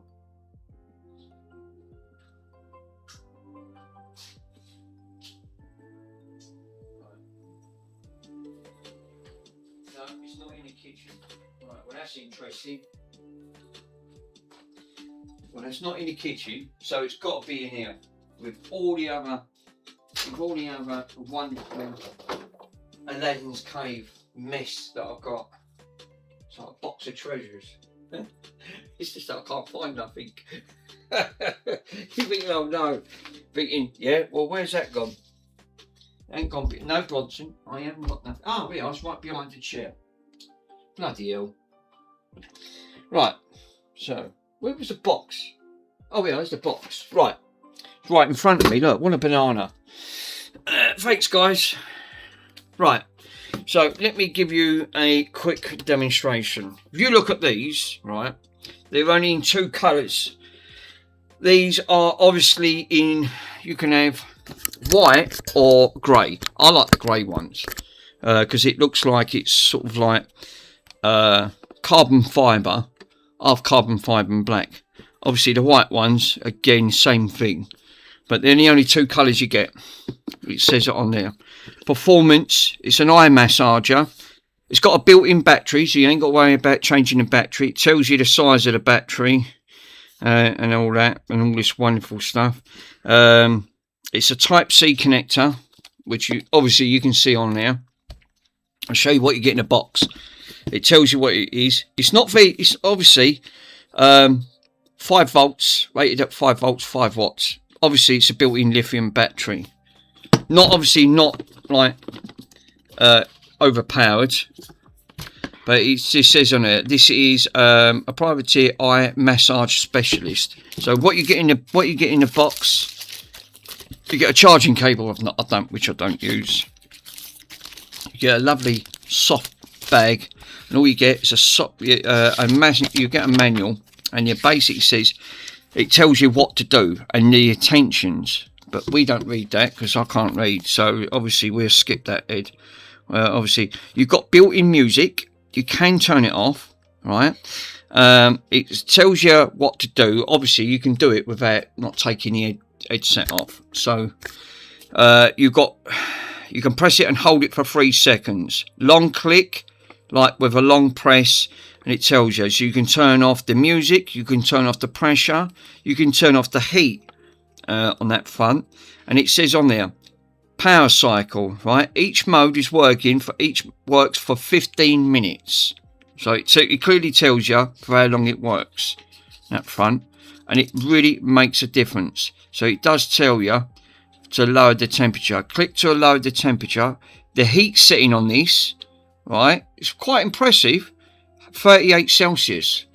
That's how much heat it can pop through. Not too hot, but hot enough to massage, right? So it says on there, for high hotness, it can go all the way up to 42 Celsius on this front. So obviously you don't want it too hot around that face, but depending if you've got a massive migraine and you on the thing on it. But I'll show you, I'll do a demonstration. What they recommend is that you lay down, you can turn the music down. I'll just turn it off, but then you've got the noise of the vibration. So the product features, it's a hot compress, automatic timing, air pressured, vibration, intelligent voice reminder, so because it speaks to you. It's wireless, which I've not connected because I don't bother on that front, and it's 180% like foldable, so it just tells you in the transport and storage and all that. Cleaning and maintenance, it turns off. Do not use corrosive detergents such as dilutants or benzoyl products for long-term devices, which it says, and use an anti-dust cloth to protect the device. Guaranteed on that front. And then it just tells you what the battery is. Rated volts 3.7. The battery, rechargeable batteries, a 1500 milliamp battery on that front, and then all the rest is then in German. So self-explanatory. Now I'll show you how it works. All right, and it's really, really cool. So when you open it up, it comes with, right, you can't take this out, unfortunately. I've not, unless, yeah, no, you can't take these out. So obviously it looks like an eye mask when you put it on, and it's really padded. It's a lovely padding on this. Right, I feel like the Discovery Channel. You know, when you come in there thinking, no, you actually want to get one. No, I'm not just saying it. It is actually really cool. It's a cool device. It's quite weighty. It's a, you know, it's not heavy on the face, but it's comfortable. So there's nothing behind it because this is all to do with the motorized stuff. So basically, I'll switch it on, right? Hold it down, Power on. Soft mode. and then if you leave it, and what it starts doing, you can actually see it.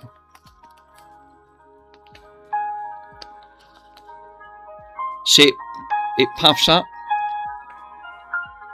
So now what it starts doing now, it will start massaging.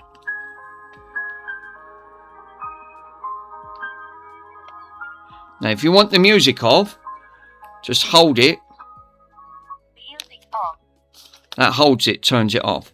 But now it puffs air, and you can actually see it puffing because it's like air puff. And what it does, it massages all around your face, right? And I'm not joking, it's really cool, right? You can feel it pulsating. You can turn that down. You got hot air, that's for the temperature, and this one's for the if you press it, Range pressure. it tells you to range the pressure. So when you're putting it on, you can actually see it, right? I can actually show you. I'm like Robocop, right? Look, I'll put it on and you can actually see the pressure. So it goes round the side, all round here. So it's all round this section of your face and all round up here and round the sides. So it's really, really cool on that front. And like you said, if you want to turn it off, it lasts for 15 minutes. But I can feel the heat already transferring on that. And that's how these are. And I'll tell you what, I would say about 15-20 minutes, you start actually feeling the difference. Trace, how much was it? I'll tell you exactly how much. I got it off the TikTok shop on that front. And they are, and like I said, I don't rate this. Normally I don't do reviews, but that I make an exception. Really great. That front, and obviously I bought the chair from him as well. So let me go back into my orders.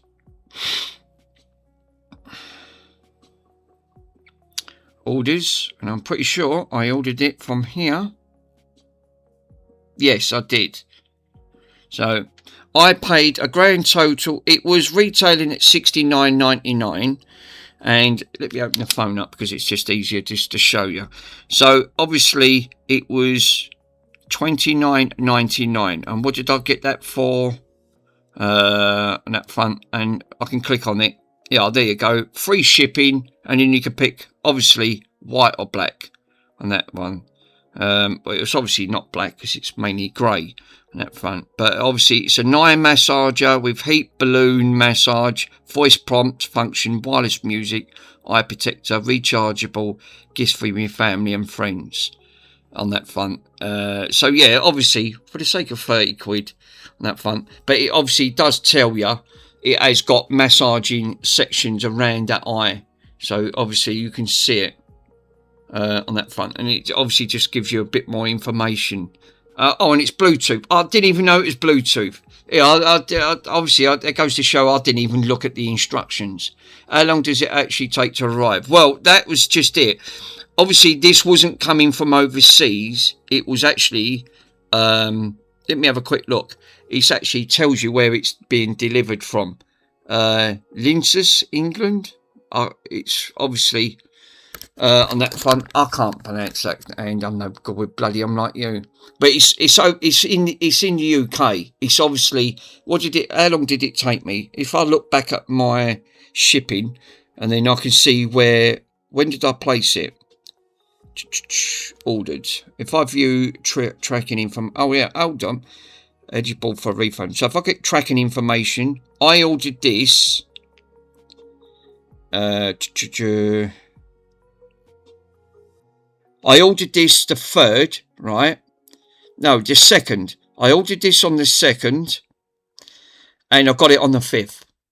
So that gives you 2, 3, 4. It's about a couple of days on that front. So there you go. But you might be able to get it a bit cheaper from AliExpress on that front. But if you look at the right star ratings, look, they all give it 5-star ratings. There was nothing that they said wrong about it. So if I click on that, yeah, and it says on there, some suffered from great migraines and suffered from really bad, and it helped the hydronic migraine. It paralysed like the one side of her face, and it reckons it was heat. It was good for your heat. So yeah, obviously it all got 5-star ratings. I like to check my reviews first before I purchase anything. But I've got to admit, I was sitting on this chair, right, the other day, and I had this on, just listening to a bit of YouTube. I had this on, and put it this way, I nearly fell asleep. That's how good it was. So yeah, totally recommended that. And like you said, it goes green light when it's charged, blue light when it's charging. So yeah, hopefully, yeah. Obviously, I'm a bit sceptical when it comes to these things, but no, I'll rate that. I'll give that a 5-star rating on that front. I told, really, my mum suffers from migraines and obviously tired eyes. And when you've got tired eyes on that front, I would definitely say if you've got tired eyes, pop that on. For 15 minutes, you'll see the difference on that front. It was very sort of energising. You ain't got to put no chemicals around, and that's what I like. You know, you ain't got to have face masks and things like that. It's just to help to literally generate around your eyes and stop your eyes from feeling tired. Let's get talking about eyes. Let's see if I can try not to damage my eyes if I don't get half of this. If I don't get half of that sprung or busted and that ends up in my chops or something like that. Mind you, it'd make great content on that front.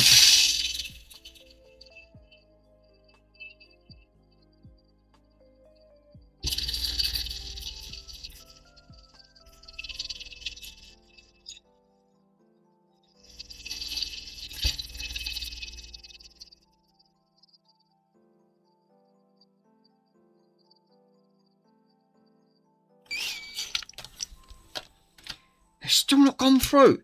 Jesus Christ, there must be like 3 sheets of metal.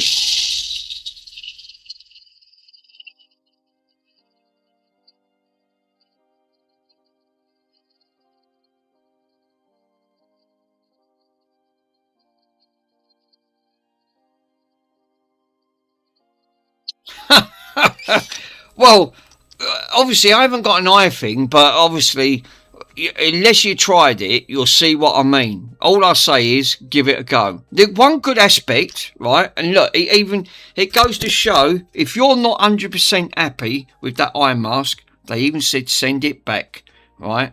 It's that confident. They obviously, that goes to show about their product. They got a great return policy, 3 returns within 30 days, right? It even says it on there, right? Item refundable within 30 days, otherwise your rights may apply, right? If your product is faulty or damaged, or you received the wrong products, contact obviously the TikTok shop. Free returns or drop-offs. For our meetings of the conditions of returns paper say you can actually return it free of charge or disposable at the location if they say don't bother sending it. So they've even got a great sort of, that goes to show how good their product is. They're even guaranteeing it, saying if you're not happy with it, send it back, we'll give you your money back. So why not give it a go? Obviously, if you've got tired eyes, definitely give it a go. Long streaming does that though. Obviously, like a stressful day. If you've had a really stressful day, if you're working and you think, I just want to sit down for about 5 minutes and just want to chill out, put one of them on.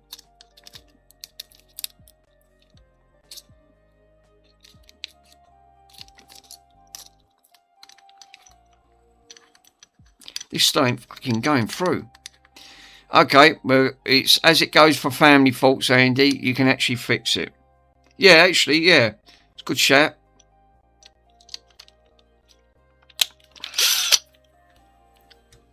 What I normally do is lay in bed and have that on.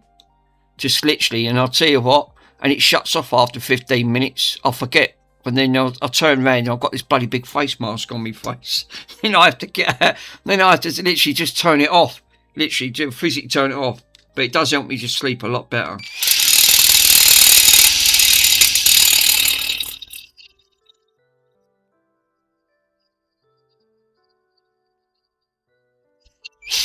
Now it's gone through. Jesus Christ, really? Fucking hell. That took its time. Ouch. It's a bit of metal.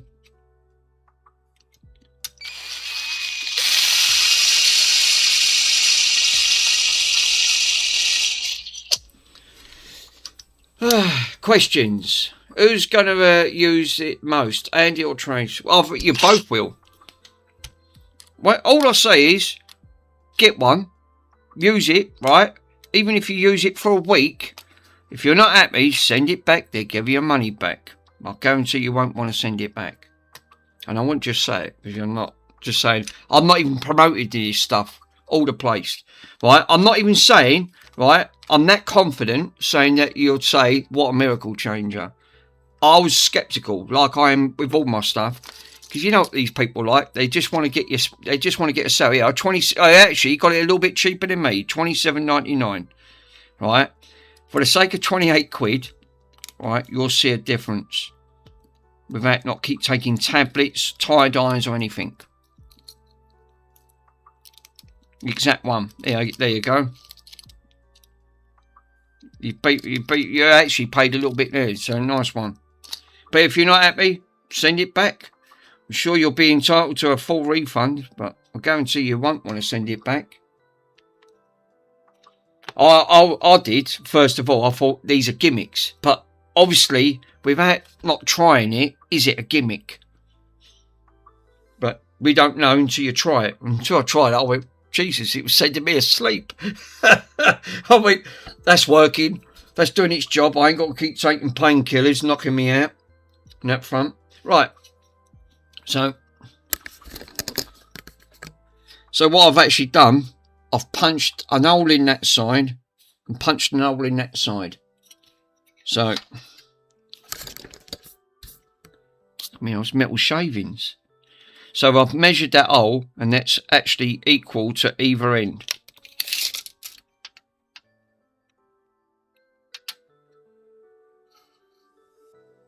Yeah. So 4 to 5, and it should be the other way round. You got a good deal there, Mr. Swindon. I'm telling you, sir. You obviously, Retro Repairs, eBay. Oh, you got it off eBay, did you? Andy's got it off eBay. Oh, fuck me. And there's me, obviously, holding it off the TikTok shop. Oh, for crying out loud. Oh, for Pete's sake. And I paid 30 quid. It don't matter. Obviously, yeah. Well, they sold 67 of them. Fucking Jesus. Well, obviously, once you received it, it'll be fixed in. Yeah. So obviously, if they sold 67 of them, they obviously can't go wrong, aren't they? They got one there for 25. Or is that used? Oh, right. Condition without box. Oh, I don't know about that front. Look, they do ankle ones as well. Bloody Nora. And neck ones. But the eye ones are important. That one does his shoulder.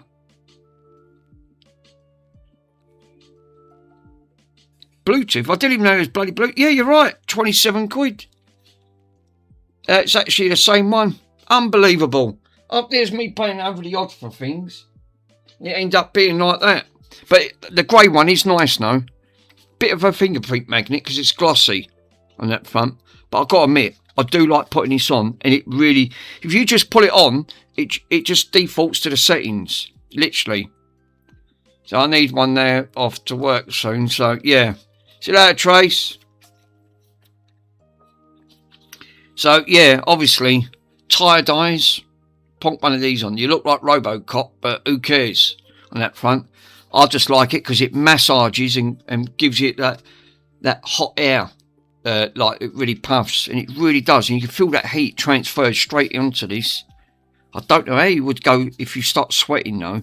You can't take this off. I don't think you could. I mean, I wouldn't want to pull on that and break it. See you, Trace. Thanks for popping on, sweet. Yeah, because look, you can see the wires behind it. Look, so you won't be able to take that off. So you'd have to be careful with that on that front. I suppose you could take that off because look, it's obviously you can see it's got like it's like a mask or something.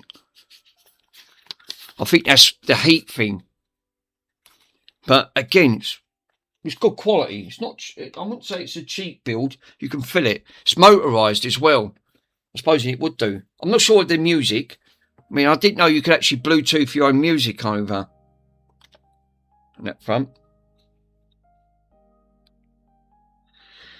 8:39. Jesus, is that really the time?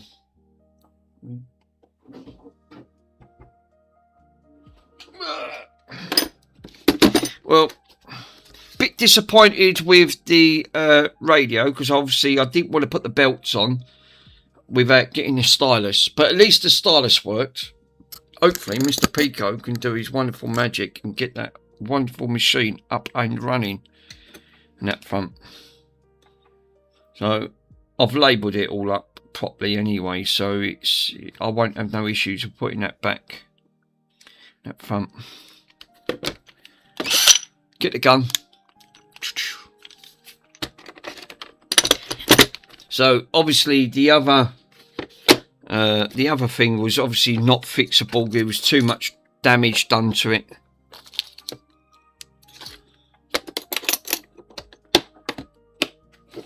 So what am I still waiting for? Obviously, I need to re-drill these holes a bit bigger. I can do that. And what I need to do is take this over tomorrow, over my mum's, and I'll get these riveted. And then I've got literally a tin of black spray paint. Satin, I think. I've got a bit of satin. And I'll rivet these straight in. Then I won't have any issues then with that. It's a shame really they bloody damaged it because the banana brains obviously got a bit heavy-handed on that front. But once that's sandwiched, I mean obviously it's not going to be great because where this got kinked and this got shunted up, that's what bent all of this. And I did heat this with that heat gun over there.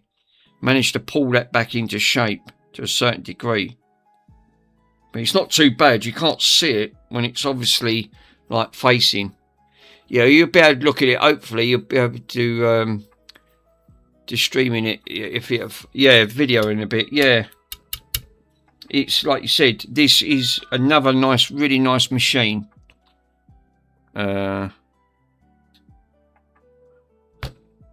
yeah, obviously, I'm still waiting for some bits that I've ordered from AliExpress because I want to do my GameCube. I didn't know. Michael said that you want to get that thing, obviously, which I ordered, but it's like everything from China's got bloody come from It's the only thing ordering from AliExpress. It's you know, does it arrive in one piece? And it's the time factor. Everything's got like a time factor to it on that front. But yeah, I don't want to damage that.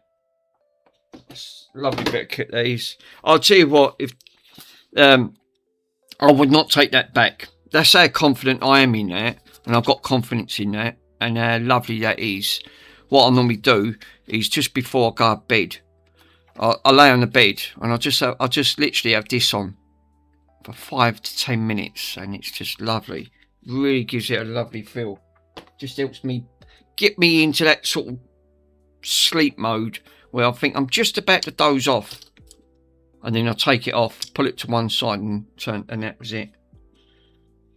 So, right, guys. Obviously, I've got I can't do no more. So on that front, so we got the record player working. It just needed a stylus on that front. So obviously, on that wonderful moment, thank you for guys for popping in as always.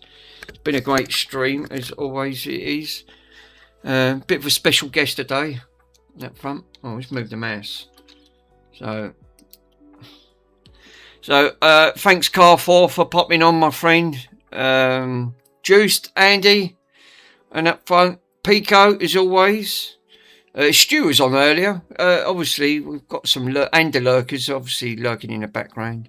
Could be Mr. Worms and up front. I didn't use no hot glue today, so if he is lurking in the background, sorry sir, I didn't use any on that front. So obviously Bronson wants to say goodbye as well on that front. I know what he wants. He wants to go down for toilet. So yeah, later guys. Obviously we'll catch you guys again on Mr. Swindon's lovely stream, and as always, have a good night.